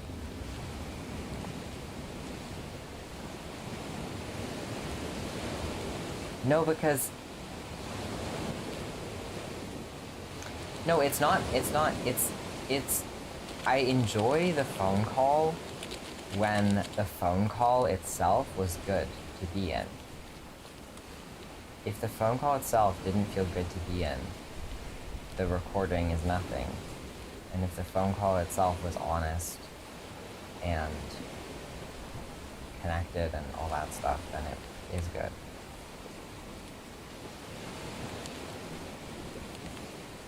In my life? Yeah. Well, I found 6 so far. Now, yeah, now 7.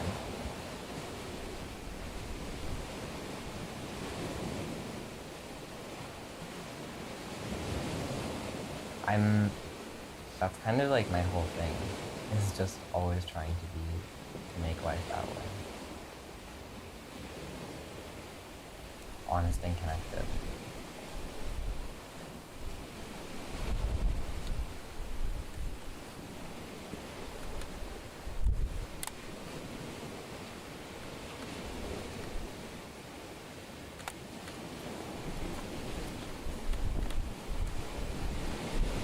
Is it hard to believe that I found that many people?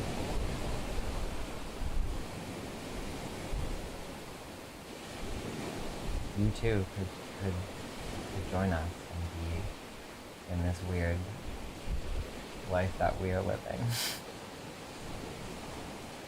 This like life where you have all these people to be honestly connected with, and you talk about your feelings a lot.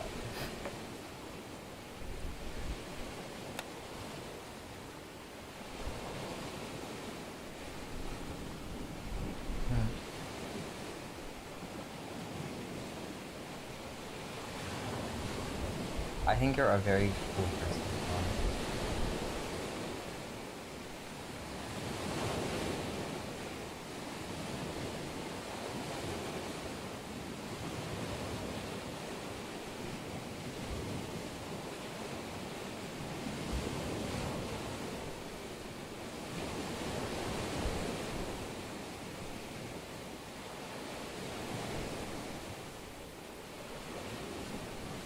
What was your mom saying?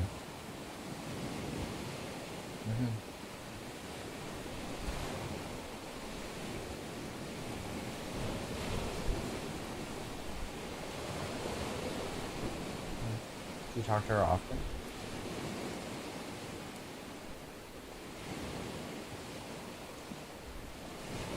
As often as you would like, though? How often would you like? Really?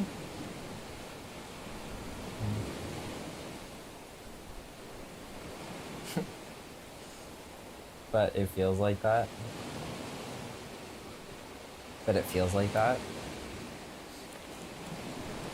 That you'd like to talk to her never?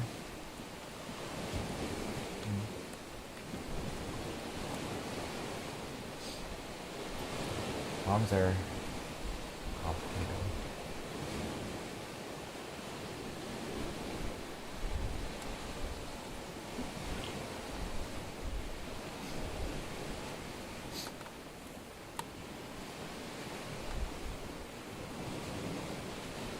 Well, I can talk more about it. It's a lot better because I left home and I got to be an adult, like, on my own.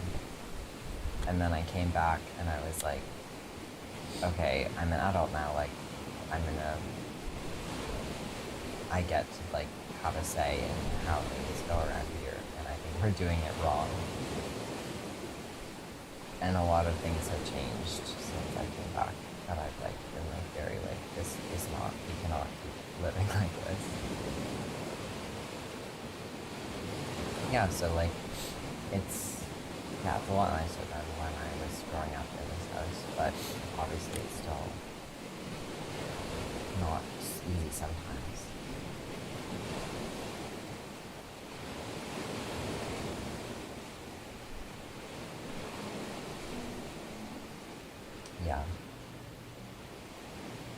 Yeah, I have a very rare family situation.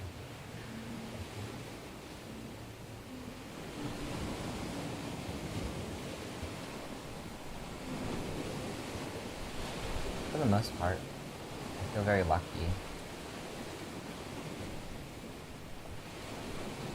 Mm-hmm.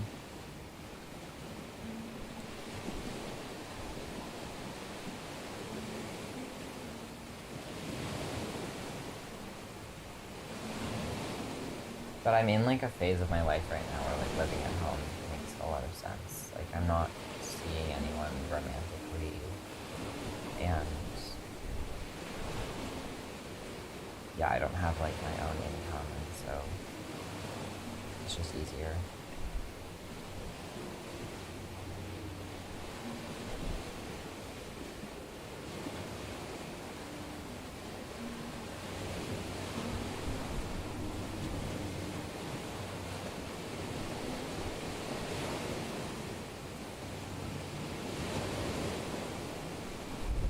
It seems like I don't know, I feel like living alone would be hard if I was you. Mm-hmm. Well, like you live so far away from home, and I don't know. I just know that if I were in your situation, I would be pretty much on the brink of suicide.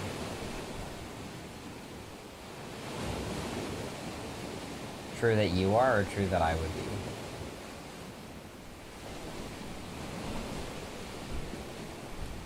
Mm-hmm.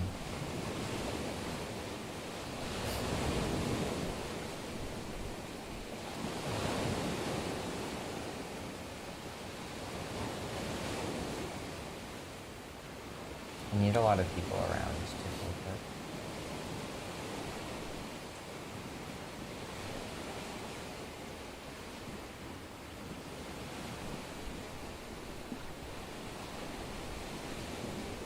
Mm-hmm.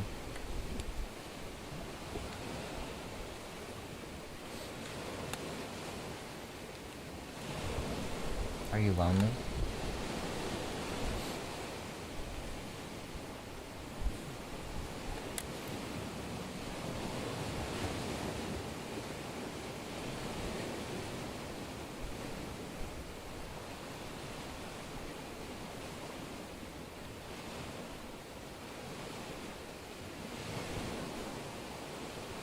I really like related to what you said at the beginning of the call when you were talking about like ups and downs and like whether you're depressed or not. I've been like that my whole life.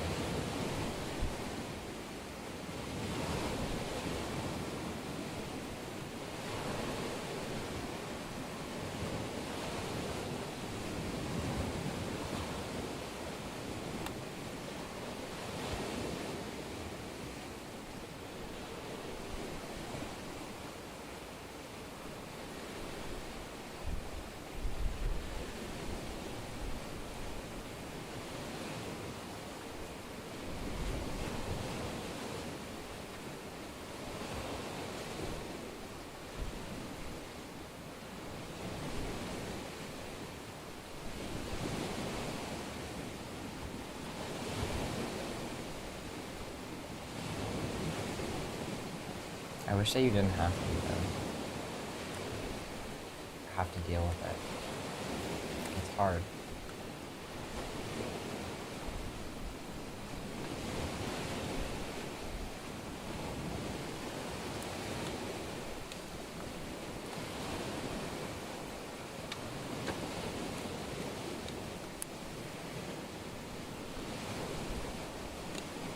It doesn't seem like you're doing that.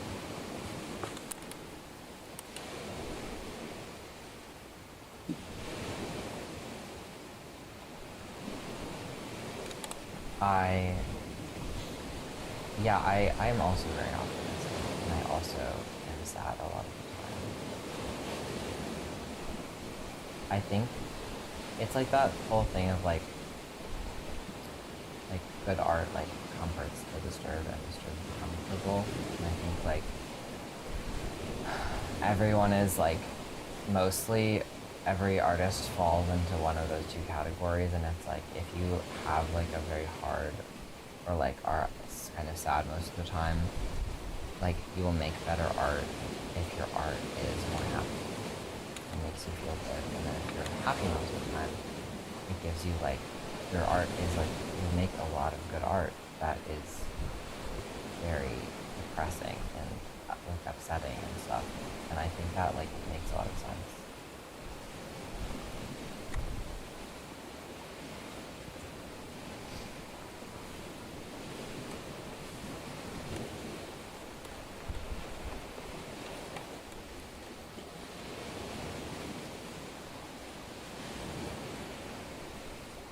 Mm-hmm.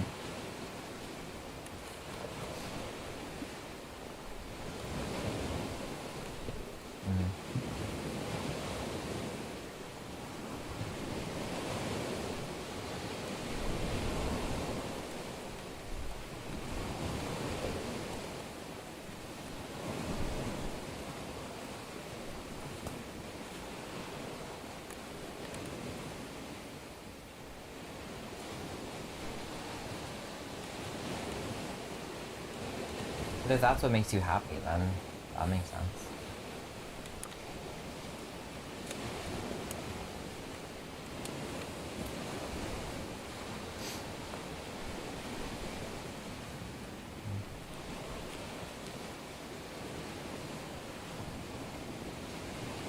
Like I think when, like Paul Anderson, Luke and I were talking about him last night, is such like a weird figure.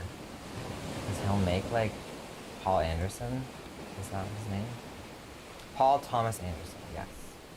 Sorry.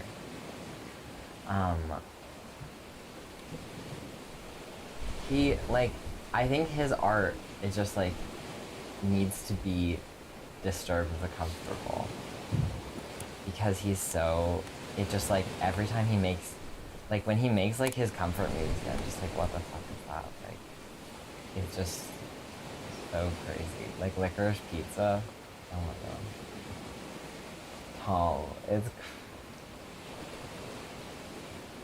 What do you like about it?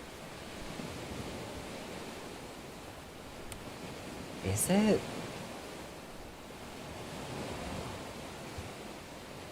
It just feels so safe and easy, and I'm just like, you seem like someone who's. It's just like you have so much power, and you just use it to make this movie that makes you feel good. But I'm like, yeah, that's what I'm saying. It's like he seems like someone who seems very comfortable already, who's making this comfortable movie, and I'm like, that's very nice for you, but this is not in good taste to me.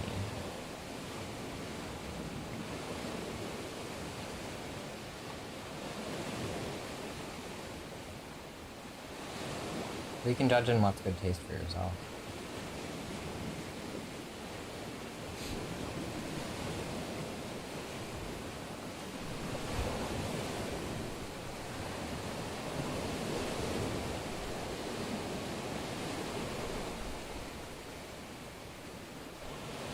No, but that's what I'm easy about him. I'm interested in him talking about what's not easy. Yes, that's what I am interested in. Like, movies where he talks about, like, where there's, like, it's, like, complicated and hard, I think, are a lot more interesting because he comes at it from, like, that contrasting perspective.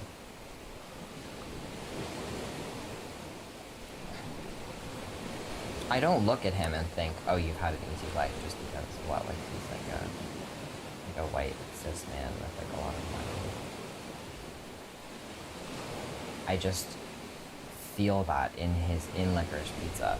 I'm like, this is a movie that makes comfortable people feel comfortable. It's very safe.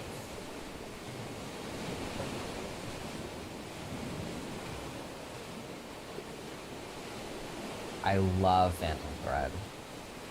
And I love Punch Drunk Love.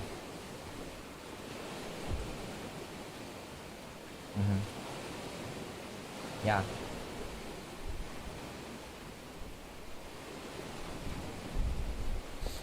That was just like, oh my god. It's...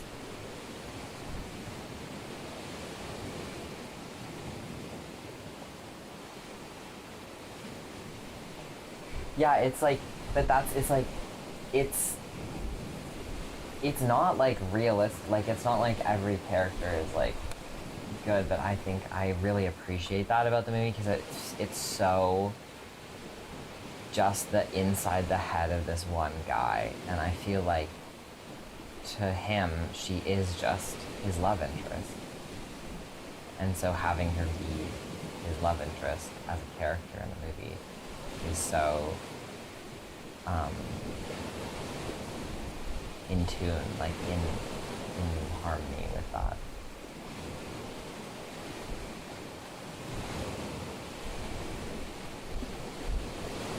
Yeah, it just didn't like connect with me. Aesthetically, it's a hard watch for me because I don't like where they are.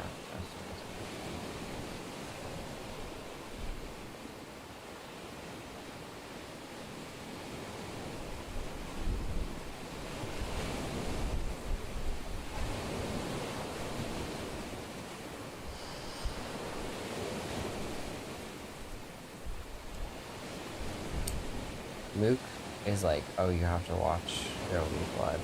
It's just a must watch at some point. So eventually he's gonna make me watch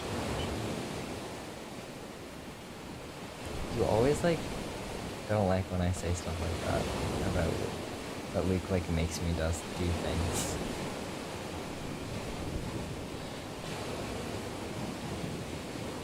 Why? Why do you have a problem with me saying that? Or why do you get stuck on it? It's notable to you every time. Yes.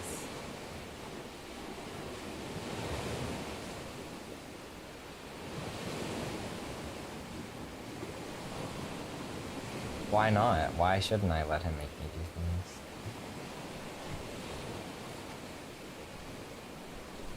Yeah. It's my choice. I let him make me do things.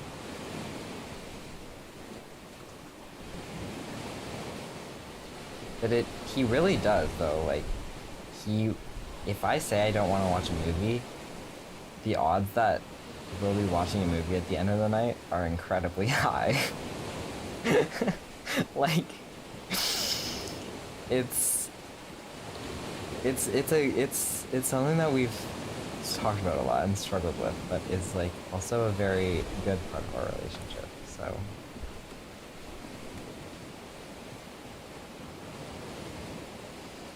I should probably go soon. Do you want to see the print that I made? Or one of them? How should I send it? Can you receive like pictures on text from Android phones? Awesome. I don't think Luke can for some reason.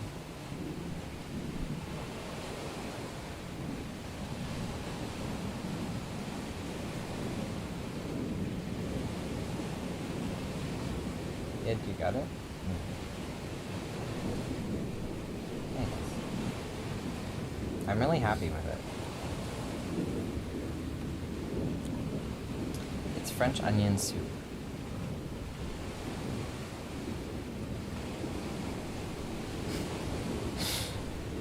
That's okay.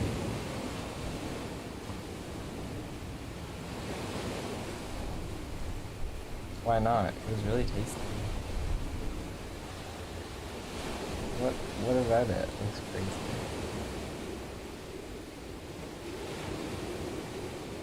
It's cheese. Melted cheese.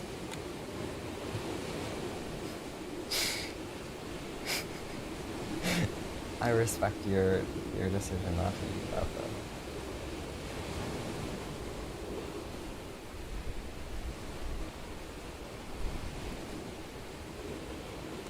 Do you like the art that I make?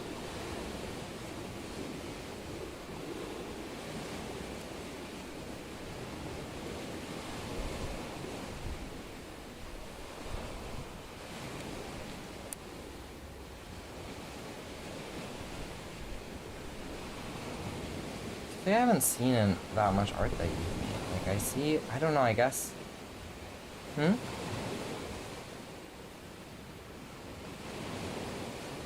Yeah. But, like, when you're working on films, I feel like I'm not, I don't, oh, I've seen, well, that one film that you directed that you didn't like. And I did like that movie, and I wanted to see more from you. I want to see more things that you direct.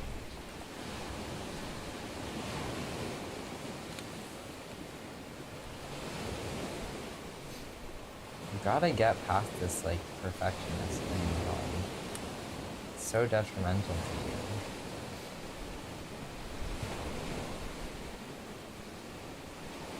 No.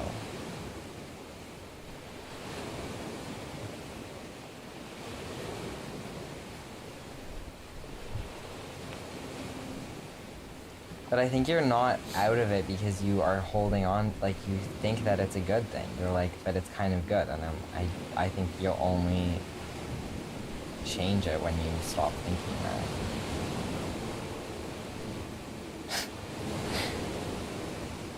I'm like, just make some art, Tom. Just make some shitty art. Just let go. Get...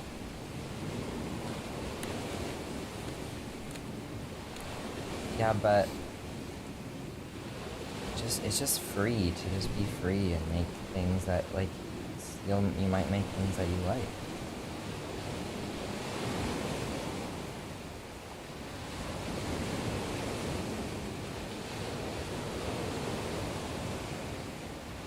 Like, you're like, don't make people make you do things. And I'm like, it's just nice to, like, not have to control everything. Like, when I'm with Luke,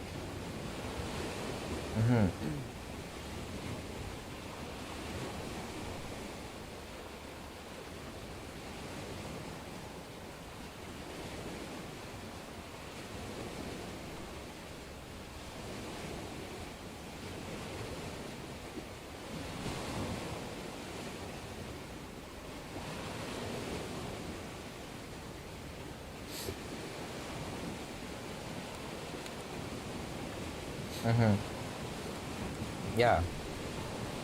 And it's just, like, not as fun. I love fun. Like, I'm just so sad all the time. Like, most of the time I'm just in just such a bad place that it's like, why am I making art that's, like, not fun? And there's so many things that are, like, just make things that are, like, suffering and, like, serious and whatever.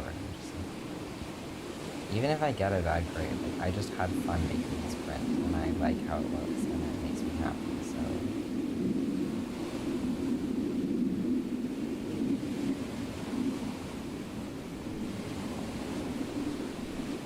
Why? Well, but then I said I think that's me trying to say, this is what I'm experiencing you as, is that true? And then you said, you got really defensive about it, so I don't feel that way anymore, and I don't think I know you very well, so I don't think... Why don't I think I know you very well? We spent so much time talking about that. And, like, how... And, like, I'm realizing what helps me understand people better is to know how they feel, and most of the time, you are not as good at answering questions about how you feel as you are about answering questions about what you think. No, I don't have to go. Are a lot of people good at answering questions about how they feel?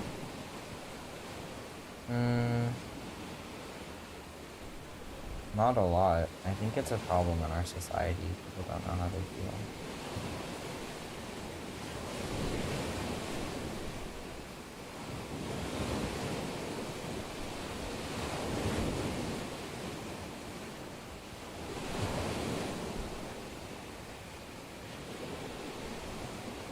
Yeah.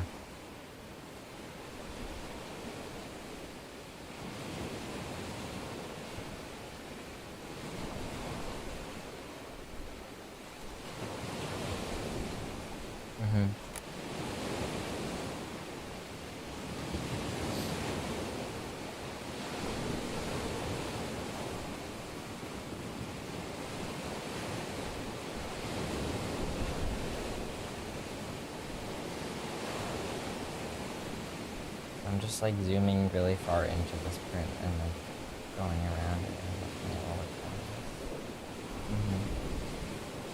colors. Like sorry, yeah. What were you saying?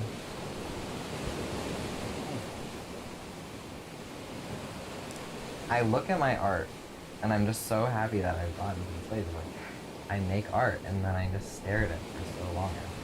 That's sick. Like, I just love, I make art that makes me feel good.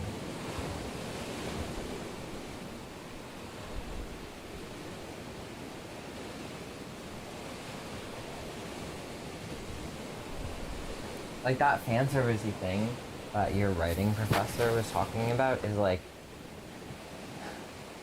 that's how I realized that is the way that I like to write. Like I wasn't good at writing for so long because I was trying to write the way that other people wanted me to write. And I was like, if I just write what makes me feel good, it's so much better. And there are themes of, like, everything has themes. You don't have to decide, oh, this is what the theme is going to be. It just happens.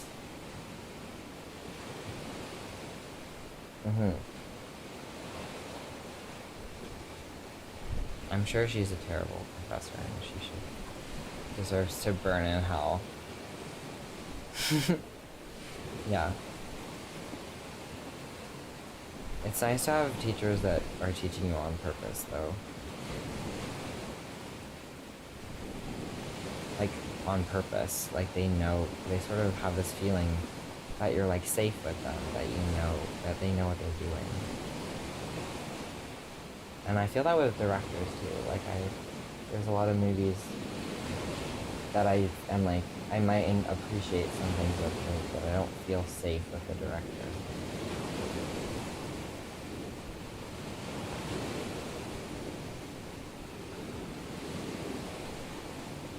I'm trying to think. I'm so bad with names, and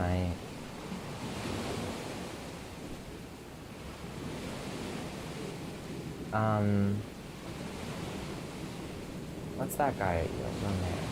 No,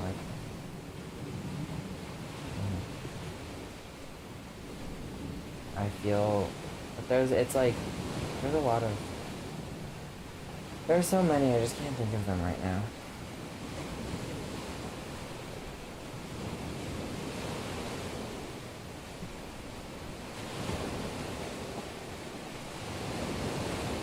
Oh,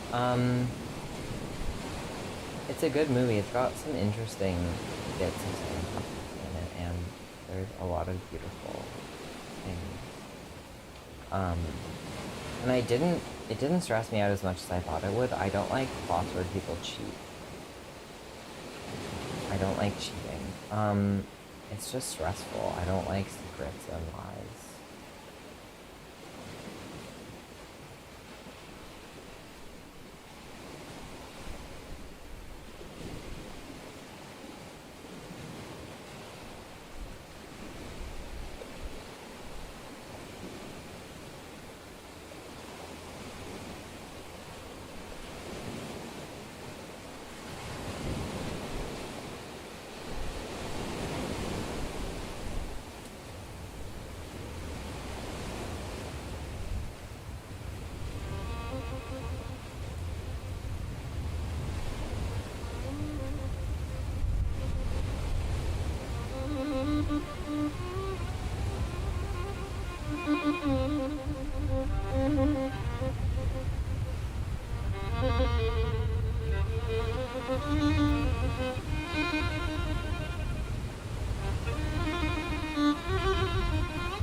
Hi. Did this for me.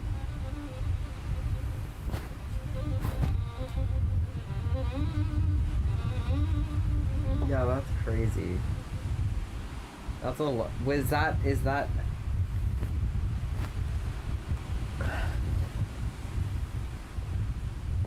I guess, yeah. Yeah. Okay, Luke.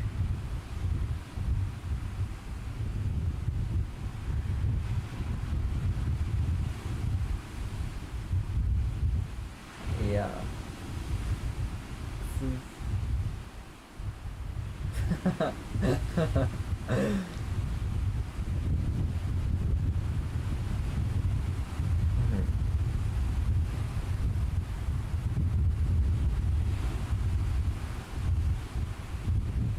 Oh.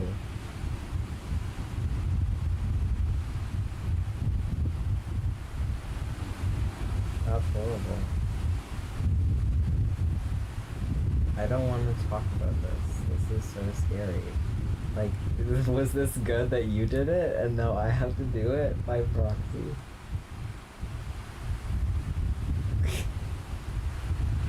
Yeah. It's for you. It's a problem for you.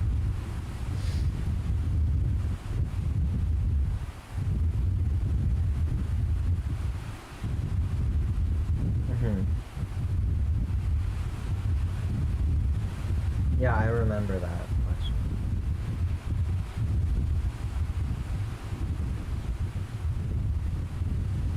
Yeah, I remember the question. I read it.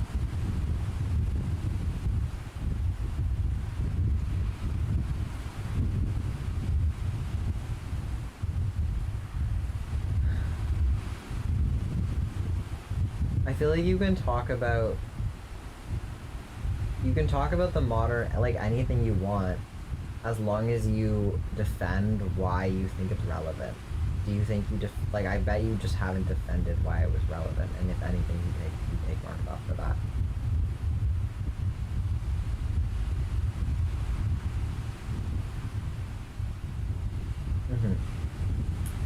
Anyways, what were you asking about?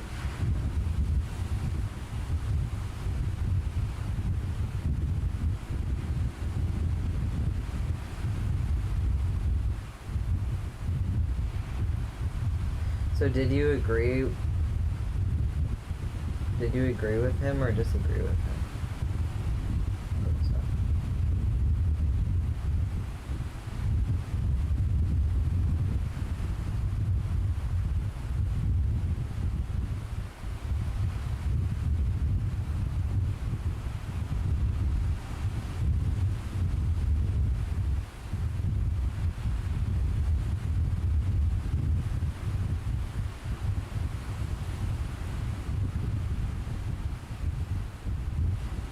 I don't think it's a problem.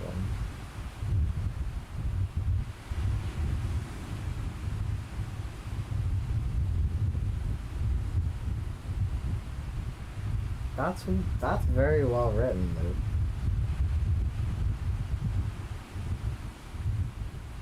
Yeah, that's good. That's good. I know, but like that's very like clear what like I feel like I really get what you're saying.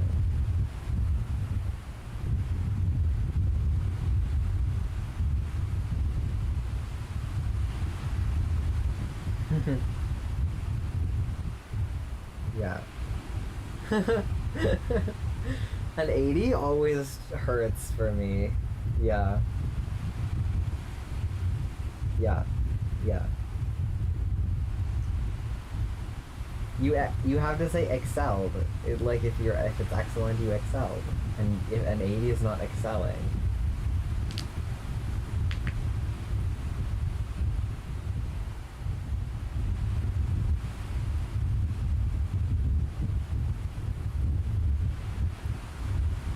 In art school, you're never getting in the 100. You just have to accept that. Like, no one's ever gonna be like, this is perfect art.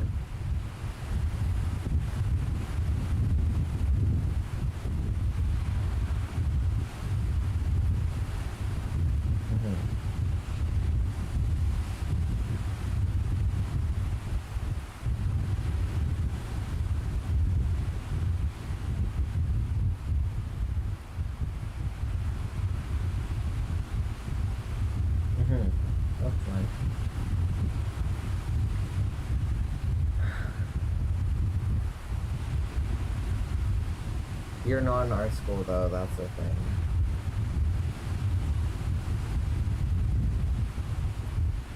You're just so not in art school.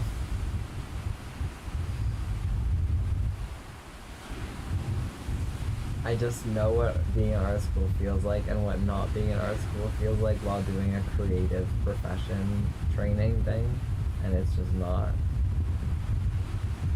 Like, interior design was not art school.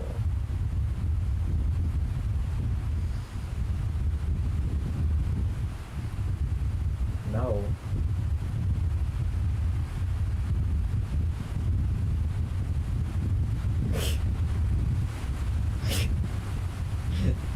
But you're doing something that I think is valuable. I wouldn't call it art school, I would call it film school.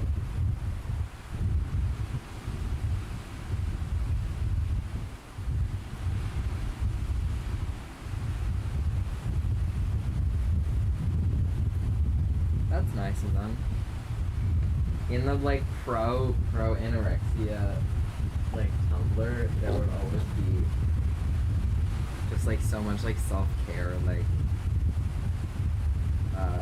I'm not gonna read this, like that's a lot.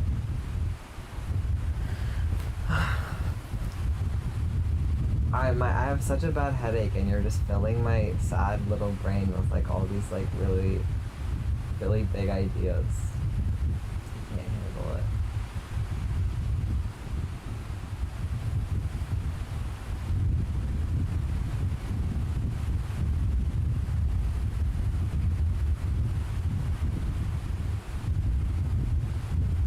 Yeah, it was really nice here. It's like, but it did feel too good to be true.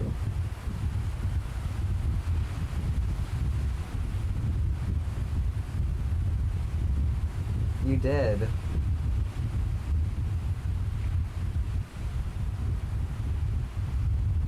Can we talk about 2 nights ago? I just feel weird, like, not.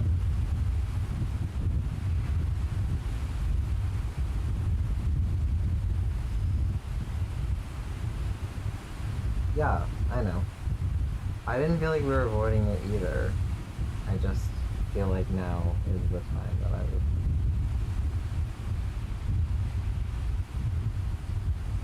Well, I told Annika about it. And I know you're gonna be like upset about it. But like she really is not, she doesn't talk about these things, I promise. It's not gonna get out. I just really needed to not, like, you know me.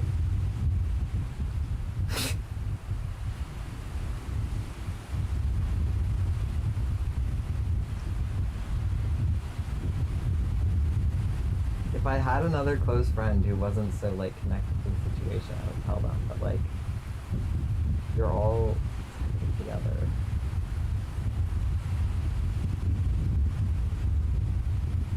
I just needed to talk to somebody about it. But it's not like a big deal. It's like she knows the vibe. She's like you. She doesn't talk to you about stuff.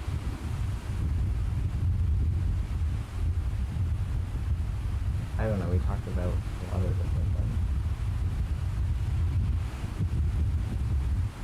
things. She doesn't say a lot, she just listens mostly. That's why I like to talk to her about stuff. Like that.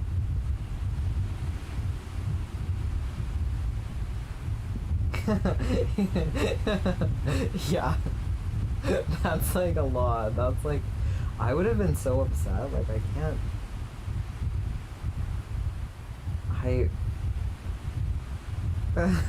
What happened?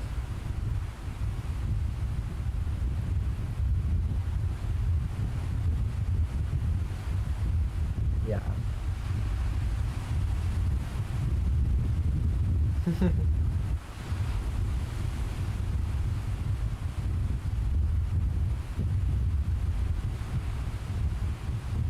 Yeah, and you're just like, oh, that's why. Yeah. Yeah, totally. And Do you feel like when they do that, it's like, oh, like they have to kind of be an asshole to be that good at that thing? To me, that's how it feels. Like, it's like you, like, it just makes sense that way. Like, if you were less of an asshole, you wouldn't need to be so good at swimming.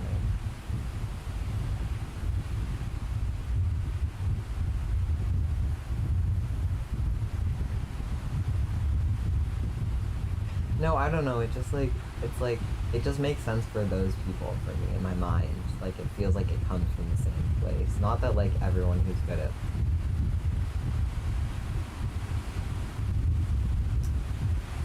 being an asshole. This isn't like an overarching like philosophy. This is just like when I meet someone who's a real dick and or like really sucks and then they're really good at like one thing. I'm like, oh, like that really tracks. It's not like I believe that that's like how the world works. I hope it isn't because I don't think I'm an asshole.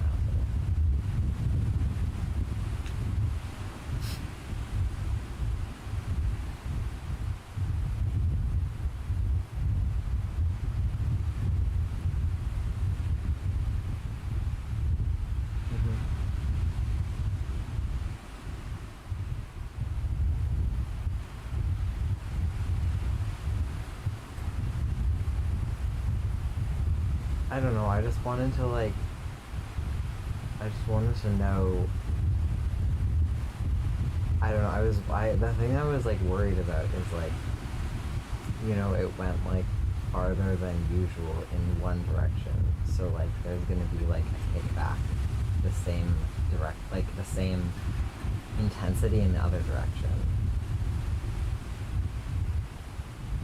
Like, I don't know that you would be like, even somehow, like, you know how we were like talking and you were like, I didn't want to be like that, and then like just say the next day like, oh, what, nothing happened, like that was so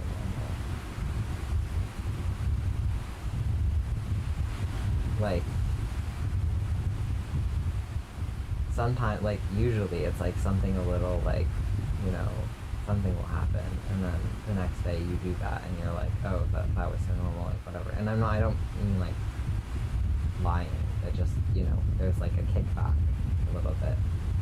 And so I was worried that like, because this was like more intense, that there would be like more of like a denial or like saying, you know, that nothing happened or something.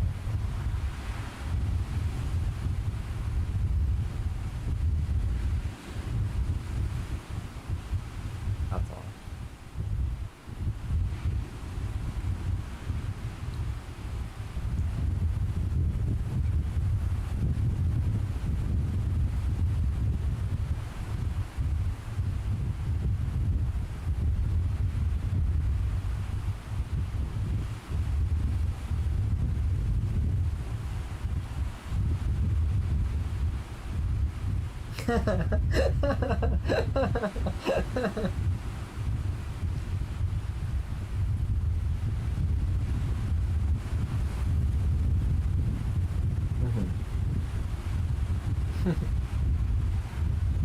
Yeah, there's not like a, yeah.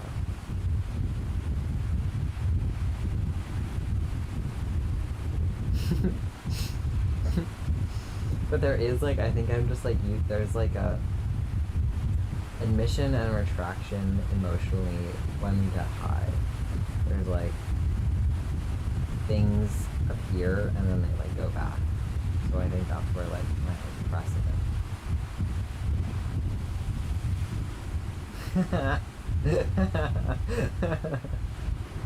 Okay. And we can't, yeah, like, well, you can't, like, tell me, oh, this is limb for limb movie. It just has to, like, I just have to find it out.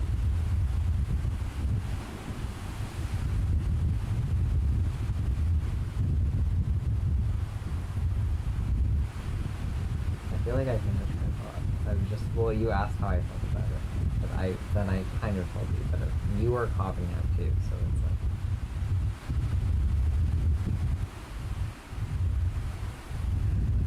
I'm not like, I don't know, I just wanted to like, I'm not like asking you to come up with like a definitive like statement or like opinion or anything. I just wanted to like not feel like it was something that we couldn't talk about because that would be weird for me.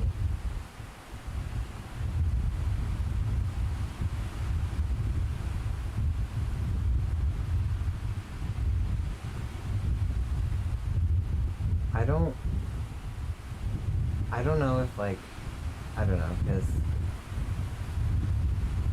I feel like we, like on the night, like we were sort of, it was very late, but like I said, like I felt like we were always on different pages, and I don't, like it's not, I don't know, I feel like we are on the same page, but I feel like the best like way that I think about it is like we're on the same page of different books.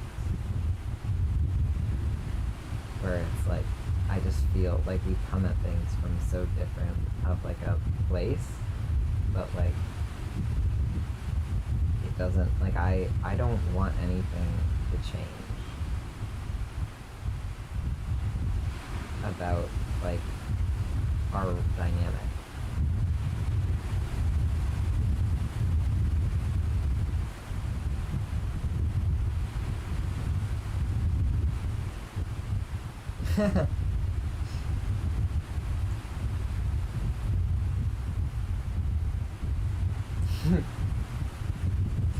No, but it's like, you can be like 4 pages into one book and 4 pages into another book, and they can be saying very different things, but it's the feeling of being 4 pages in is like, there's sort of like a consistent thing across books, and it's not an analogy, it's definitely a metaphor.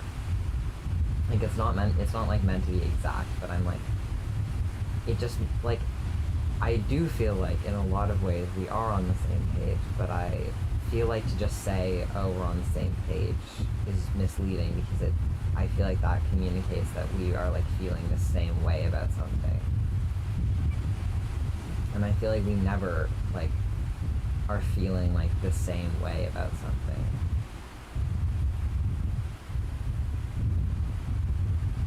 But I don't think that means, you know, that we're like, there's some like rift.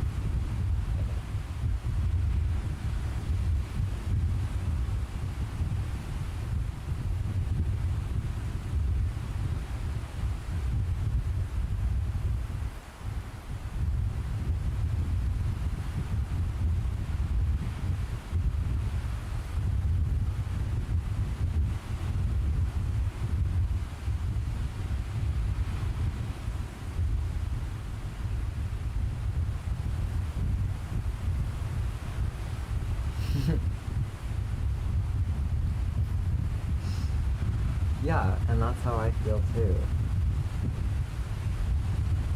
And you said like, you know, I don't want you to be this romantic figure in my life, and I was like, I don't want that at all.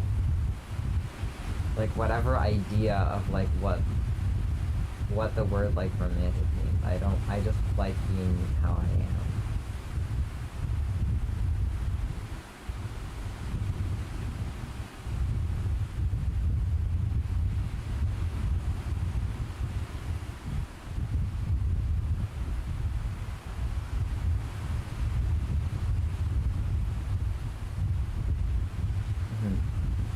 I agree.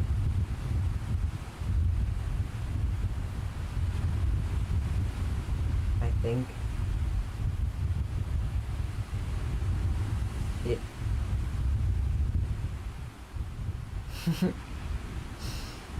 was there like a turning point? Because you said like when, like before you said anything, I was like, oh, this is just something that happened tonight, but you were like, I didn't feel this way until recently, and I'm like, there was like, you, like this was a feeling before it happened?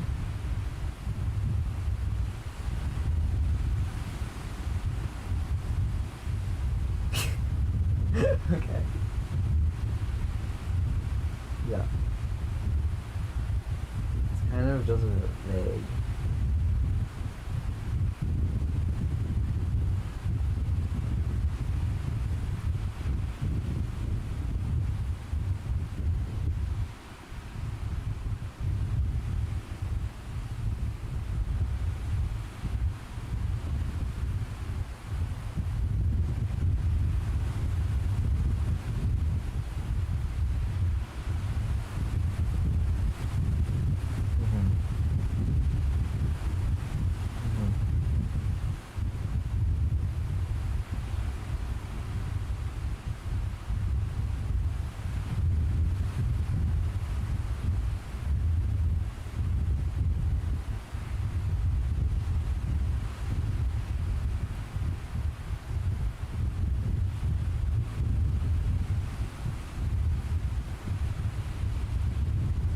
Yeah.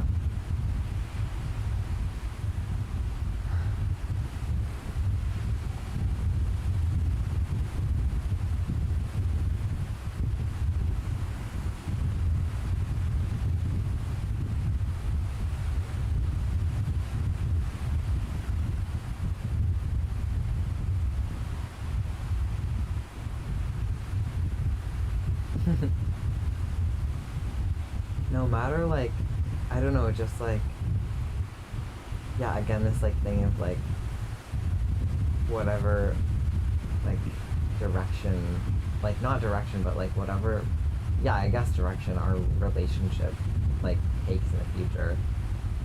Like, I feel like it would always be like fine. It would never feel like, I don't know. It couldn't, like, I don't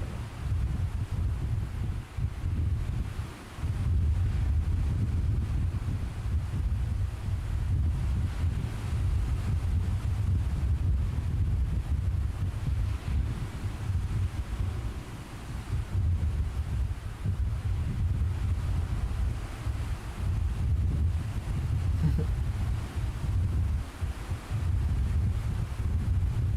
Yeah.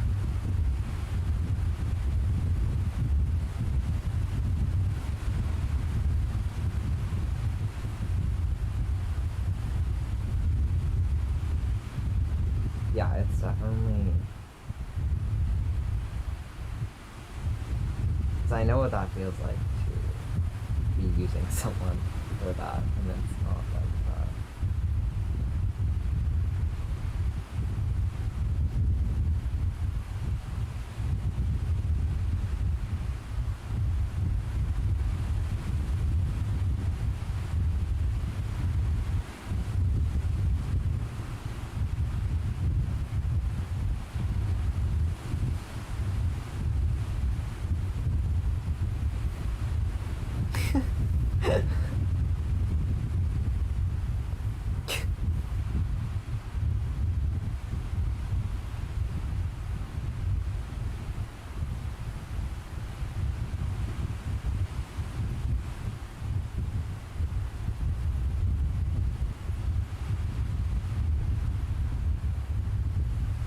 Yeah.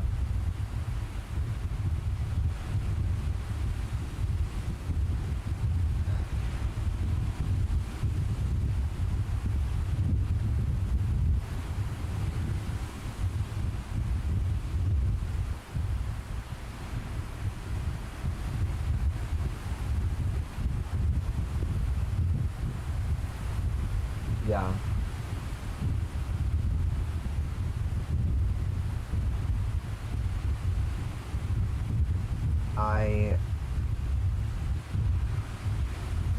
Like, I don't feel like any, like, again, it felt so, like, normal that, like, when we were, like, huddling that way, it was just, like, it was, like, very new, but it was also very familiar feeling for me. Like, it didn't feel like anything, like, changed. I don't know. Like, it kind of did. Like, I don't, like, you know what I mean? Like, it...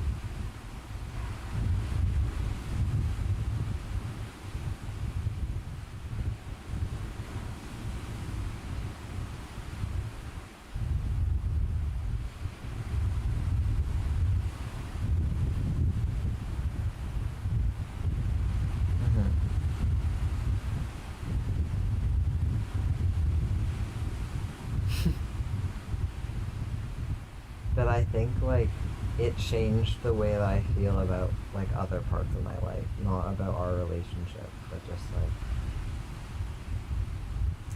Well, it wasn't just that. It really wasn't that. It was, like, since, like, I don't know, like, for a few days before, like, just talking to Tom and hanging out with you, it was just, like, the final kind of thing of, like,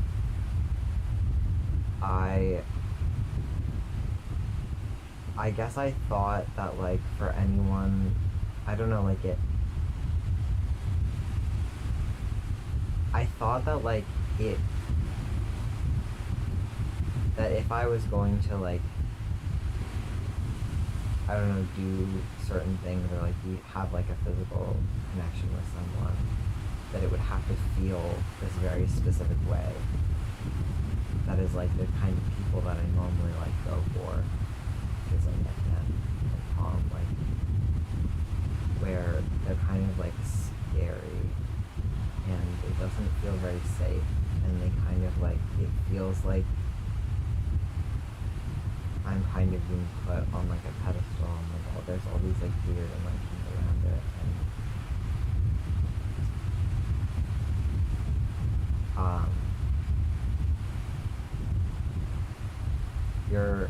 you are not like that person at all, like the kind of person that I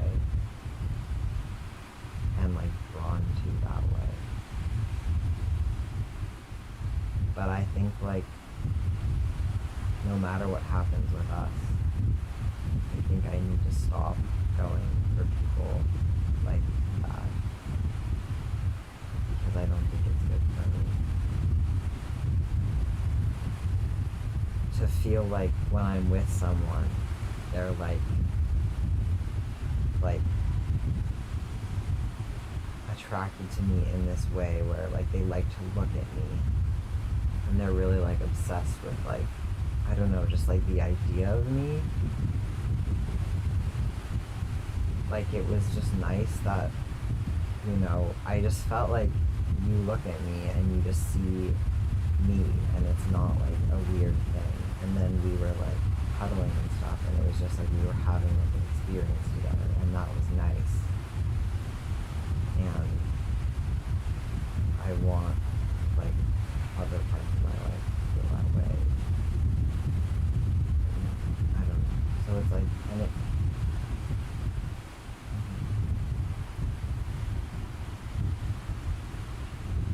Oh, I just like it. I don't know, the words like platonic and romantic and sexual have always been like very confusing for me, because like it, like there's something like the idea of like romantic attraction that I have in my head is like, that's what I feel towards like that other type of person.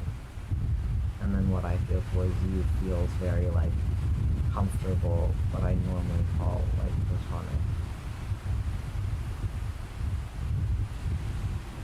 And so that makes sense.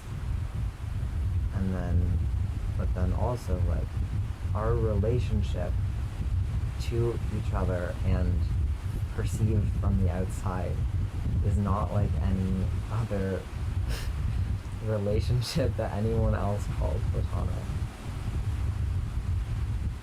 And that isn't, it doesn't feel like what I think of as being romantic, but it's certainly like different.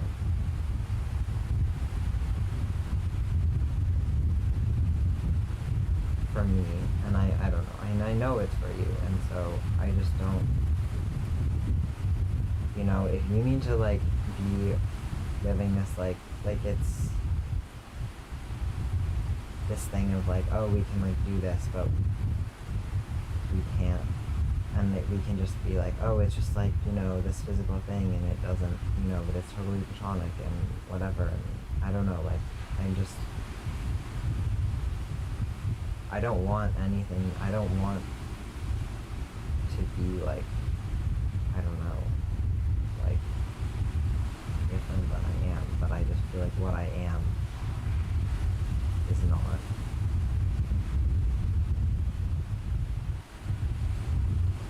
Symbol like that, and I'm not gonna just wait and pretend that everything is simple until you are like ready to admit that it's not.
Yeah.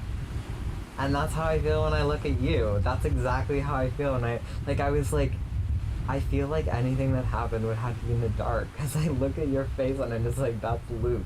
Like, that's my friend Luke. Like, that's so weird.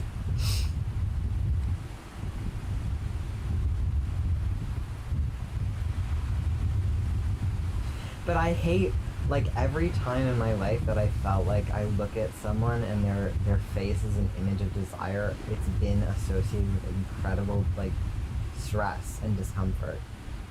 Like, that's not, I don't want that. I want someone, like, and it's just nice that, like, you know, I don't know what's going on with you, but whatever is going on with you, maybe there's someone out there who is like you, and I feel like you, like, I feel comfortable with, like, they're not objectifying me, and who actually is queer and,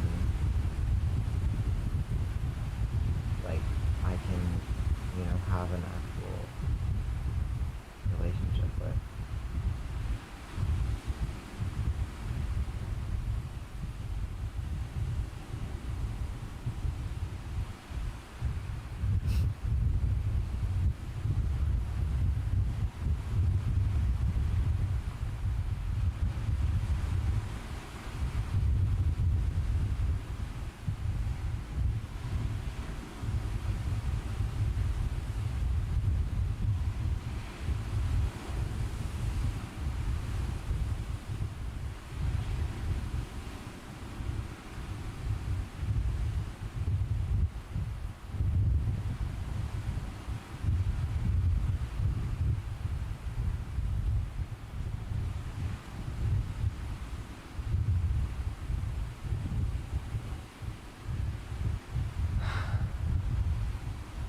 Luke,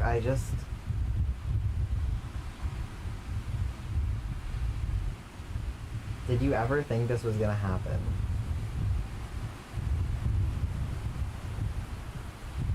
So, you seem really sure about other things happening and not happening for someone who has just discovered something that they never thought was gonna happen.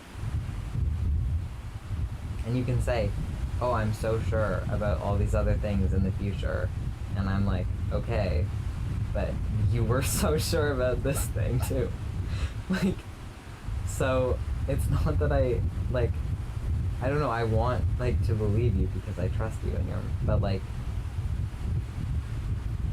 I don't know, I'm not gonna, like, pretend that I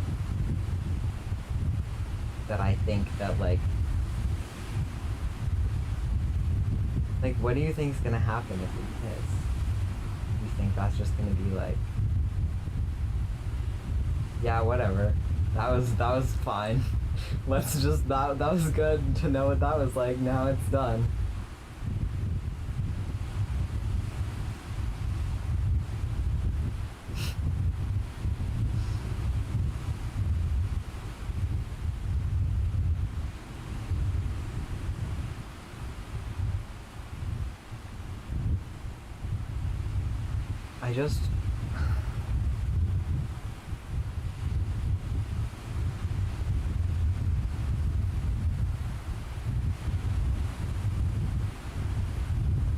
It just seems like this safety that you're holding on to, of, like, you know, this one thing might be weird, but, like, everything else is gonna be normal.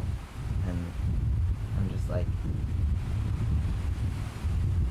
I know very well, I don't know what it's, that this whole thing is, like, so unstable. But if you want to, like, I don't know, have an unstable thing, like,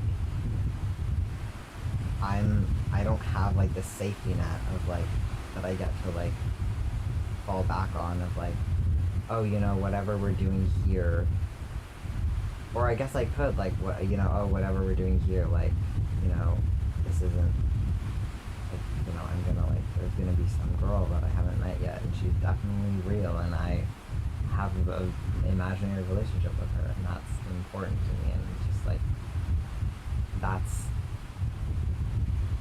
you can say like, yeah, I think that I'm, you know, whatever, I want to end up with a girl or whatever, but just like,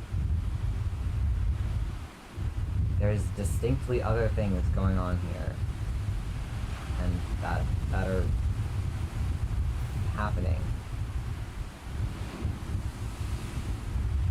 And we don't have to do them. We don't have to do anything. Like, you can, if that's, you know, you want, but I don't want to be like, I don't want to feel unequal to you. I never feel unequal to you, and I don't want to start.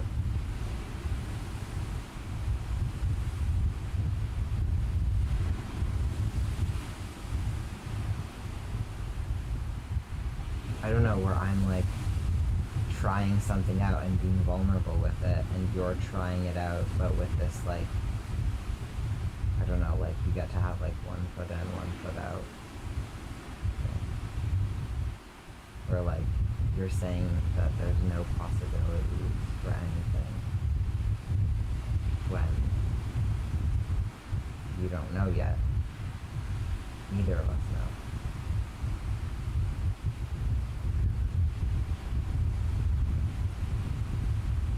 And I don't need anything. I'm not like asking for anything at all. I just don't. If you want something, if you want to do something, which you obviously do want to do things, because you do that. It's very obvious that you want to do certain things.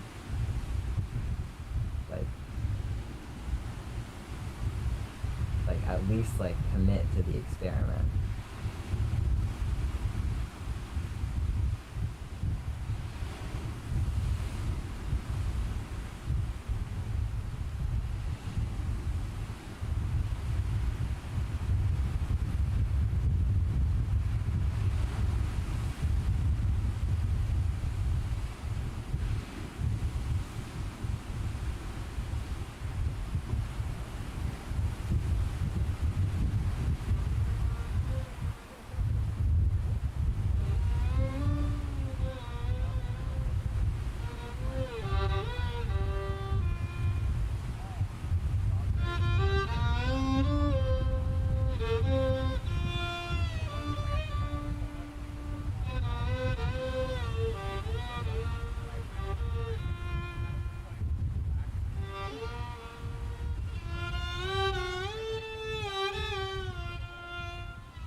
I hate when like I'm like talking to someone and it's like we've said like a few things before the recording starts and you like don't get that first like initial like hi.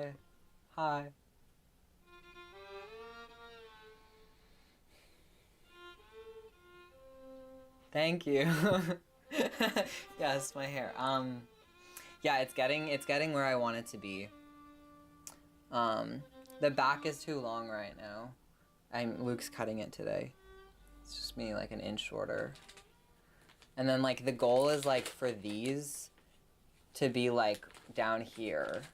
Yeah, and then this is like the bangs are gonna be short like this still, and then my ears are always gonna be out.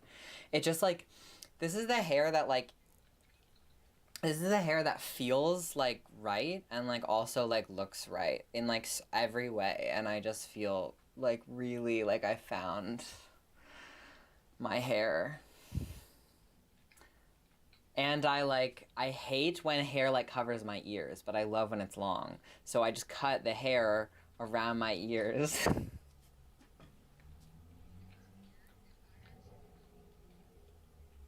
Mm-hmm. Yeah. Oh my god, it's so awful, yeah. But I like this, I feel like a little fairy.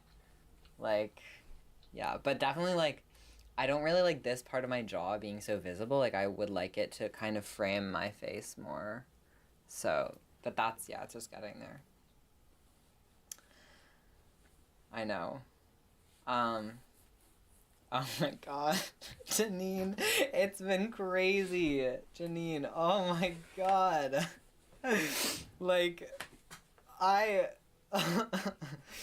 I'm like slowly starting to feel less like I'm living in some alternate dream world, but it's still definitely... Fuck. Oh my god.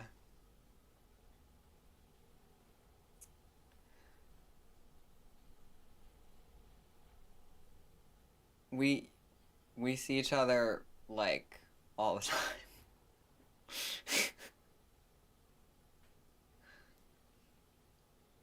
We haven't had sex again yet. Yeah. We're hopefully going to today, depending on how much studying he gets done for this exam. But it, like, I don't know, it's so like the way time works in my brain is so different than other people. Like, it feels like we've had sex a lot of times. But it's yeah.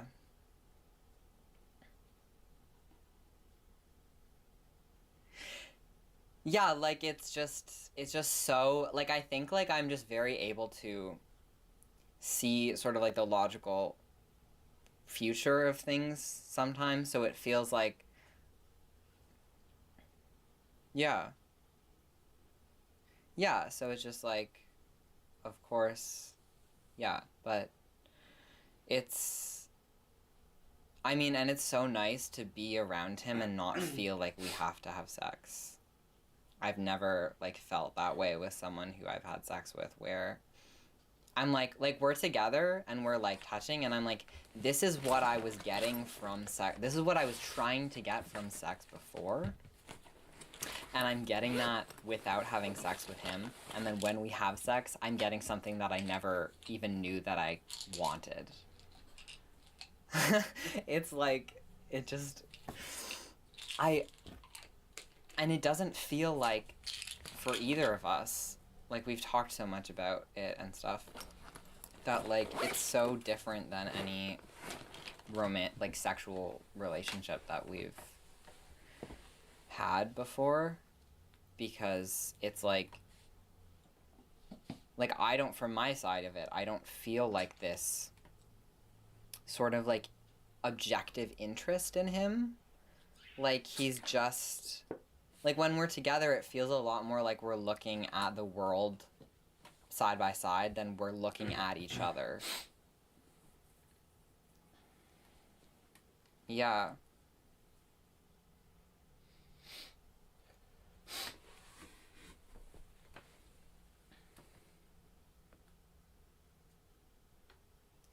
Yeah, yeah. And both of us like hated that like so much. No.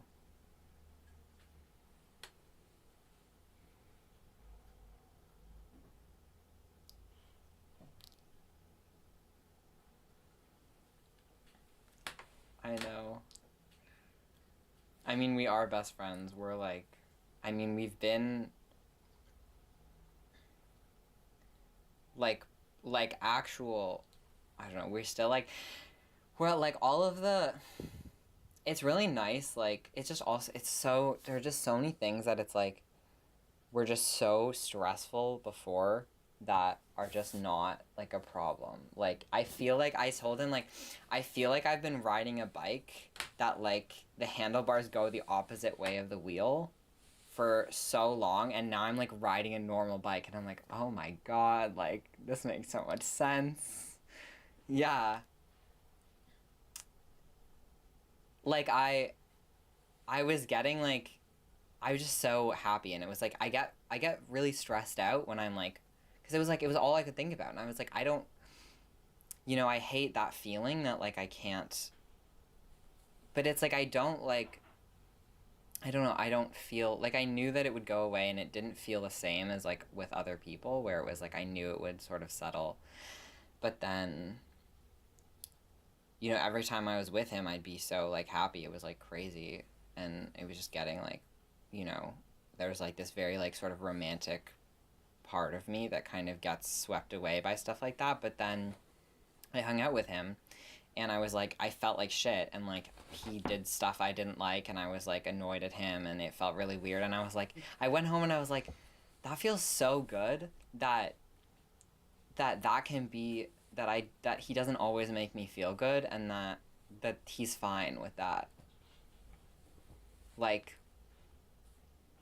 you know, like I went home and I apologized to him, and he was like, for what? Like, and I was just like, oh, like, yeah, it's just, and then I was like, and then we talked about stuff, and I was just like, you know, I was so in like my ambivalence about like, I don't know how I feel. Like I felt like, you know, that push and pull that I used to have so much with people, where I'm just like sick of them. Like I don't want to think about them anymore, and I'm kind of like, go away. And like, and it was just, it's so nice to be with someone who is also ambivalent about our relationship, who is also sometimes very like apprehensive about what we are to each other, and I'm like and I don't feel like it feels horrible, that first sort of rejection of like when he says something that rejects me, and then I'm like, but this gives me so much permission to be in my own, like, yeah, like I've always been with people who were instantly infatuated with me, like, and just thought I was like God's gift, and we're saying, you know, like Etienne was saying that we were gonna get married like after a month, and I was just like, I know, and I'm just like, yeah, and everything just so practical, and it just makes so much sense, and like, it just, yeah, I just can't, and I can't even tell you, like, I have never felt more loved by like another person. Like and it's not new, like it's always been this way, but this is like, there's a final barrier of like expression, and it's gone, and but he wants my love. Like no one has actually wanted me to love them, and I just like, I have so much energy that I've realized in the last year, like I want to love people so badly, like I want to make people happy, like so many people in my life. I'm just like, what can I do? Like a question that I've just been asking people so much lately, like in my head and out loud, is just, what can I do to make you happy? Like how do I get to you specifically? You know, I don't want to make people in general happy. I don't want to be like a person who makes people happy. I want to be like able, like a skill. Yeah, I want to develop a skill. And he just I'm like, today he just has so much, like, we're in his room, and he just gets like stressed out because of like, you know, we're in his bed where like they used to have sex, and so he prefers coming here, but you know, he has to study tonight, so we have to go there, and I'm like, I am just like so good at loving it. Like I'm bringing him a lamp, a carpet. We're gonna like put like his red blanket on his bed. Like I can make his room, and we're gonna like, my mom has all this like smudging stuff from her like indigenous sort of community that she used to be a part of, and we're gonna like smudge his room and smudge his body, and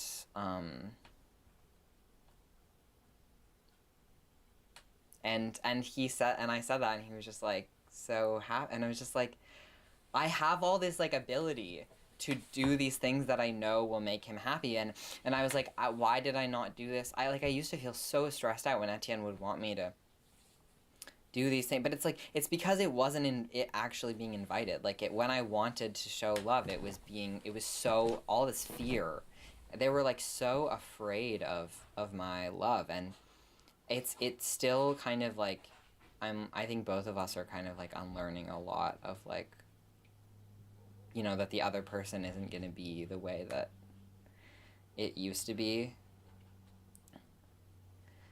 And with him, it's just like, he's never afraid of me. Like he's never, you know, and the big thing is just he's always there. He's just constant. Like and that's just such a big, like, Etienne was always, it was gone. Like, they were just, every promise was broken. Like, they were never around.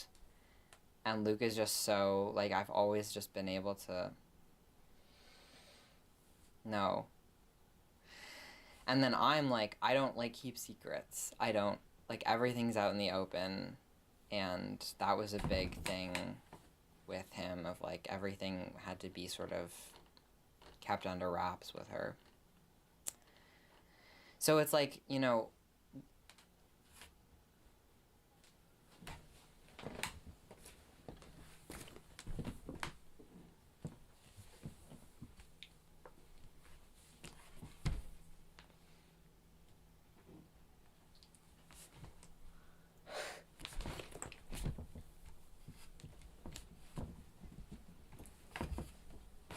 yeah. And, like, it's just nice that, like, you know, we can have, like, a really frank conversation and it doesn't get, like, overly emotional. It's just very sort of, you know, this is where we're at, like, I just literally, like, nothing in my life has ever made this much sense. Like, it's overwhelming. Both of us are feeling very overwhelmed.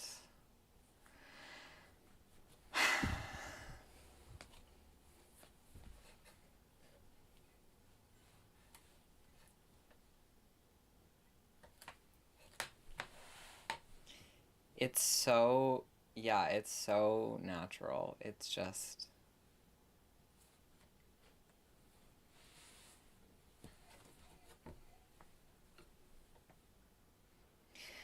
because I look over at him and he's not, you know, this beautiful sort of model. Like, I think he's beautiful, but it's like his soul. It's not like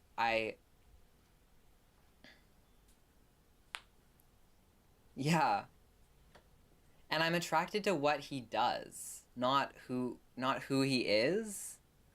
Like, that's a big thing that he was saying too. I was like, I find you hot as, like, a verb, not as, like, a noun. Like, he does hot things, but when he's just existing, I don't find him particularly, like, hot. Like, I'm not turned on by being in the same room with him. I mean, now it's kind of getting, because there's more associations with sex, but I'm able to be around him and not feel like it's always about sex. Like, there's so much more to our relationship.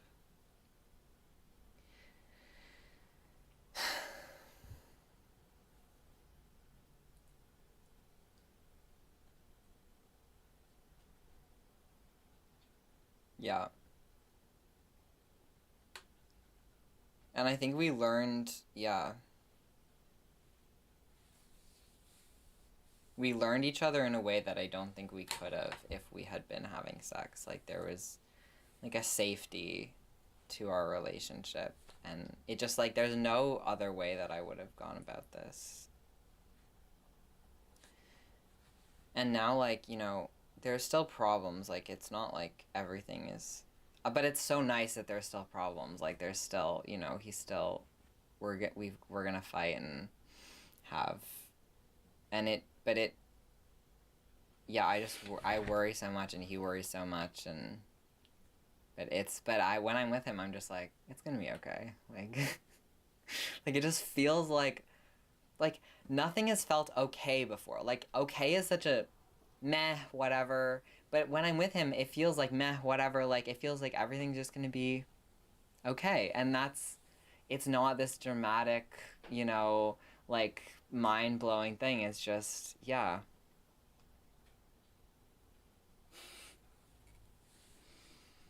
No. It was so, like, passionate, and I'm just like, but I realized, like, I want this, like, existential, like, this feeling of going into the unknown, and this fear, and sort of bravery and feeling like I'm like an adventurer and feeling strong. And I was trying to get that from other people. Like I'm attracted to people who give me that sort of feeling.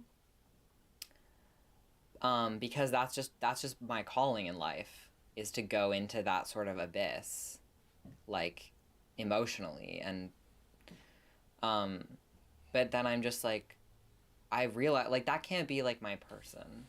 Like my person has to be like the little warm cave that I, you know, where all the light is and all the warmth is, and then that, you know, and that's how it feels. Like it's so boring, but it's.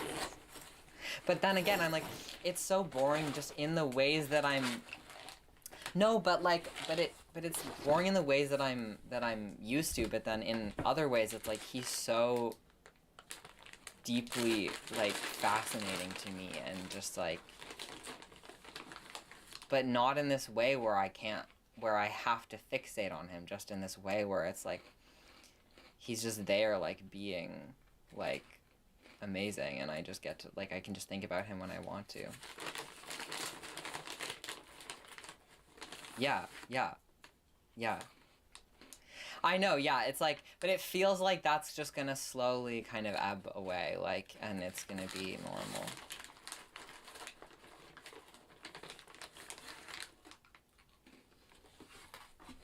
Yeah.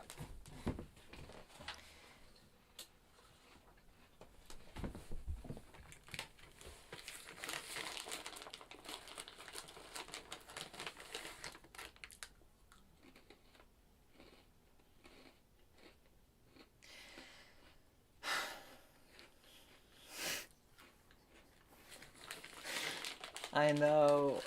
It's just I can't like I just can't like he just like I when I was like a little kid, like the person that like, you know, I would imagine like some guy that I would like meet in the future, and like what he would be like and how he would like sort of, you know, be different than all of like the people that I was around, and I would like talk to him and I would be so like sad. And I'm just, and I kind of gave up on that idea because I was like, that's not what I want. Like, I want these like interesting people who, you know, give me this experience where I can like, but now I always, my whole life so far is just always coming back to what I knew as a kid. Like, I just knew so many things about how my life is going to be, and I move away from them, and then I come back and I'm like, I was right. Like, I was right.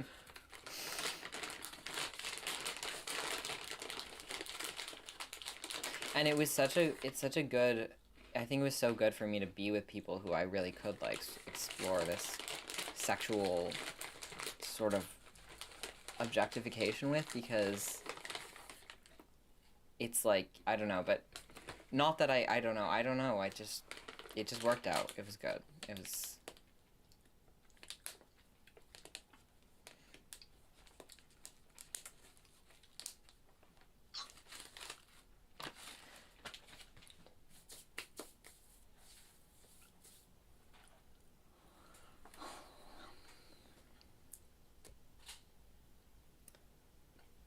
I mean, that's definitely a part of it, but I also think I enjoy, like, like, the experience of, I don't know, just this, it helped me work out a lot of things that I was feeling about, like, all this, like, sexual trauma. Like, it gave me a lot of new sexual trauma, but these sort of, like, ideological people who wanted to objectify me and have me objectify them, and it was just interesting. Like, and I think, like, I am now, like, I feel like I'm really glad that I am sort of, like, sexually mature in a lot of ways, and able to bring that to Luke and make him feel really good.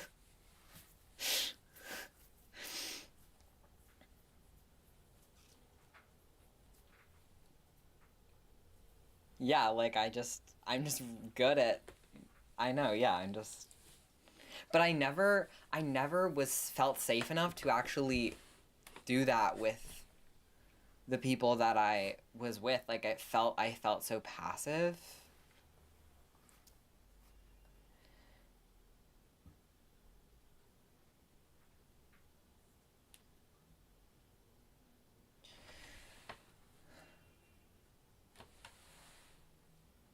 It was constant fear of me and my body and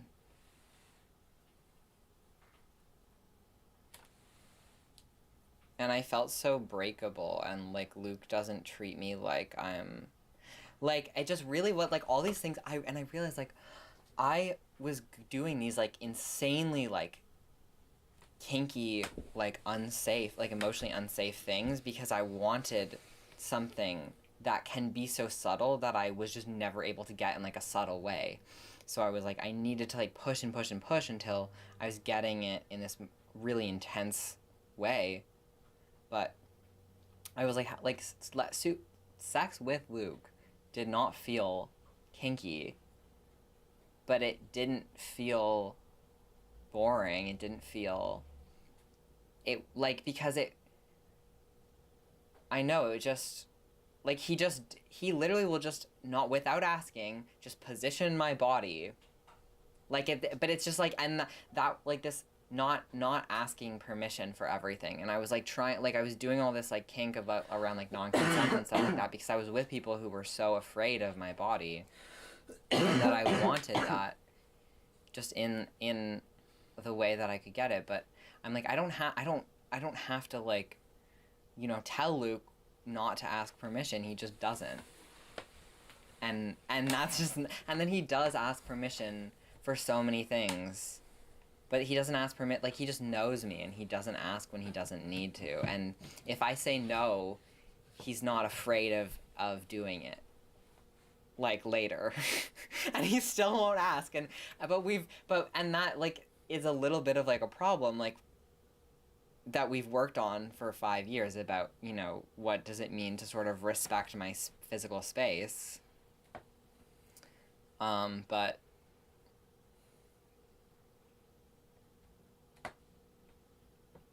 yeah. And I know that if I speak up, he won't be upset. So it's just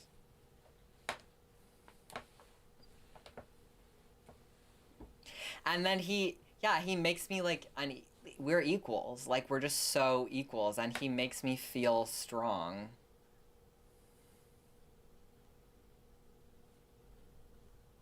No, I'm terrified of like weakness because it's like I realized that I was scared of bugs because not because they felt powerful, but because I was so easy to kill them.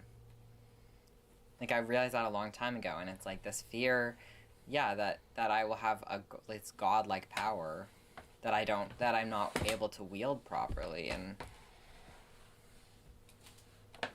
I mean, but I was a kid. I didn't know. But yeah, with him, it's. Well, I mean, and there's been a lot of like hurt around me doing that in a way, that didn't feel good for him, but we just work it out. Like, yeah.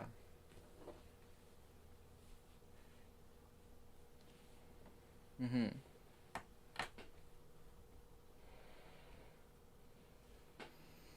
It's so good. But I just like it's so amazing, and I realized this with Spencer, my professor. To feel special to someone who makes so many people feel special. Like that's really just such a gift. Like, and I think not a lot of people feel that way, but that's so how I feel. Like, it's so much more like if everyone like so many people like Luke is like so many people think of me as their best friend, but I'm his best friend. It's like, and I know like it's a bit of an ego thing, but it's like, but it really is like people who like, and Spencer, like, everyone in the class feels like so, like, Spencer makes him feel so special, but then he's like, but I'm special to him. And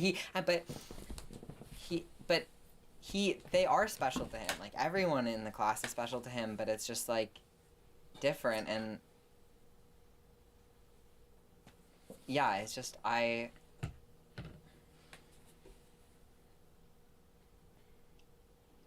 my god, Janine, I feel like somehow I was, like, reincarnated as, like, he was reincarnated as me, but he's still alive. Like, we are so similar. It's really honestly creepy, Janine. Like, he was like, I have a bet with my I was telling him about my self-portrait for this end of class and how I was having a really hard time with it because I was just sick of staring at myself naked.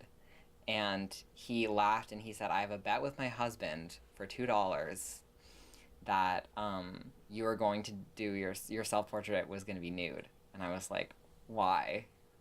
Like, how did you know that? And that's what his husband said. How do you know that? And then he said, because in my first year of art school, I think, I was the only person in the entire class who did my self-portrait nude.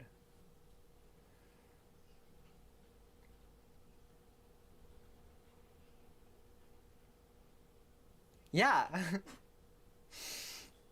Exactly. And yeah, then it's a clothes portrait. And then I was telling him about how I wanted to get, we were talking about tattoos, and I was like, I know it's kind of crazy, but I want to get my first tattoo, like, on my back, like, in the middle of my back, like, on my upper back, like, this big, like, pink glowing orb. And I was like, but I'm kind of scared because it's going to be super painful. And he was like, I got my first tattoo, like, in the middle of my spine, going down my spine.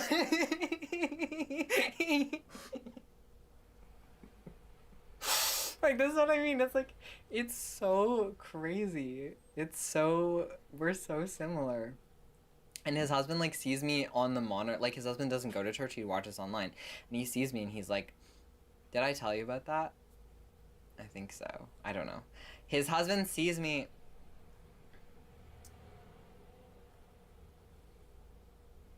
His husband sees me on, like, the screen, and he's like, oh, like, that, he, like, walks around like you. And Spencer's like, what do you mean? And he's like, he's always thinking. You can see that he's thinking. Yeah. And I was just like, it's so funny. And so my mom wanted them over for dinner, and I was like, so I invited him. And he was just like, yeah, but Richard, his husband, has to meet me first. And Richard is very shy, so whenever Richard comes to church, then... But I know.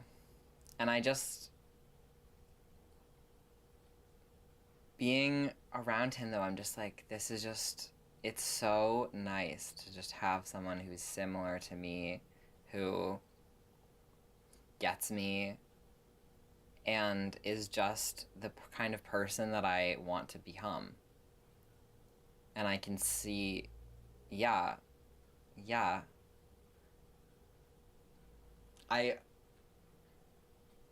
This is, like, I feel so lucky this year. I can't even, like, and sometimes I was, like, oftentimes when good things happen to me, I think, like, what did I do to deserve this?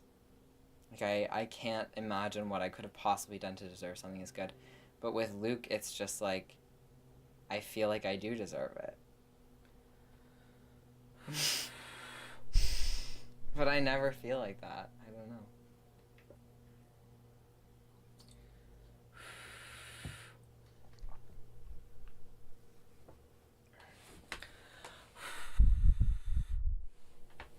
Well, there were times I gave up on him.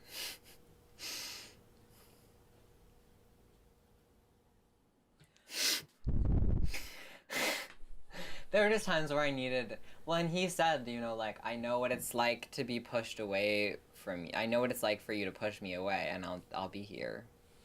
I was like, oh my god. Like, Janine, he says the, like, he says the, like, literally the sweetest things to me, like, so often, and I'm like, I've been like starring the messages. He one time he like we he like fell asleep while he was studying, and we were gonna call like after, and he like, you know, obviously didn't call. And he was like, I wanted to talk to you last night. I was sad. I felt you near me. Like, that was so nice. Like even when I wasn't, he just felt like, you know, I was with him. And he was like, I don't know, it's so good. He's not. No. He's afraid of a lot of things, but he's not afraid of me.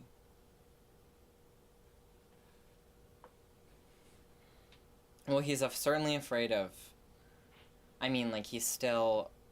There's all this stuff about, you know, that I think is just gonna work out in time and it'll be fine, like, but it is, like...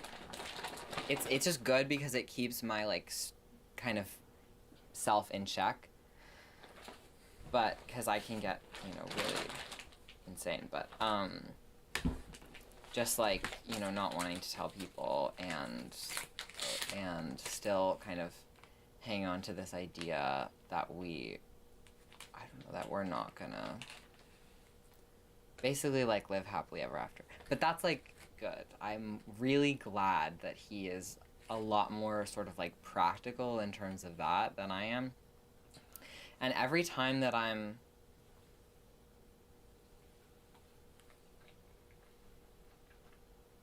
Yeah.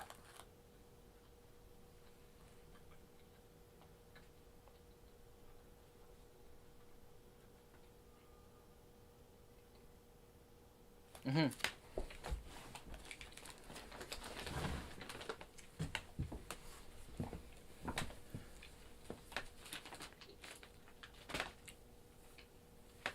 Yeah.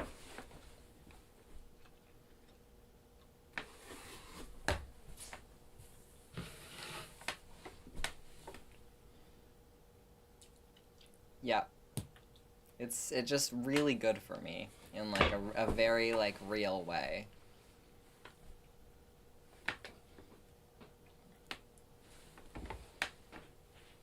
Yeah, so because both of us got really overwhelmed, and I'm not as good at catching myself in it as he is. So it's just really nice to have someone else being like, let's put on the brakes, and I'm like, ouch, but yes, definitely. But then it's like, and then I get to, you know, focus on, you know, my art and my other relationships, and it never feels like...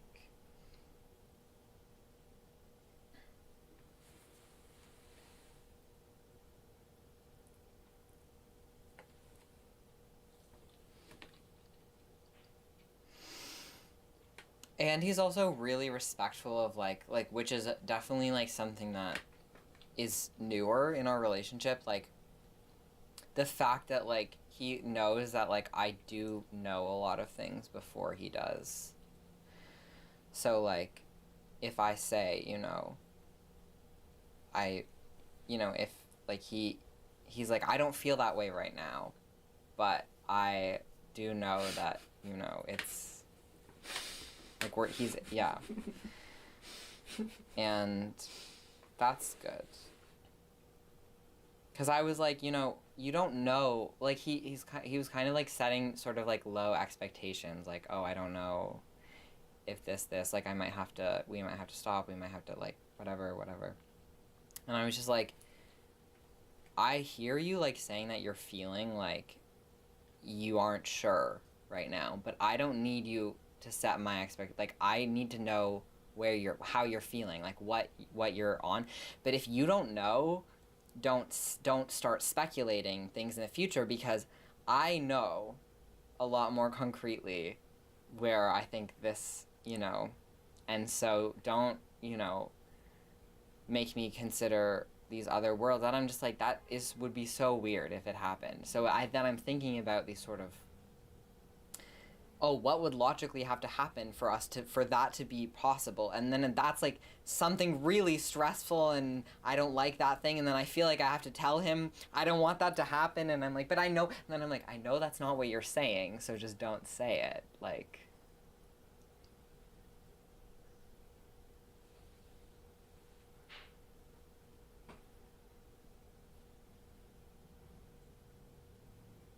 and he's saying that these are all these possibilities, and I'm like, they're really not.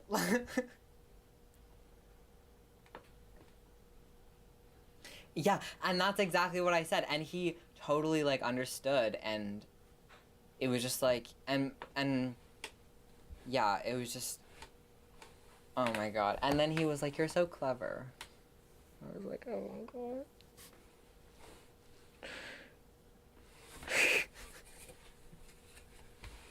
He's so cute. He really does. He does like,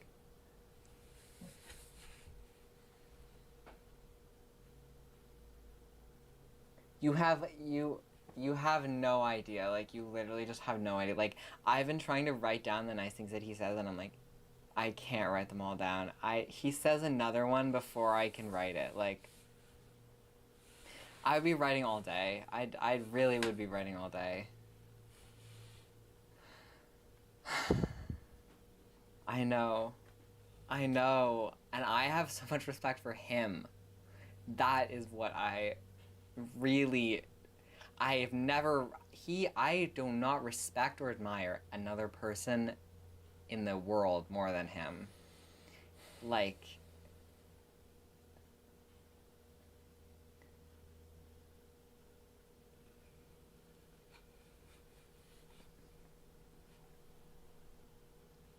well, when I say I don't respect you, Luke, he rises to the challenge. He becomes a person that I respect more, and then I respect him more, and so I'm just, and yeah, he never shies away from like the work of being around me, being with me. I just can't believe it.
Hi. I'm fine. I know, me too. I was literally sleeping when you called.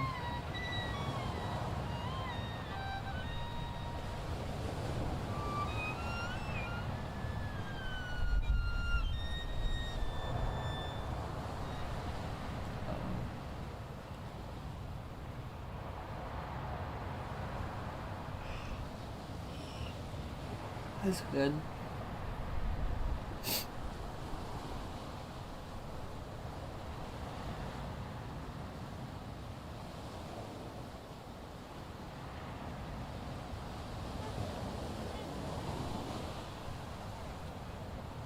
That's pretty nice.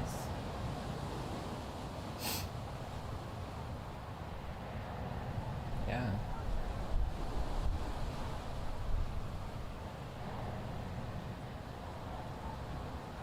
It literally, like, if I think about it too much, I get so angry, it feels like evil.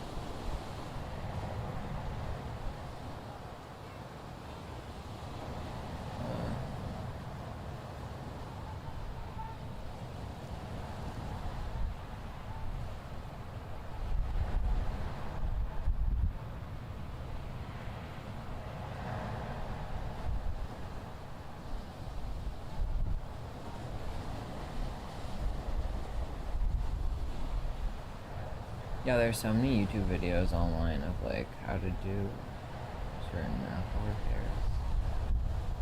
I don't have Apple though.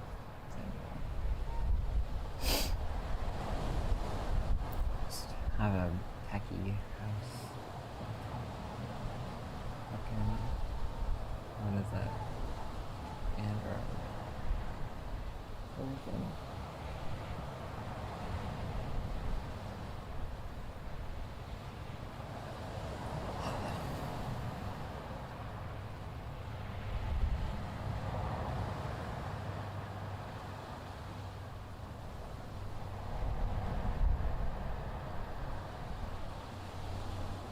That's pretty good.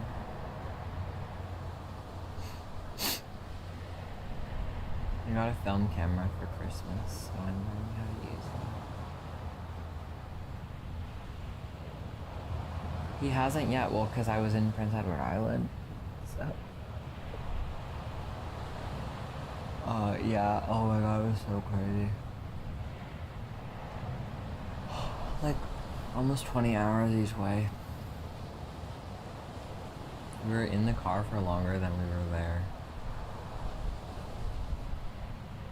We were there for like 3.5 days.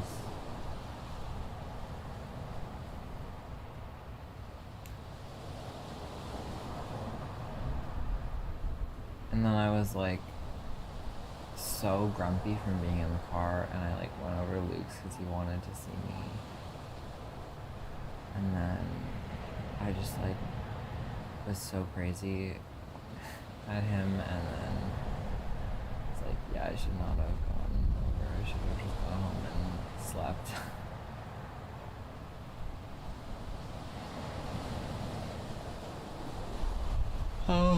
How was your holiday?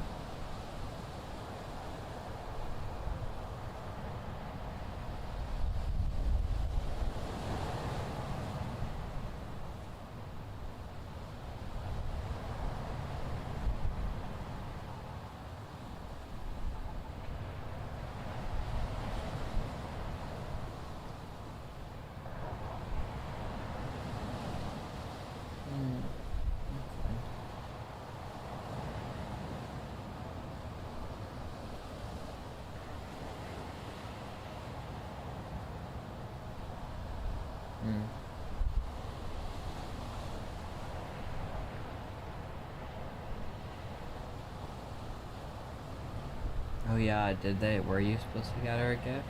Was she there?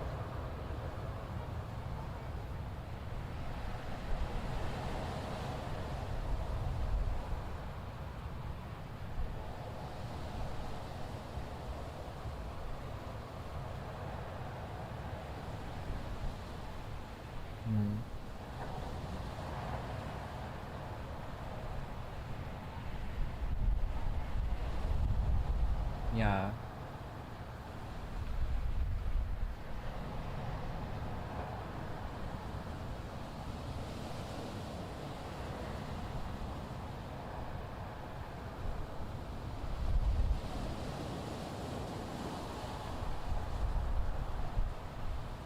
Right.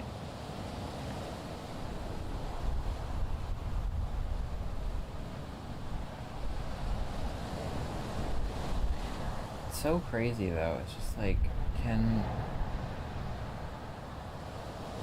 she can just figure that out. I don't know. Hope.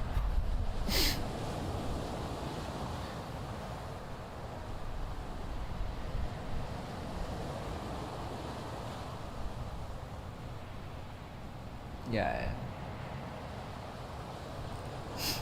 Anyways, did you got anything fun?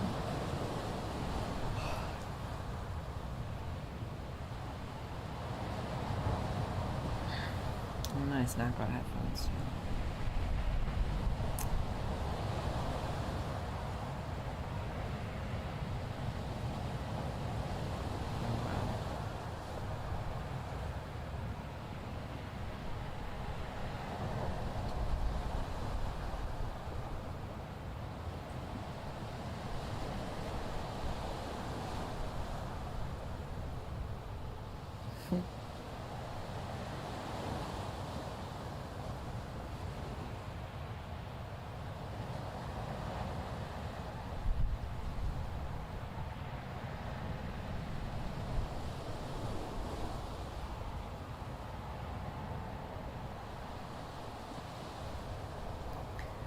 This is like a thing that people talk about that I've never experienced really, is like people having these strange ideas about you and like you become like the Minions one.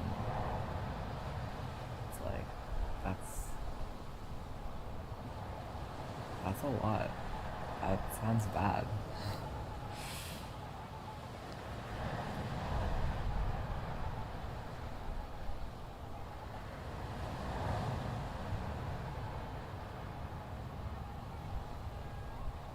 Probably. I don't remember very well. Do they get you a minion shower curtain?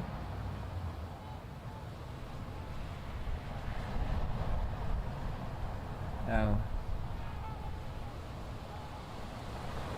Oh my god, my aunt's like, she is so into like themed things, so like most of the year her bathroom is like the most like sea themed that it could possibly be. Like everything is like seashells and whatever, and then like on Christmas it's just like everything like literally anything you could possibly get. But it like, I think it was like penguin themed or something one year, and she hangs up like a different shower curtain and like a toilet seat cover, and her apartment's like full of just random stuff.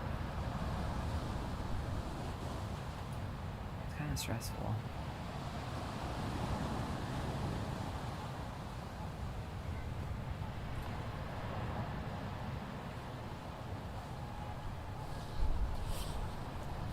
I hate it. It just feels so cliche. Like, I'm just like, do something else. I don't know. I want our bathroom, or like one of the rooms at the house eventually when we move in together, like Luke Donovan and me, to have like walls that everyone like draws and paints on and like writes on. Yeah. It would be so fun.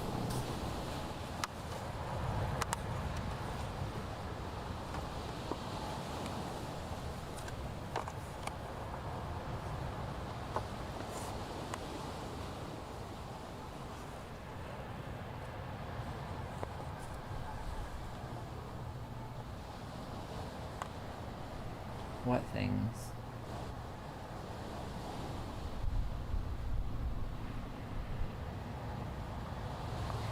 Oh, it's so, yeah, it's so like, it feels so unnatural because it's like, I'll be like I was like upset at Luke for something like in the morning yesterday, and then like I got there at like night, and by the time he's like, well, let's talk about it now, I'm like, I don't even feel like it's like some part of me is was still upset about the thing, but it's like it wasn't happening at that point, so it was just like, yeah, so it's like strange. We had to talk about it because I'd like brought it up, but it's like so put on to be like, I care so much about this thing, when it's just like, I don't even know.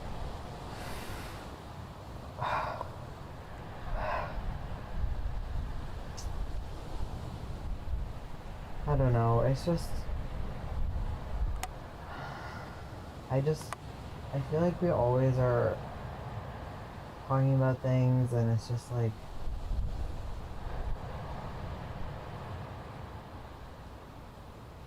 I don't know, I don't even know what to say.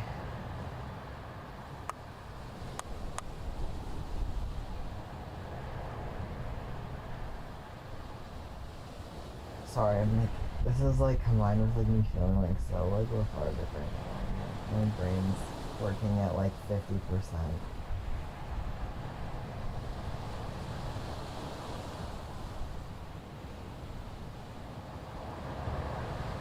Yeah. When did you get back from your phone?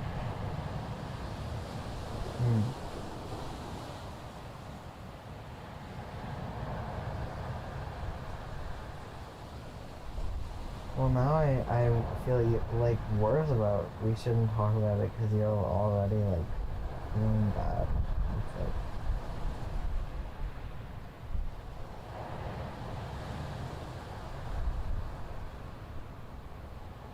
Yeah,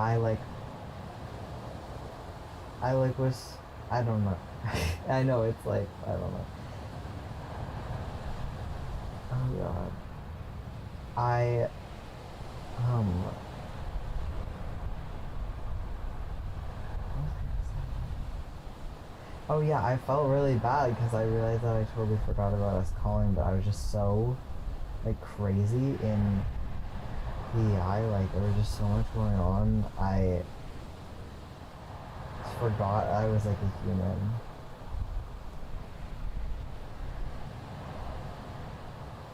Yeah. Yeah.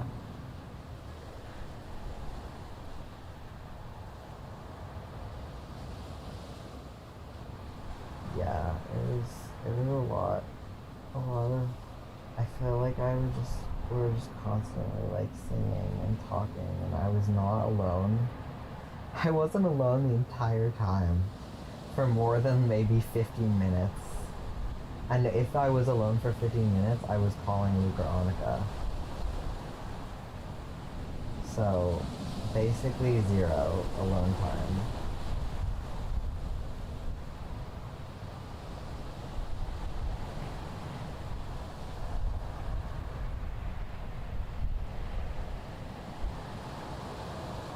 Hmm.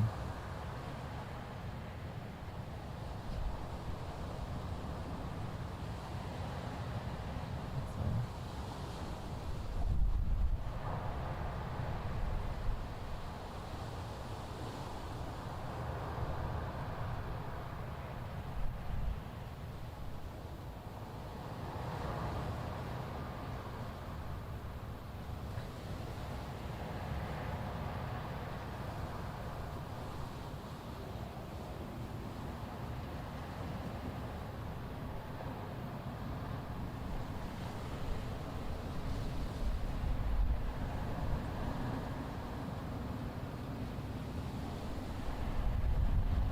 Hmm. Are you gonna send it now or later? Hmm.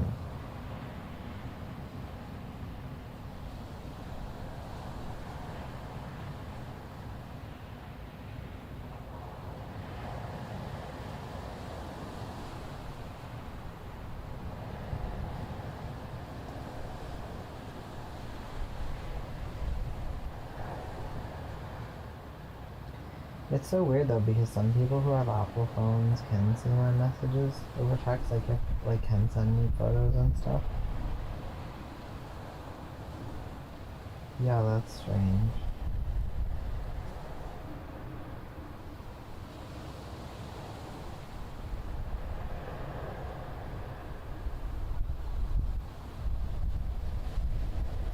That's very nice.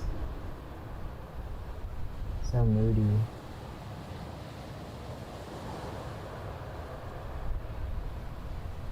Oh wow. On the way home it was so like misty and gray. It was very nice. Uno can drive now, it's crazy. Uno.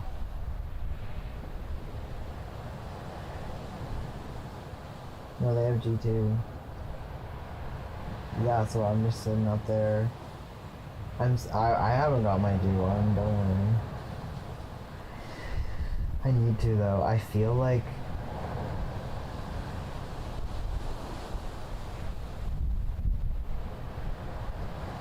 oh, true.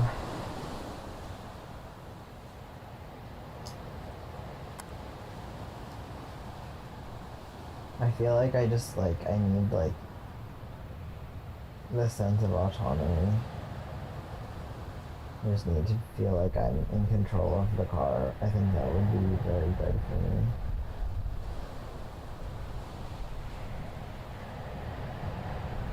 Yeah.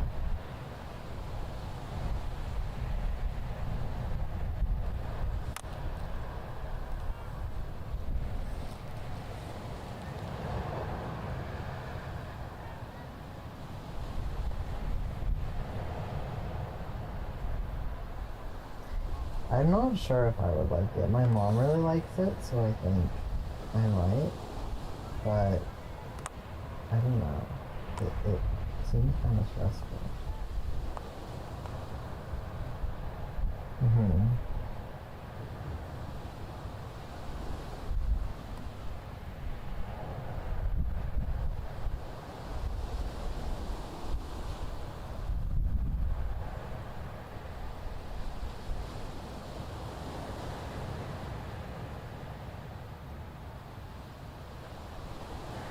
Yeah, it was so crazy. Like, it got so dark and rainy that, like, you couldn't see the road at all. Just, like, driving through an abyss.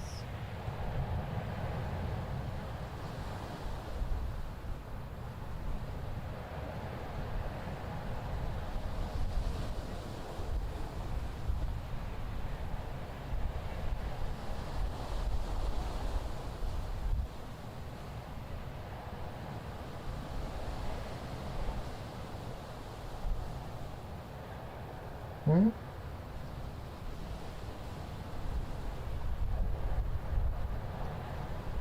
Oh. Well, we can, yeah, sure, whatever. I'm being weird. I really don't know what to say. Trying to think. Well, we were having like a whole conversation that you wanted to talk about. That we didn't. Why is Luke sending me photos of horses? Where is he?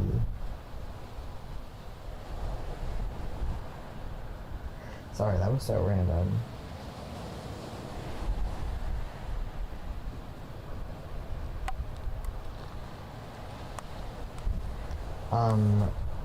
But did you want to continue that conversation?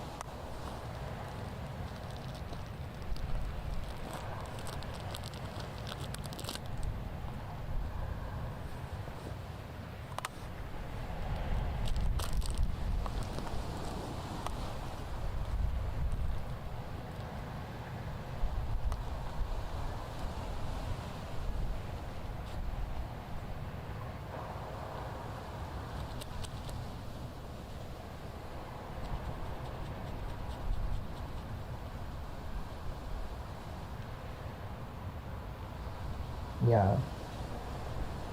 No, I feel that way sometimes too with texting.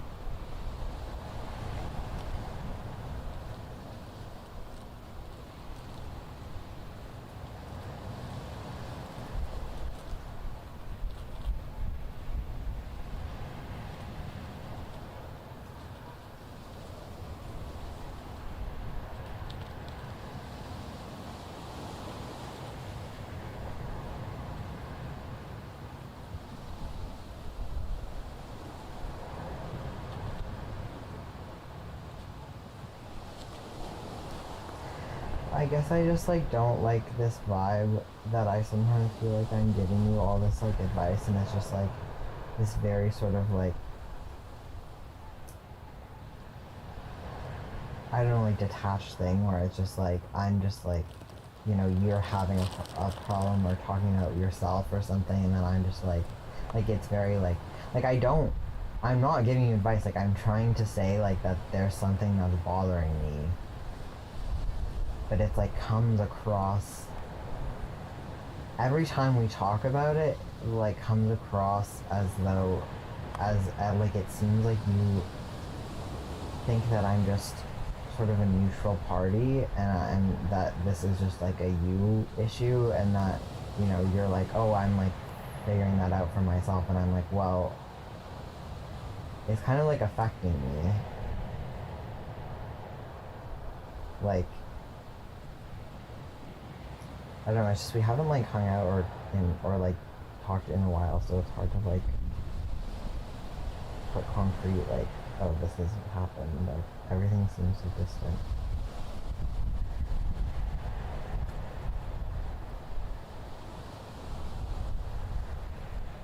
I guess like I don't know, it's just like I don't want to like give you the wrong idea or anything about if I talk about like a specific example of something that it's like a bigger problem than it is, or I don't even know, like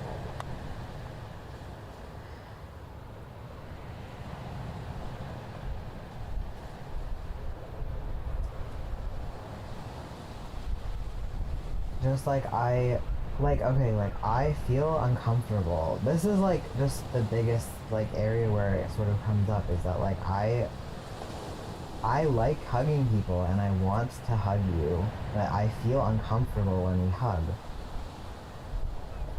Because it feels like you are sort of like getting something from me, and I'm not like really getting anything in return. Like it feels like it's very sort of self-serving.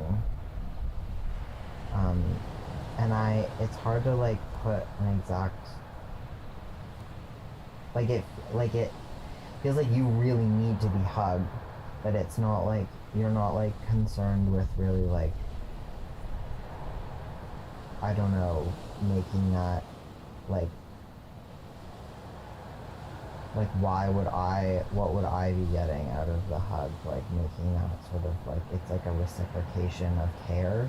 Like it feels like when we hug, I'm hugging you. It feels like I'm giving you a hug. It doesn't feel like you are giving me a hug. I know that's sort of vague, and I just like,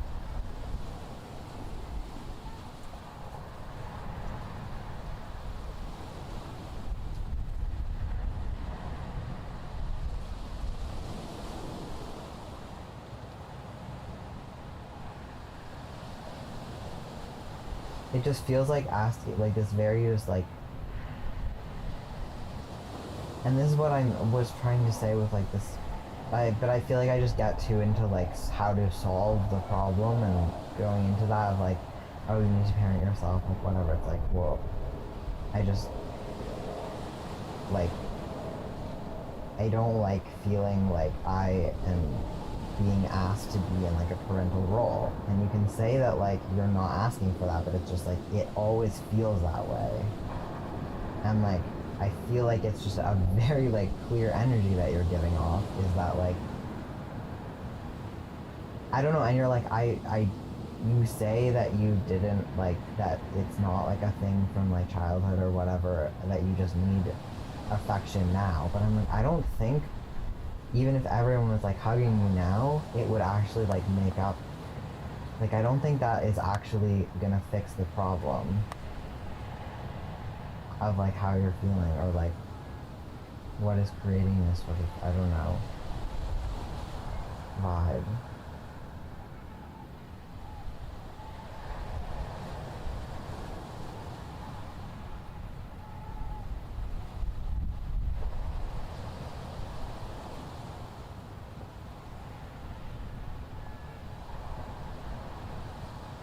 No, yeah, it's okay. Yeah.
Yeah. Mm-hmm.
I don't know, I'm just like, I don't have... Mm-hmm.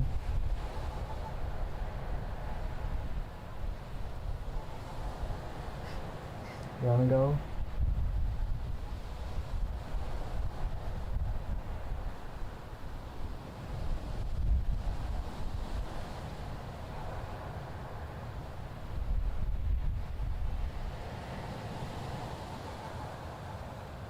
Yeah, I feel like a bit sometimes. Just like it's like kind of like a therapy session for you or something. And then I try and bring up like some way that like what you're talking about, or like just like something affects me, and it's like you're in that like mode of like thinking about yourself and your own problems, and then you interpret like what I'm saying as just like entirely having to do with you, and I'm like, well, like I'm not, like I don't know, I'm not like looking at your life from this like objective standpoint, like I'm a person that you're in like a relationship with.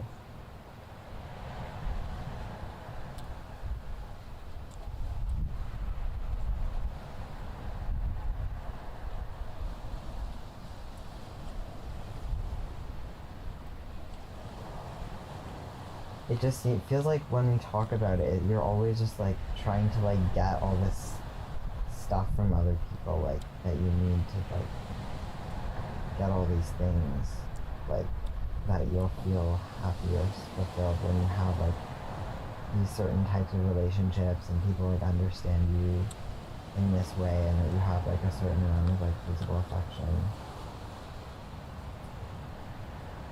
And it's like,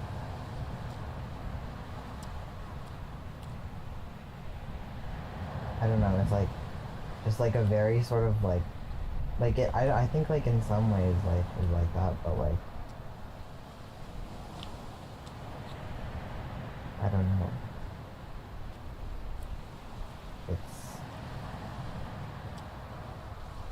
it definitely is like a somewhat transactional way of viewing other people. And like it kind of bothered me like when Luke and I got together and we were like talking about it, and you were like sort of like immediately just jumped into like how it was going to like affect you, and like whether you were going to feel like excluded, or like, and then you were like out loud like justifying it to me, oh, it would be okay because like you knew it wouldn't feel like that with us. And it's like, well, if it did, that would be okay too. It's like, that would be uncomfortable for you, but it's like, we don't owe you. And it's like, I care about you and I want a close relationship with you, but it's like, I don't owe you that. Like, I don't owe you, and Luke doesn't owe you that either. Like, we don't owe you the same amount of physical affection that we give each other, and it's not gonna happen. Like, when we're together, we are in a relationship. Like, we are incredibly physically intimate with each other, and we know what that means, and we have entered into a consensual, ongoing relationship, and that is very different than the relationship that either of us have with you. And that and I don't know, I just feel like the way that you talk about it, I'm like, that some discomfort might come up with like feeling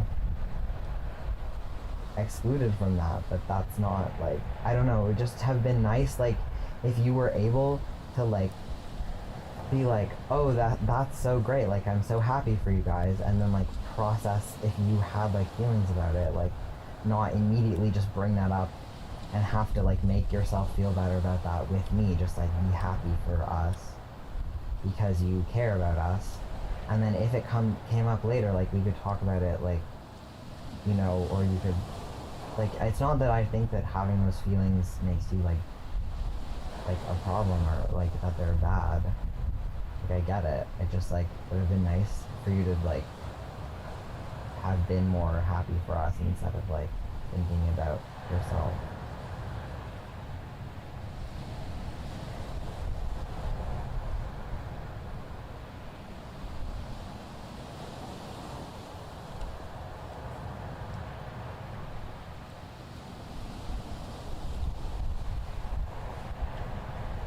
I want a close relationship with you. It's just that, like, I just feel like it's like I want you to be a person that I want to have a close relationship with. Like, I want to feel like I'm supported and cared for by you. Like you are an adult, not like you are a child that I have to take care of.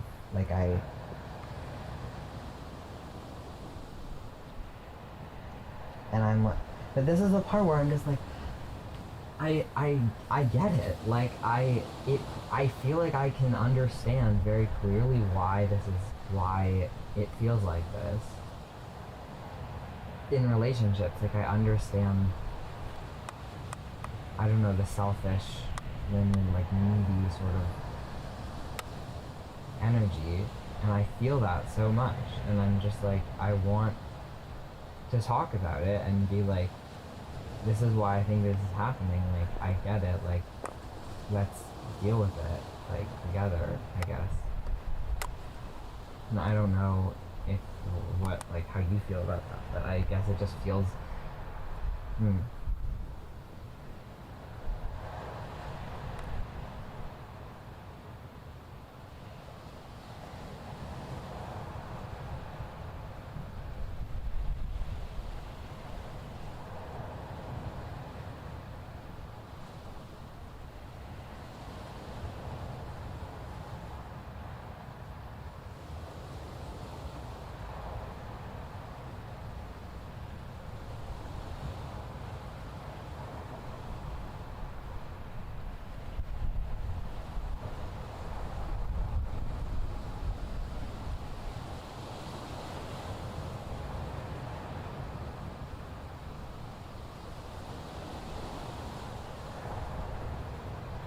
well, yeah, it's like,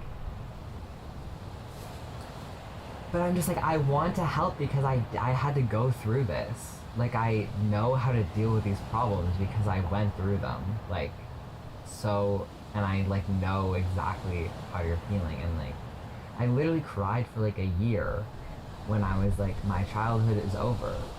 No one is going to meet my needs the way that my parents should have, and they didn't. And it's just like, how do you deal with that? It's just like, I'm like, I think the way to get out of the transactional vibe is not, like, yeah, it's like, oh, I'm only getting, so I should, like, give more so that it's even. It's like, that's very transactional. It's like, just, you're not going to get enough love. Like, most of the time, for a while, it's very difficult when you're out of childhood to get enough love. Like, you have to just, how do you be with someone else and take care of someone else when you're not getting enough? And it doesn't, it's like, so that it's not like feeling like, obviously, like, it's like, I want to have you deserve to have reciprocal relationship. Like, I want to feel like mutual care with you, but it's like,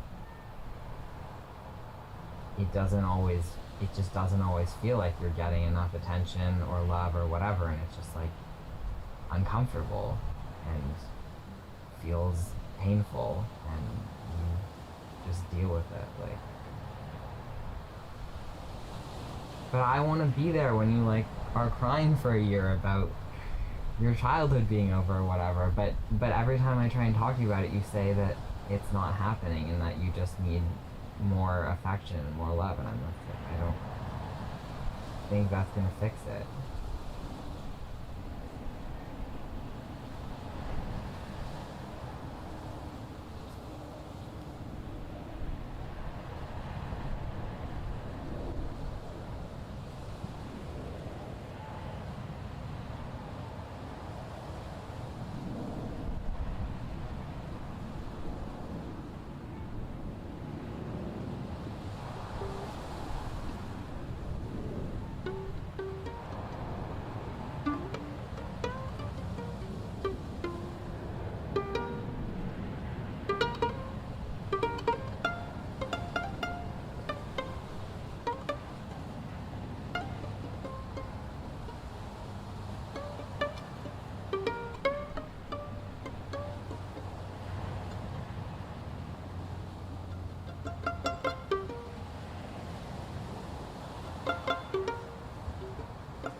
said you felt complicated about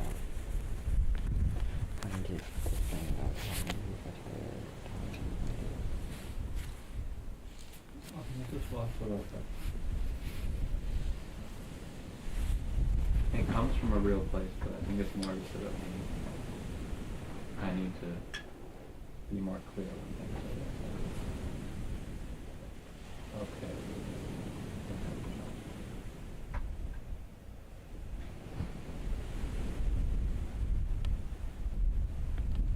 Yeah, I would appreciate that as well. I just can feel like if I say something that upsets you, you say, please not say that. I'll usually say, sure, but a lot of the times I say that people just say, I just don't care. I don't care. Like, I'm just like, well, you don't care about that I'm upset about it. So, kind of, it just feels like, you know, like the root thing. It's like, well, I'm not gonna keep trying to make it. They don't care.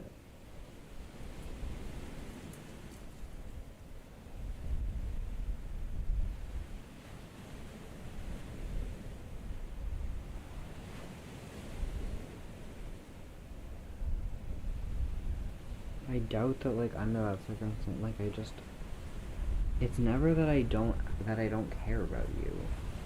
Like, it's never like I don't care about you.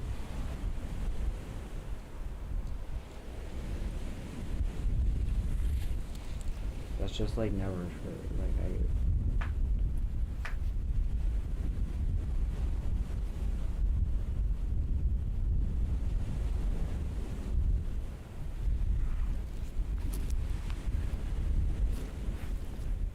I just don't have the capacity right now to be the one who's like, there's something else going on here.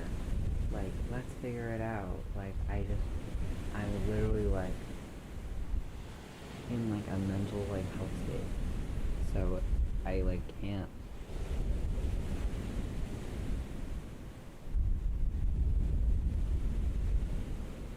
Like, catch it most of the time. But it's like,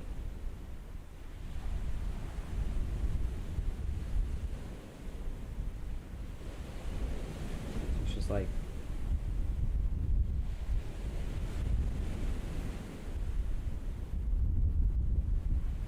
I never asked you to keep any, like, I never asked you to, like, keep any of these things to yourself, or, like, I'm just, this is what I can give you, and this is what you can give me, and if those things aren't equal to, like, a whole relationship, then we shouldn't be together. But if you're overextending because you're worried that what I can give isn't enough, then that's not really being honest. Like, if you're resentful towards me, like, I'm not, like, giving you enough, and, like, be okay with things, and I'm not okay with that, it's not, that doesn't work.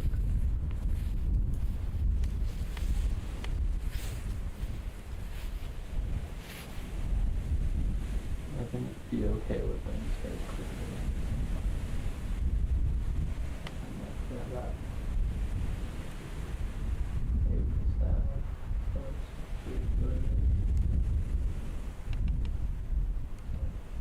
But are you okay with the idea that, like, what if this doesn't work?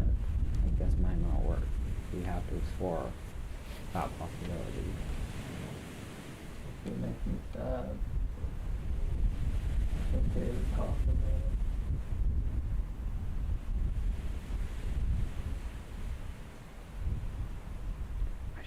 I just need things to make sense.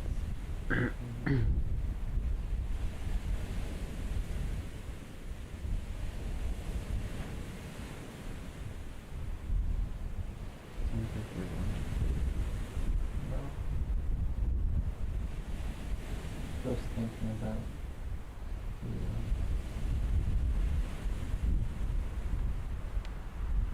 Do I want to know? Hmm? Do I want to know? I was in free form.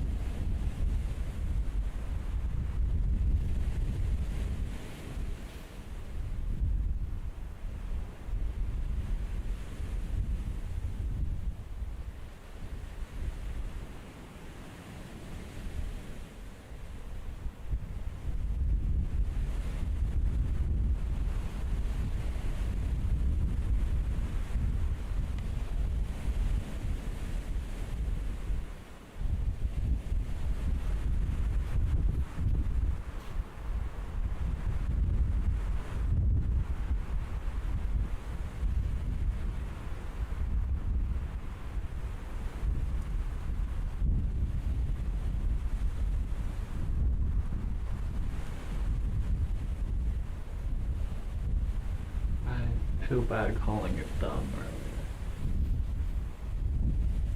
But I was trying to express more just how I felt. Like it was just like I wasn't really trying to talk about that relationship. I know, I just wish that you would say what you mean instead of saying other things. Well, I don't understand why you do gonna that get so there. much. I So, know. I mean, I was thinking, just like you say, oh, this is like in the summer it'll be like, but it's just it needs to be like, if we're together, the winter has to be 50% of what we're doing. It's not like getting scared for this other half to come. It's like this has to be like made it right or not at all, Obviously. Okay. But like, how is that like... I just, again, I went on a whole other thing to try and introduce it. It was like an epigraph.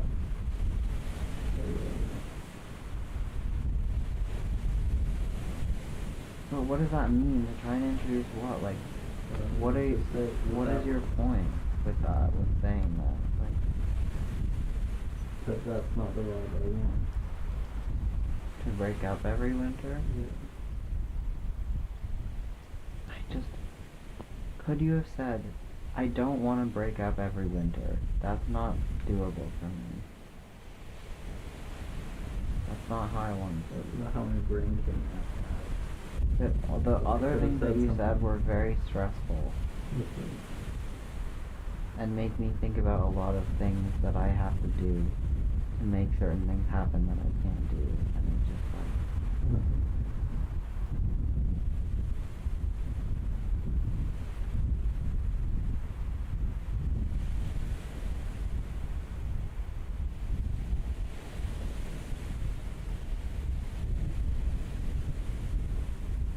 if you phrase something like and it makes me think that you are making like demands of me, I'm just like, well, I can't, like, that's not the vibe that I can handle. And I'm just like, I can't do it. I'm done. I'm tapping out.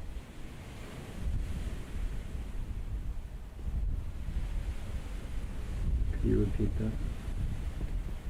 Are you falling asleep? No. Why do I need to repeat it? You're not falling asleep. I just got distracted in my head. Never mind. I might. I know I don't even, like, my brain is too tired. I don't want to talk about that. Okay. Listen to the recording later if you want to know. Yeah. And we can talk about off mic things too. Maybe.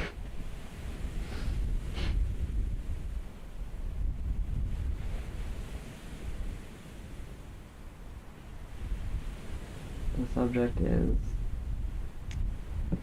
mouthing words at me and undistinguishable, over-exaggerated, theatrical.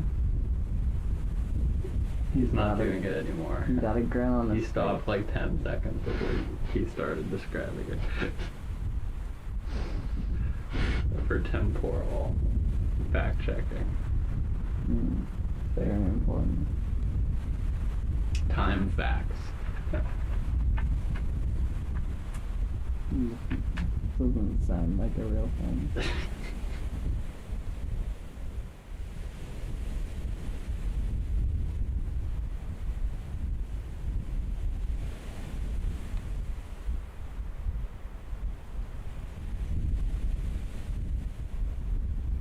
Aliens are just like, I'm getting a feeling that something down there on that flat surface is harshing the vibe. And that's us.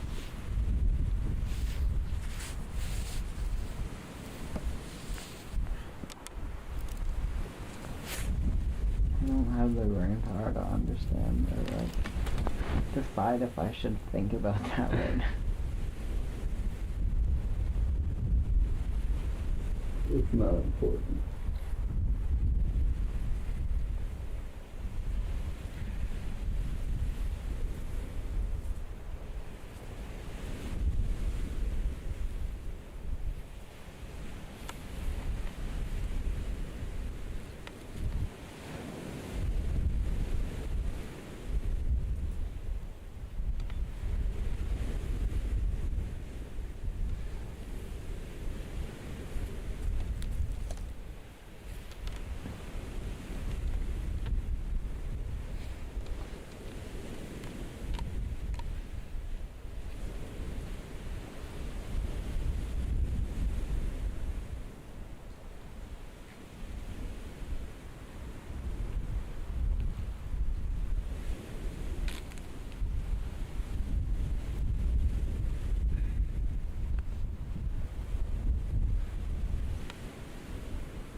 just can't, like, it can't, like, be this vibe. Like,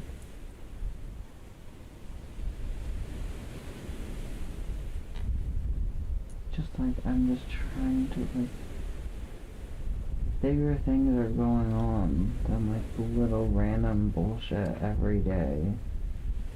It just seems like you're doing a whole thing, like, of just a vibe that you're in, and it just needs to be, like, whatever assumptions I'm making, just scratch them. Just reset the whole, like, extremity variance. Like, it just, you always want to talk about extremity variance examples, but I'm like, we knew, like, I remember it improved my life and my interpersonal relationship with you so much, and, like, with other people, and, like, why are you not able to employ that? Like, did it not affect you that way, where, like, you realize, like, that you can just... I was trying to have it help my life, and it wasn't helping anything with other people. But it's like, but then you just wanna complain about the way that I talk about it. I'm like, but maybe it's because you don't understand it the way that I understand it. Like, if I was able to, like, use it and, like, communicate with people through it, maybe there's something that you're missing. But you don't, like, you get upset when I have this vibe. When I say you went, like, and then I stay more open, it makes you feel like I'm being, like, degrading, but I'm like, I'm looking at the way that our lives are being impacted by psychedelics, and that's what I'm seeing, like.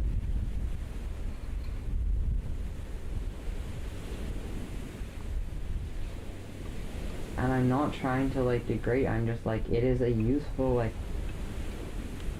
I want to be able to use extremity variance with you, and it doesn't seem like you're able to access it, and I want to talk about it with you, and I don't feel like the ways that you talk about it are useful or helpful to me, and you're echoing that to me right now, saying that, like, people in your life, like, it didn't help you in your life, and I'm like, well, but it helped me, and, like, I can understand it and explain it to people, and... How does it help you? Like, this letting go of, like, my preconceived notions about how what communication was for, was, like, to help me get what I wanted or needed. Like, just that I could just be with you and feel your presence, and we didn't have to talk. And that it was okay. That I am able to sense into how you're feeling, and just whatever I feel like when I'm fully just letting go and, like, being in your world is what your world feels like. Like, there is a deeper connection behind just being two people in the same space.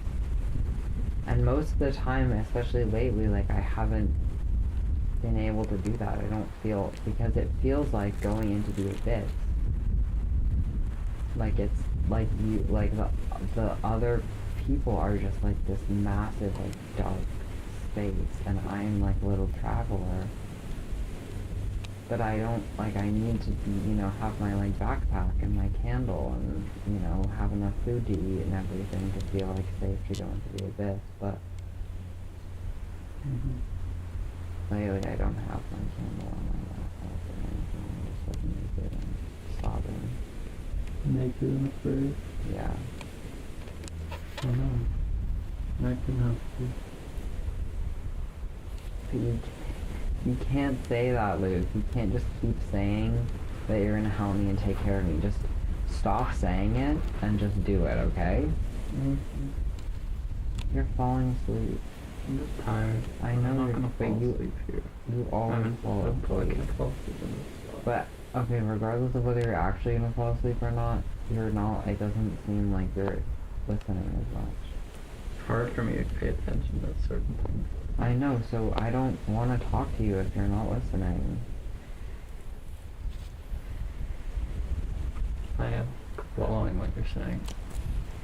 But you're not here anymore. Your eyes are like it's just you're just. I don't want to talk to you with like this.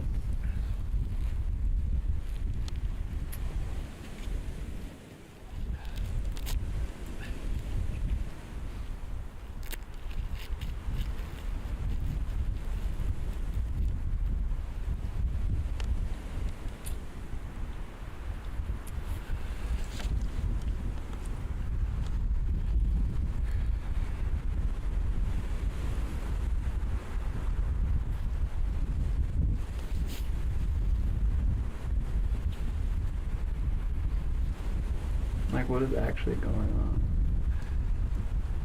that I'm not doing what? Right now? No.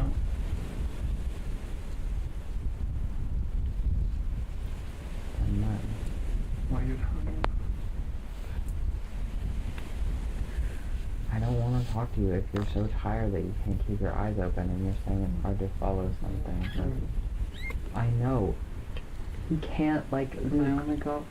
I know, Luke, it can't be like this. Like, you can't. I don't want to record anymore. I'm feeling stressed out. I feel like I can't say things properly. I'm thinking about an audience. I wouldn't say anything like this in front of a group of people that I don't want to say it in front of a recording.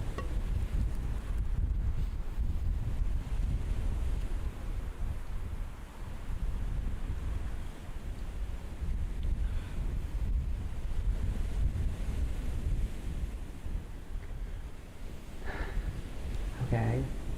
I said that if we couldn't record, I couldn't have a conversation with you and I needed to go home. That's still true for me. But I'd like to talk about it. I know. I'm feeling very sad.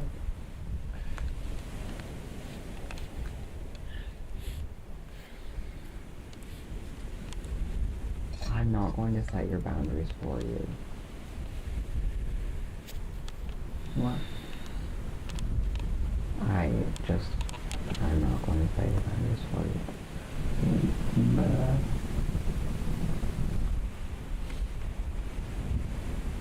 Exactly what I said. And I'm referring to the fact that I want to say, I'll go home, like, you're too tired to talk.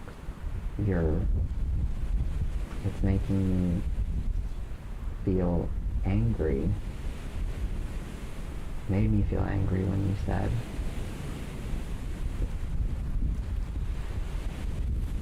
that I got 4 hours of sleep, and I'm just like, that it doesn't matter, like, why? It's just like, can you have a conversation or can you not? Do you want to have a conversation or do you not? Like, if you don't want it to be recorded, you don't want to, like, you're not able to fully, like, participate or pay attention, like, why am I here having this conversation with you? Because you can't say no?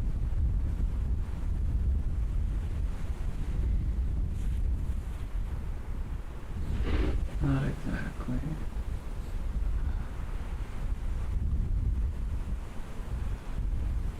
I just want to figure things out.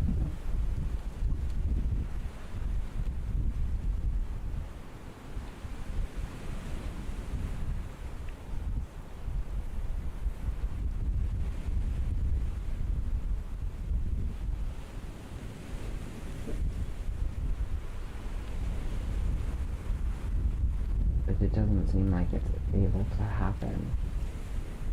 Mm-hmm. Maybe not. I don't know. I just feeling very tired and very what's up and like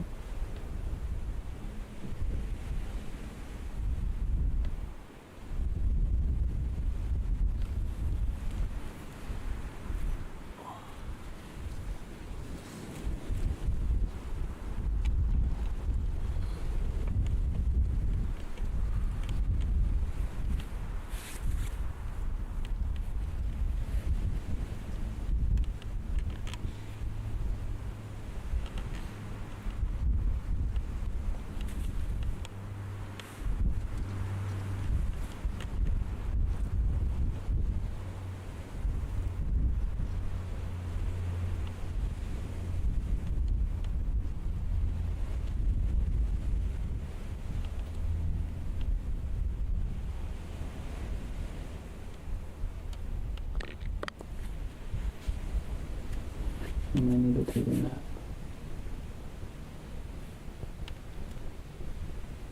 Like, it's 10 o'clock. You're not gonna take a nap. It's just, like, just not rational. Like, a rational thing to say. This relationship isn't going okay. Things aren't okay.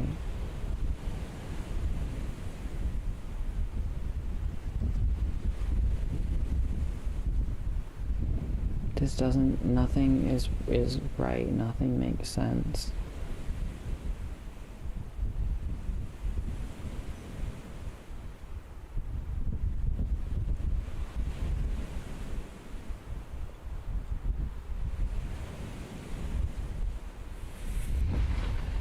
Some things are right.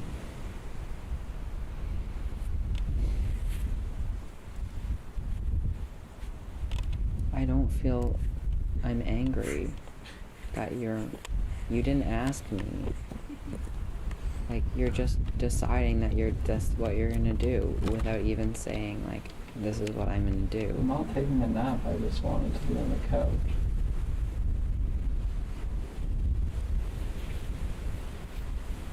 You are absolutely going to fall asleep. You can't act like you're not gonna fall asleep. Like, I can't.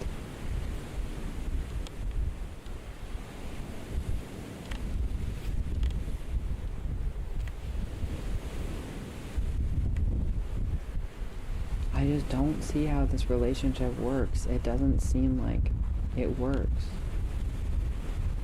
I want to talk about real things.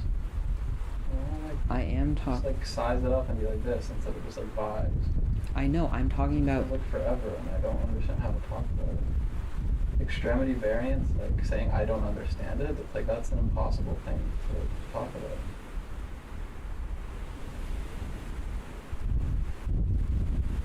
Maybe it doesn't seem like it to me, but Like I don't like if I don't have a place of understanding of it right now. That's what you think. There's no way I can just start understanding it in this conversation and then make it okay. Like this is.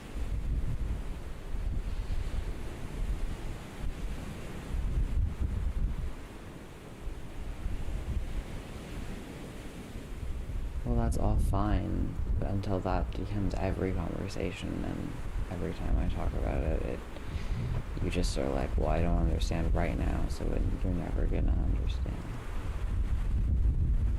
But like, we don't have to talk about that right now. Just.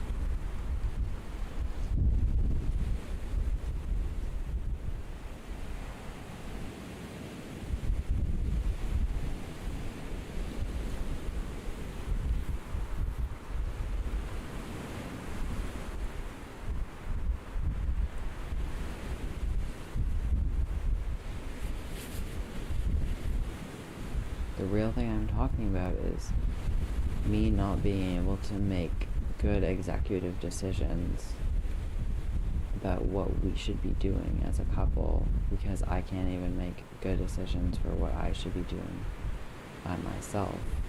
Like, I'm just going through it, whatever. And then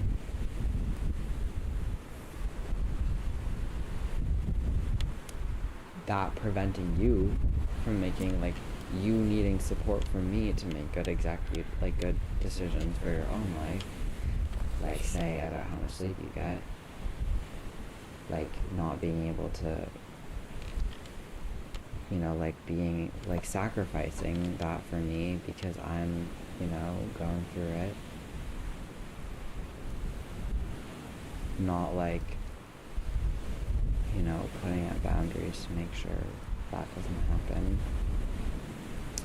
And then that means that you have less capability of dealing with, say, a conversation like this. And then that is what leads to me saying, maybe this just doesn't work. Like,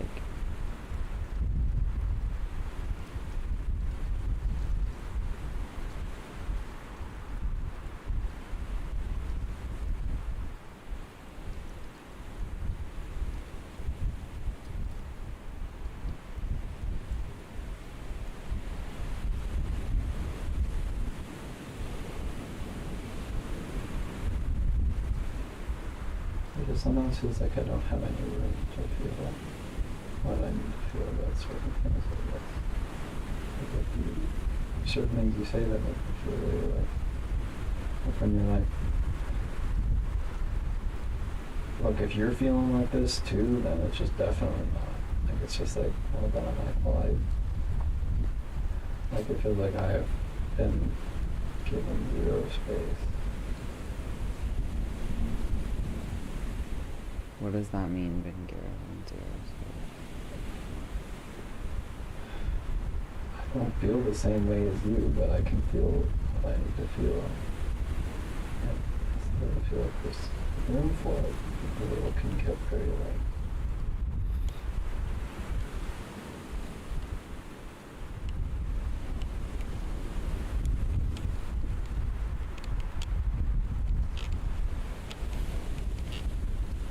I don't have capacity to make room for it. You can make room for yourself. Most of the time, you don't give me room for what I'm going through or whatever, and I'm making room for myself. If, like, I can't, like, I want, like, the way that I ideally want to be in a relationship, the way that I am in a relationship for a good chunk of the year, like, it's not half the year, it's like 4 months, 3 months.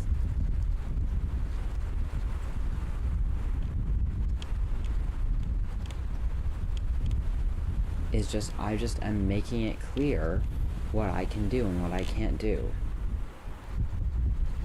The premise is not that we are in a relationship. We are just two people. If it doesn't work, it doesn't work.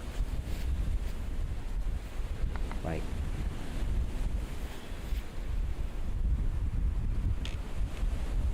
we can just not be in a relationship. If you cannot have space for your own feelings and stuff, if you can't figure that out in a relationship with me, then we shouldn't be in a relationship.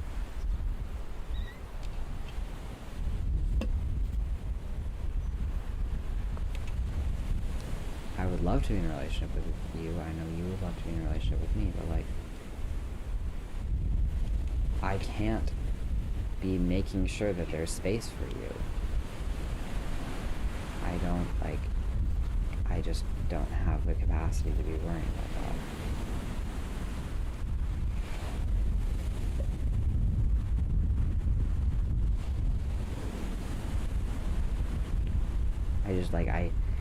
I just don't even, like, have the ability to conceptualize what that would look like for me to think about. Like, I just cannot, like, I can't do that.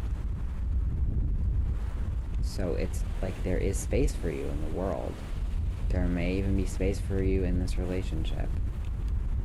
Like, I would like to think that there is.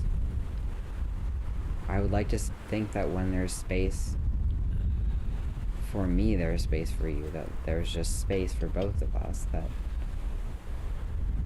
it seems like when there's space for me to talk about what I'm going through, and you feel more able to talk about what you're going through.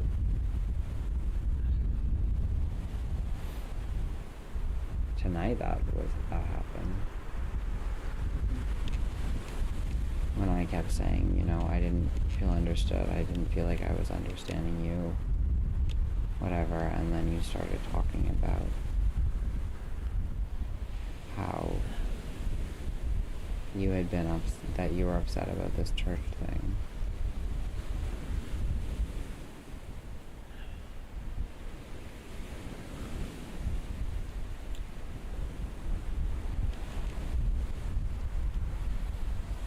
Then it's like, did I handle that with, like, grace and decorum? Absolutely not.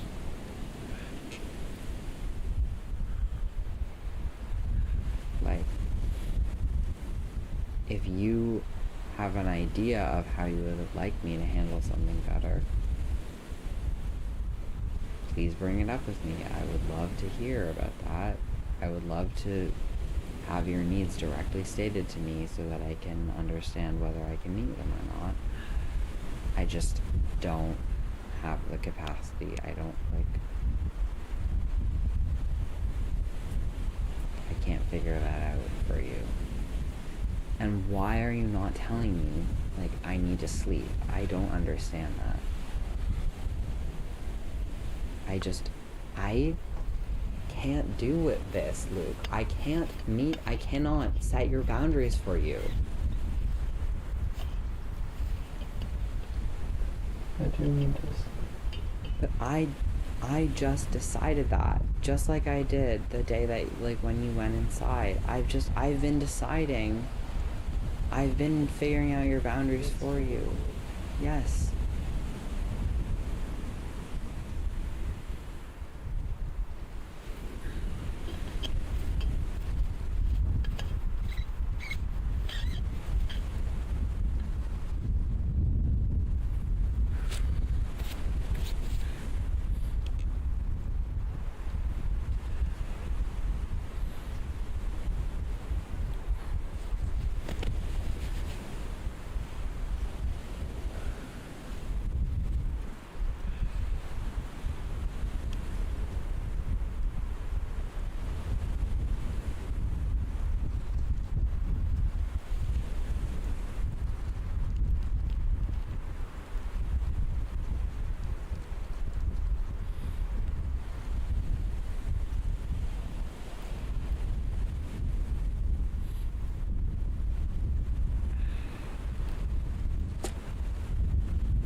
Yeah. But like for me, that's like a rule of like, yeah.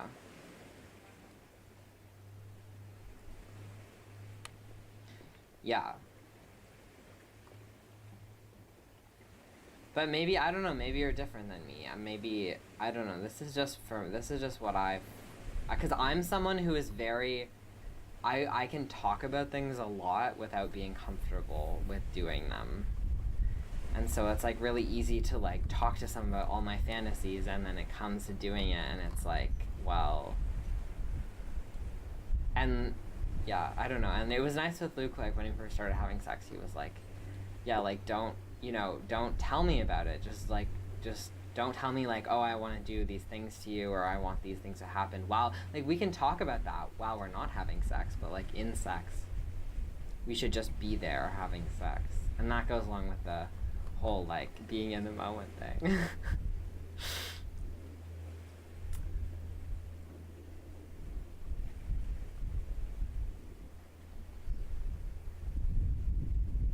A kink is, so a fetish is something that is actually the core of your sexual desire. So you cannot experience like sexual desire without that thing. It's like that thing is the sole, like it's the focus, it's like the pinpoint. Kink is something that like enhances what an already existing. That's why like a fetish is usually a lot more like around like a physical thing, like an object, like something that is like very concrete, whereas like kinks can be a lot more like are usually a lot about the underlying dynamics involved in a thing. Like people can like being choked because they like the feeling of being choked, but a lot of the allure of being choked is about the power dynamic and the giving up control to somebody else. And that is like the underlying thing. Whereas like if you had a fetish for being choked, it would literally just be about being choked. It wouldn't be like related to any like symbolism of what that meant.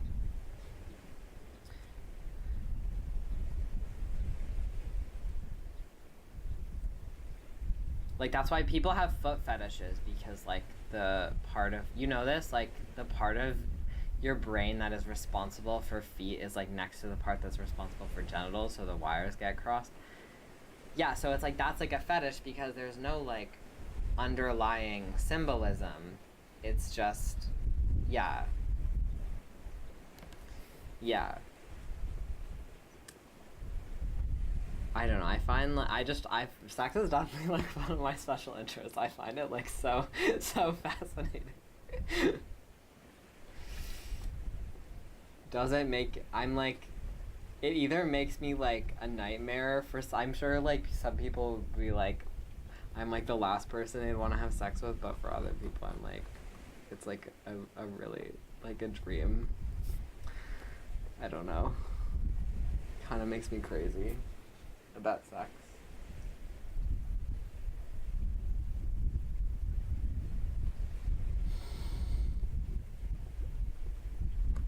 But I just think about like in the wild, like I just want to get back to like being animals. Like I just think about the way animals have sex, and I like, that's like a lot of what I aspire to. Obviously, like, you know, we can't be exactly like animals because there's a lot of rape, but there's something like admirable about that. Like there's so much what we would call rape in the animal kingdom, but they are so just, they don't sweat it. You know, they're like, like if the, you know, the boy lion comes over to the girl lion and he's like starts having sex with her and she's like fuck off, she just bites him. There's no like culture that like conditions her to like pretend that she likes it. She just like no.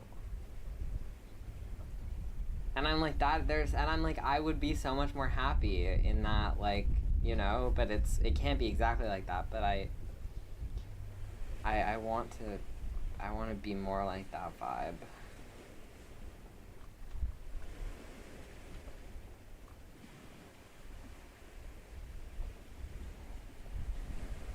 Yeah.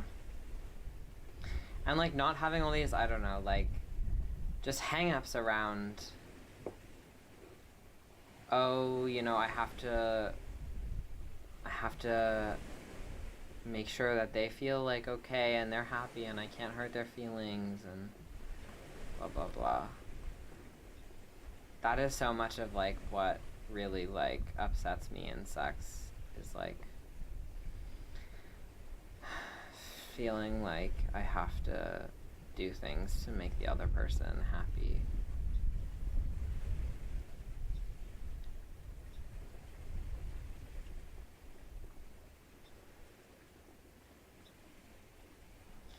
Yeah, like it's like, how do you learn to be, I mean, the ContraPoints was talking about this, like learning, like how do you make giving like self-fulfilling? And we were talking about that too in terms of like friendship dynamics.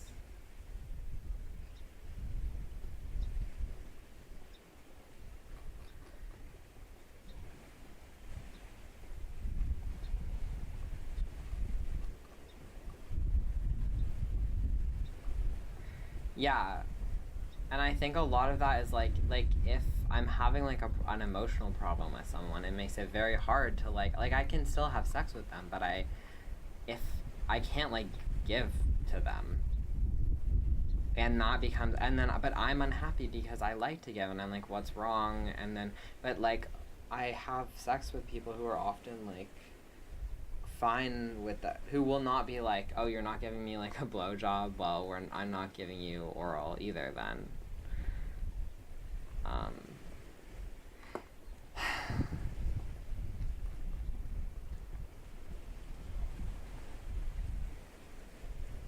Mm-hmm.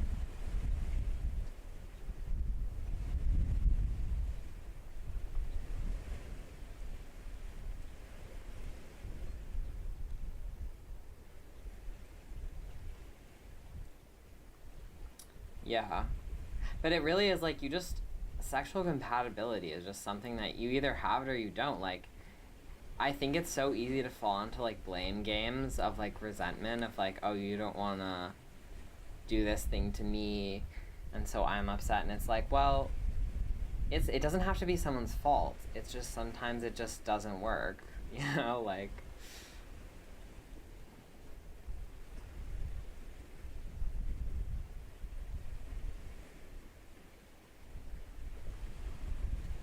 But I mean, I think there is a certain amount of like I have learned a lot about, I mean, I think it would have been a lot easier for me if I had found someone like Luke like earlier on in my life.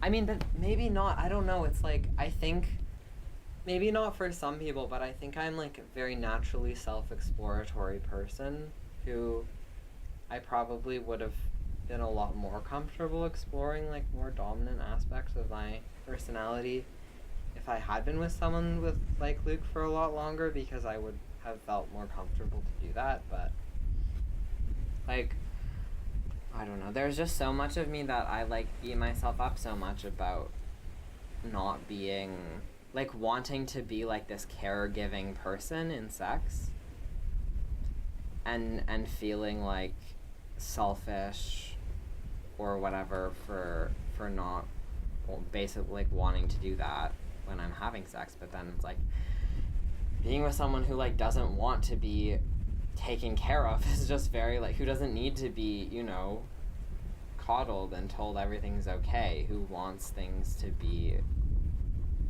not, who doesn't want things to be like that, who I don't have to like protect, is like just so freeing. But I don't know. But then there's still, yeah, I don't know. It's hard. Like I was doing shrooms with Annika the other day, and we stopped doing shrooms together for a while because, like, it wasn't working. Like, we were both having a really bad time, and then she was like, I want to do it again, but I was like, I don't think I can do it with you because I just feel like I have to take care of her so much that, like, both of us just get stressed out. But I can't just let go of that because if I don't take care of her, we both are upset anyways. It's just like I can't, it's just not compatible. It doesn't work. And it's no one's fault. It's just the way that it is, you know.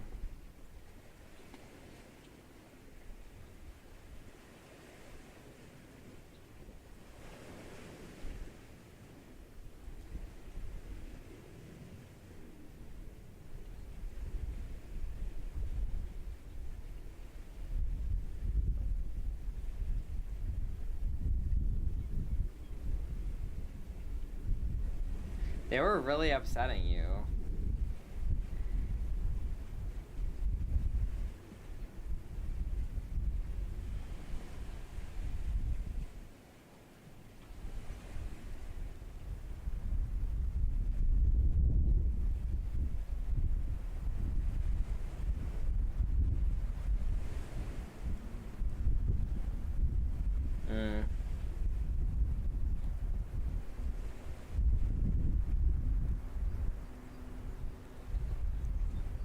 Yeah.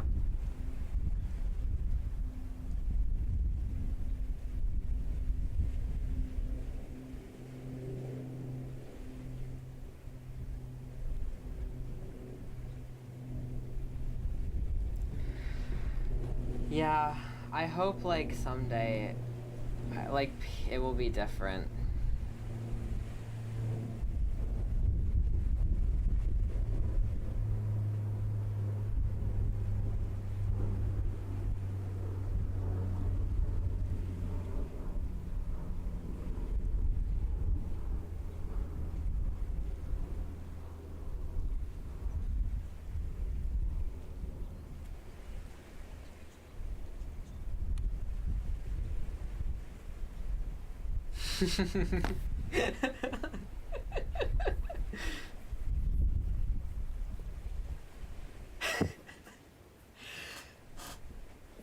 Yeah, no, I actually remember that.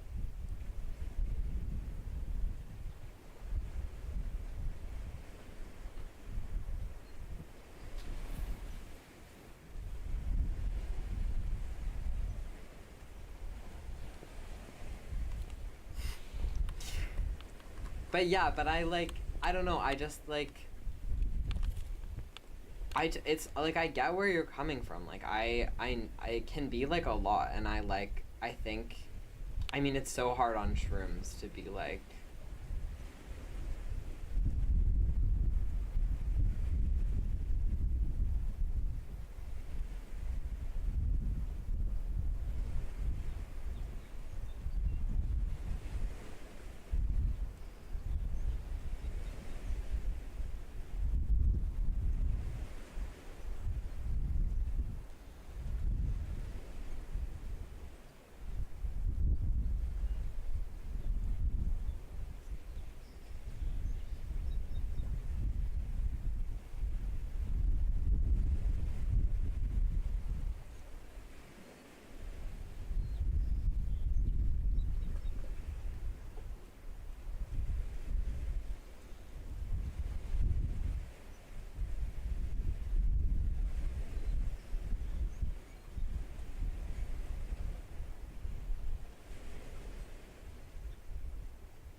yeah, I have so many dreams of, like, being able to, I don't know, I want to be able to, like, do anything on shrooms. Like, to be able to come at the world with this, like, open perspective and know how to deal with things.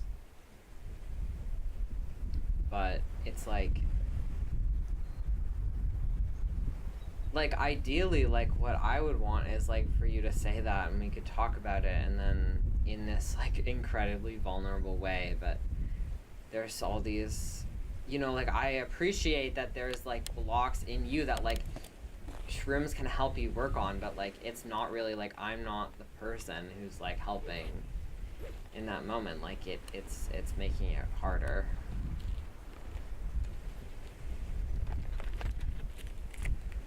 Yeah.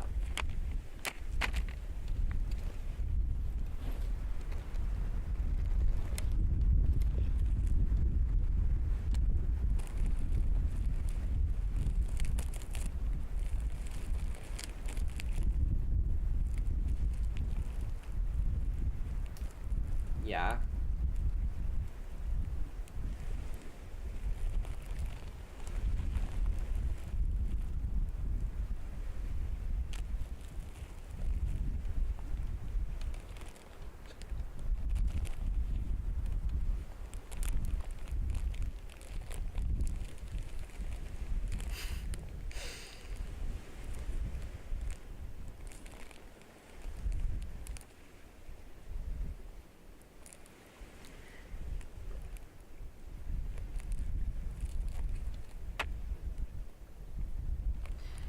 But I am aware I'm a deeply flawed person, and I am trying to grow.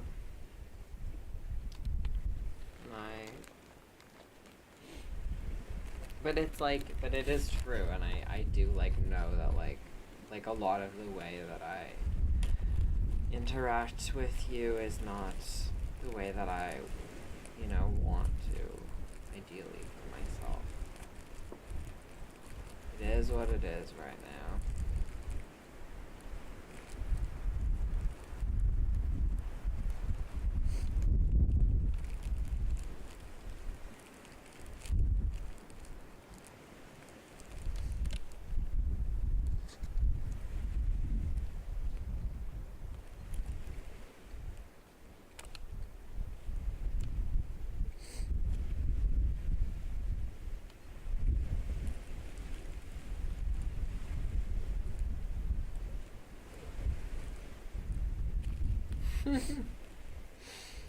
That's stressful.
Right.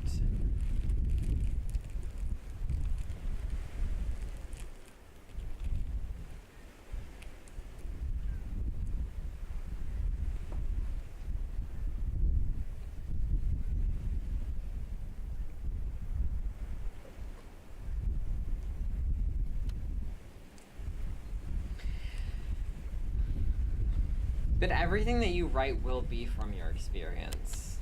Like, it is just inherent. Like, you can't avoid it.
I mean, you're like, oh, that's not that heavy of like a concept, but I'm like, that immediately you said that, and I'm like, damn, that's like really, like, I feel like that would cut me. Yeah, like your water bottles are all like upset with you, and they're like personified, and you like have all this power over them, and then you lost to them. Like, if you're writing a song with them as like people, like characters, then that's like gonna be a really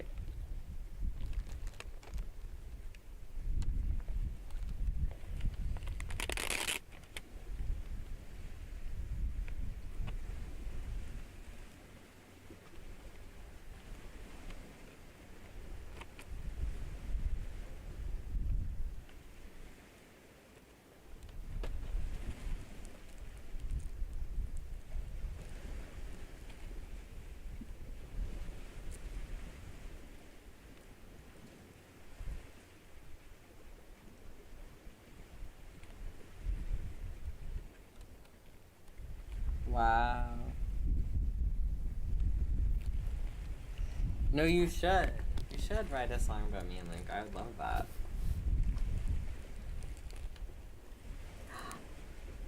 I'm just a narcissist.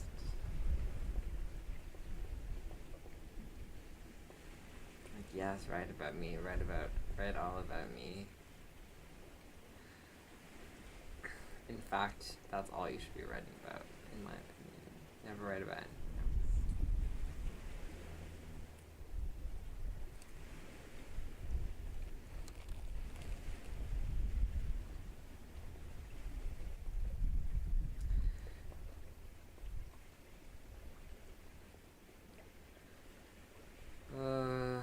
Life is hard, and I am sad.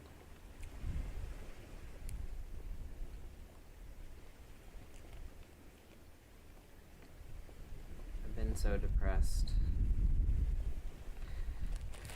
It feels like in every single call of this, I've been like, I'm so depressed, I'm so lonely, I'm so sad. Except for like the 2 months where Luke and I had just gotten together. And then I was like, wow, I'm never gonna be sad again. It's like, no.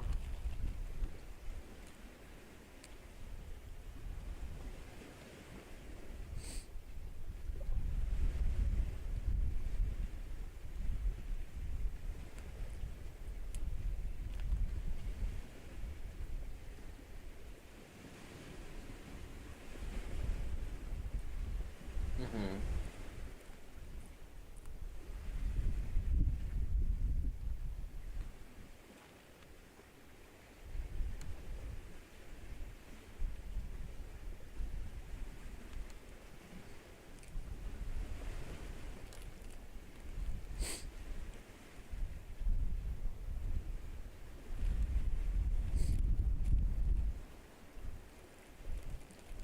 I mean, like, that's, like, also, like, burnout vibes.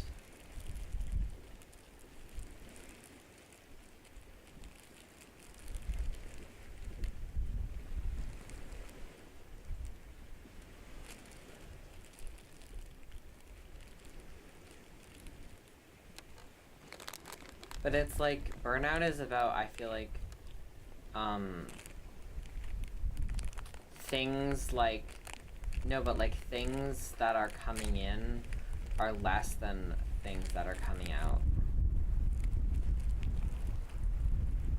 In terms of, like, artistic fuel. Like, you need, like, fuel for, like, things happening in your life. Or, like, movies you're watching and, like, other art you're consuming. And, like, beauty in your life, like stuff like that, like is all like input that like you can create out of, and if you don't have enough of that, then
I feel like for me, I find, like, when I consume art that is too perfect, I don't have as much of a drive to create. Because I'm like, well, someone already did it. Like, I think that's a big part of why I don't make music, is because I hear music and I'm like, well, those guys are already doing a really good job. I don't know what I can bring to this. I feel like they're already, you know, succeeding without my help.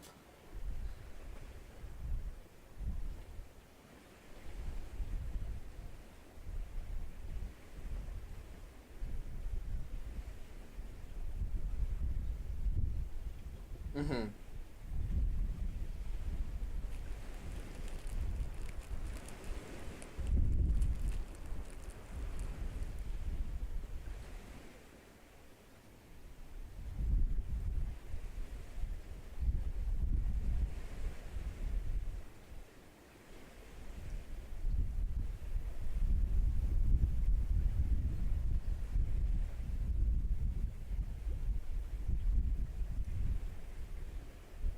Yeah.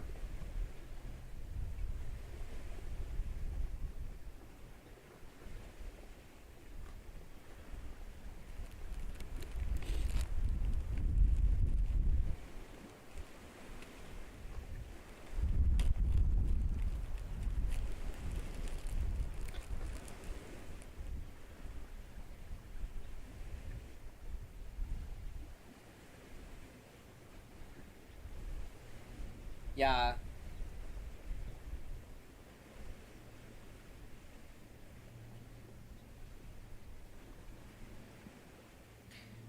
Like, I just finished reading, what's it called? Oh, Kafka by the Shore by Murakami. And yeah, it's like it's just this thing of like, I'm like, well, he did a lot of stuff that I thought was cool, but if I was to do it, I would do it differently. And then it's like, that's so inspiring.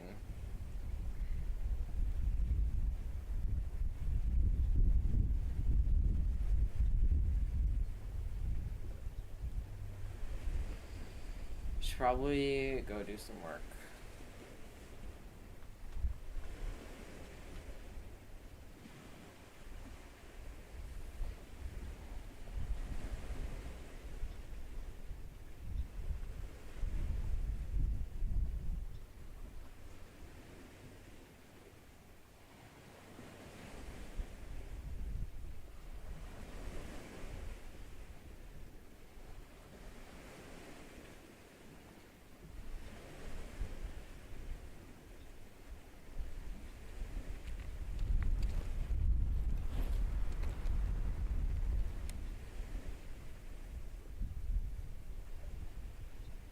Yes, intuitive. Well, I look forward to hearing it.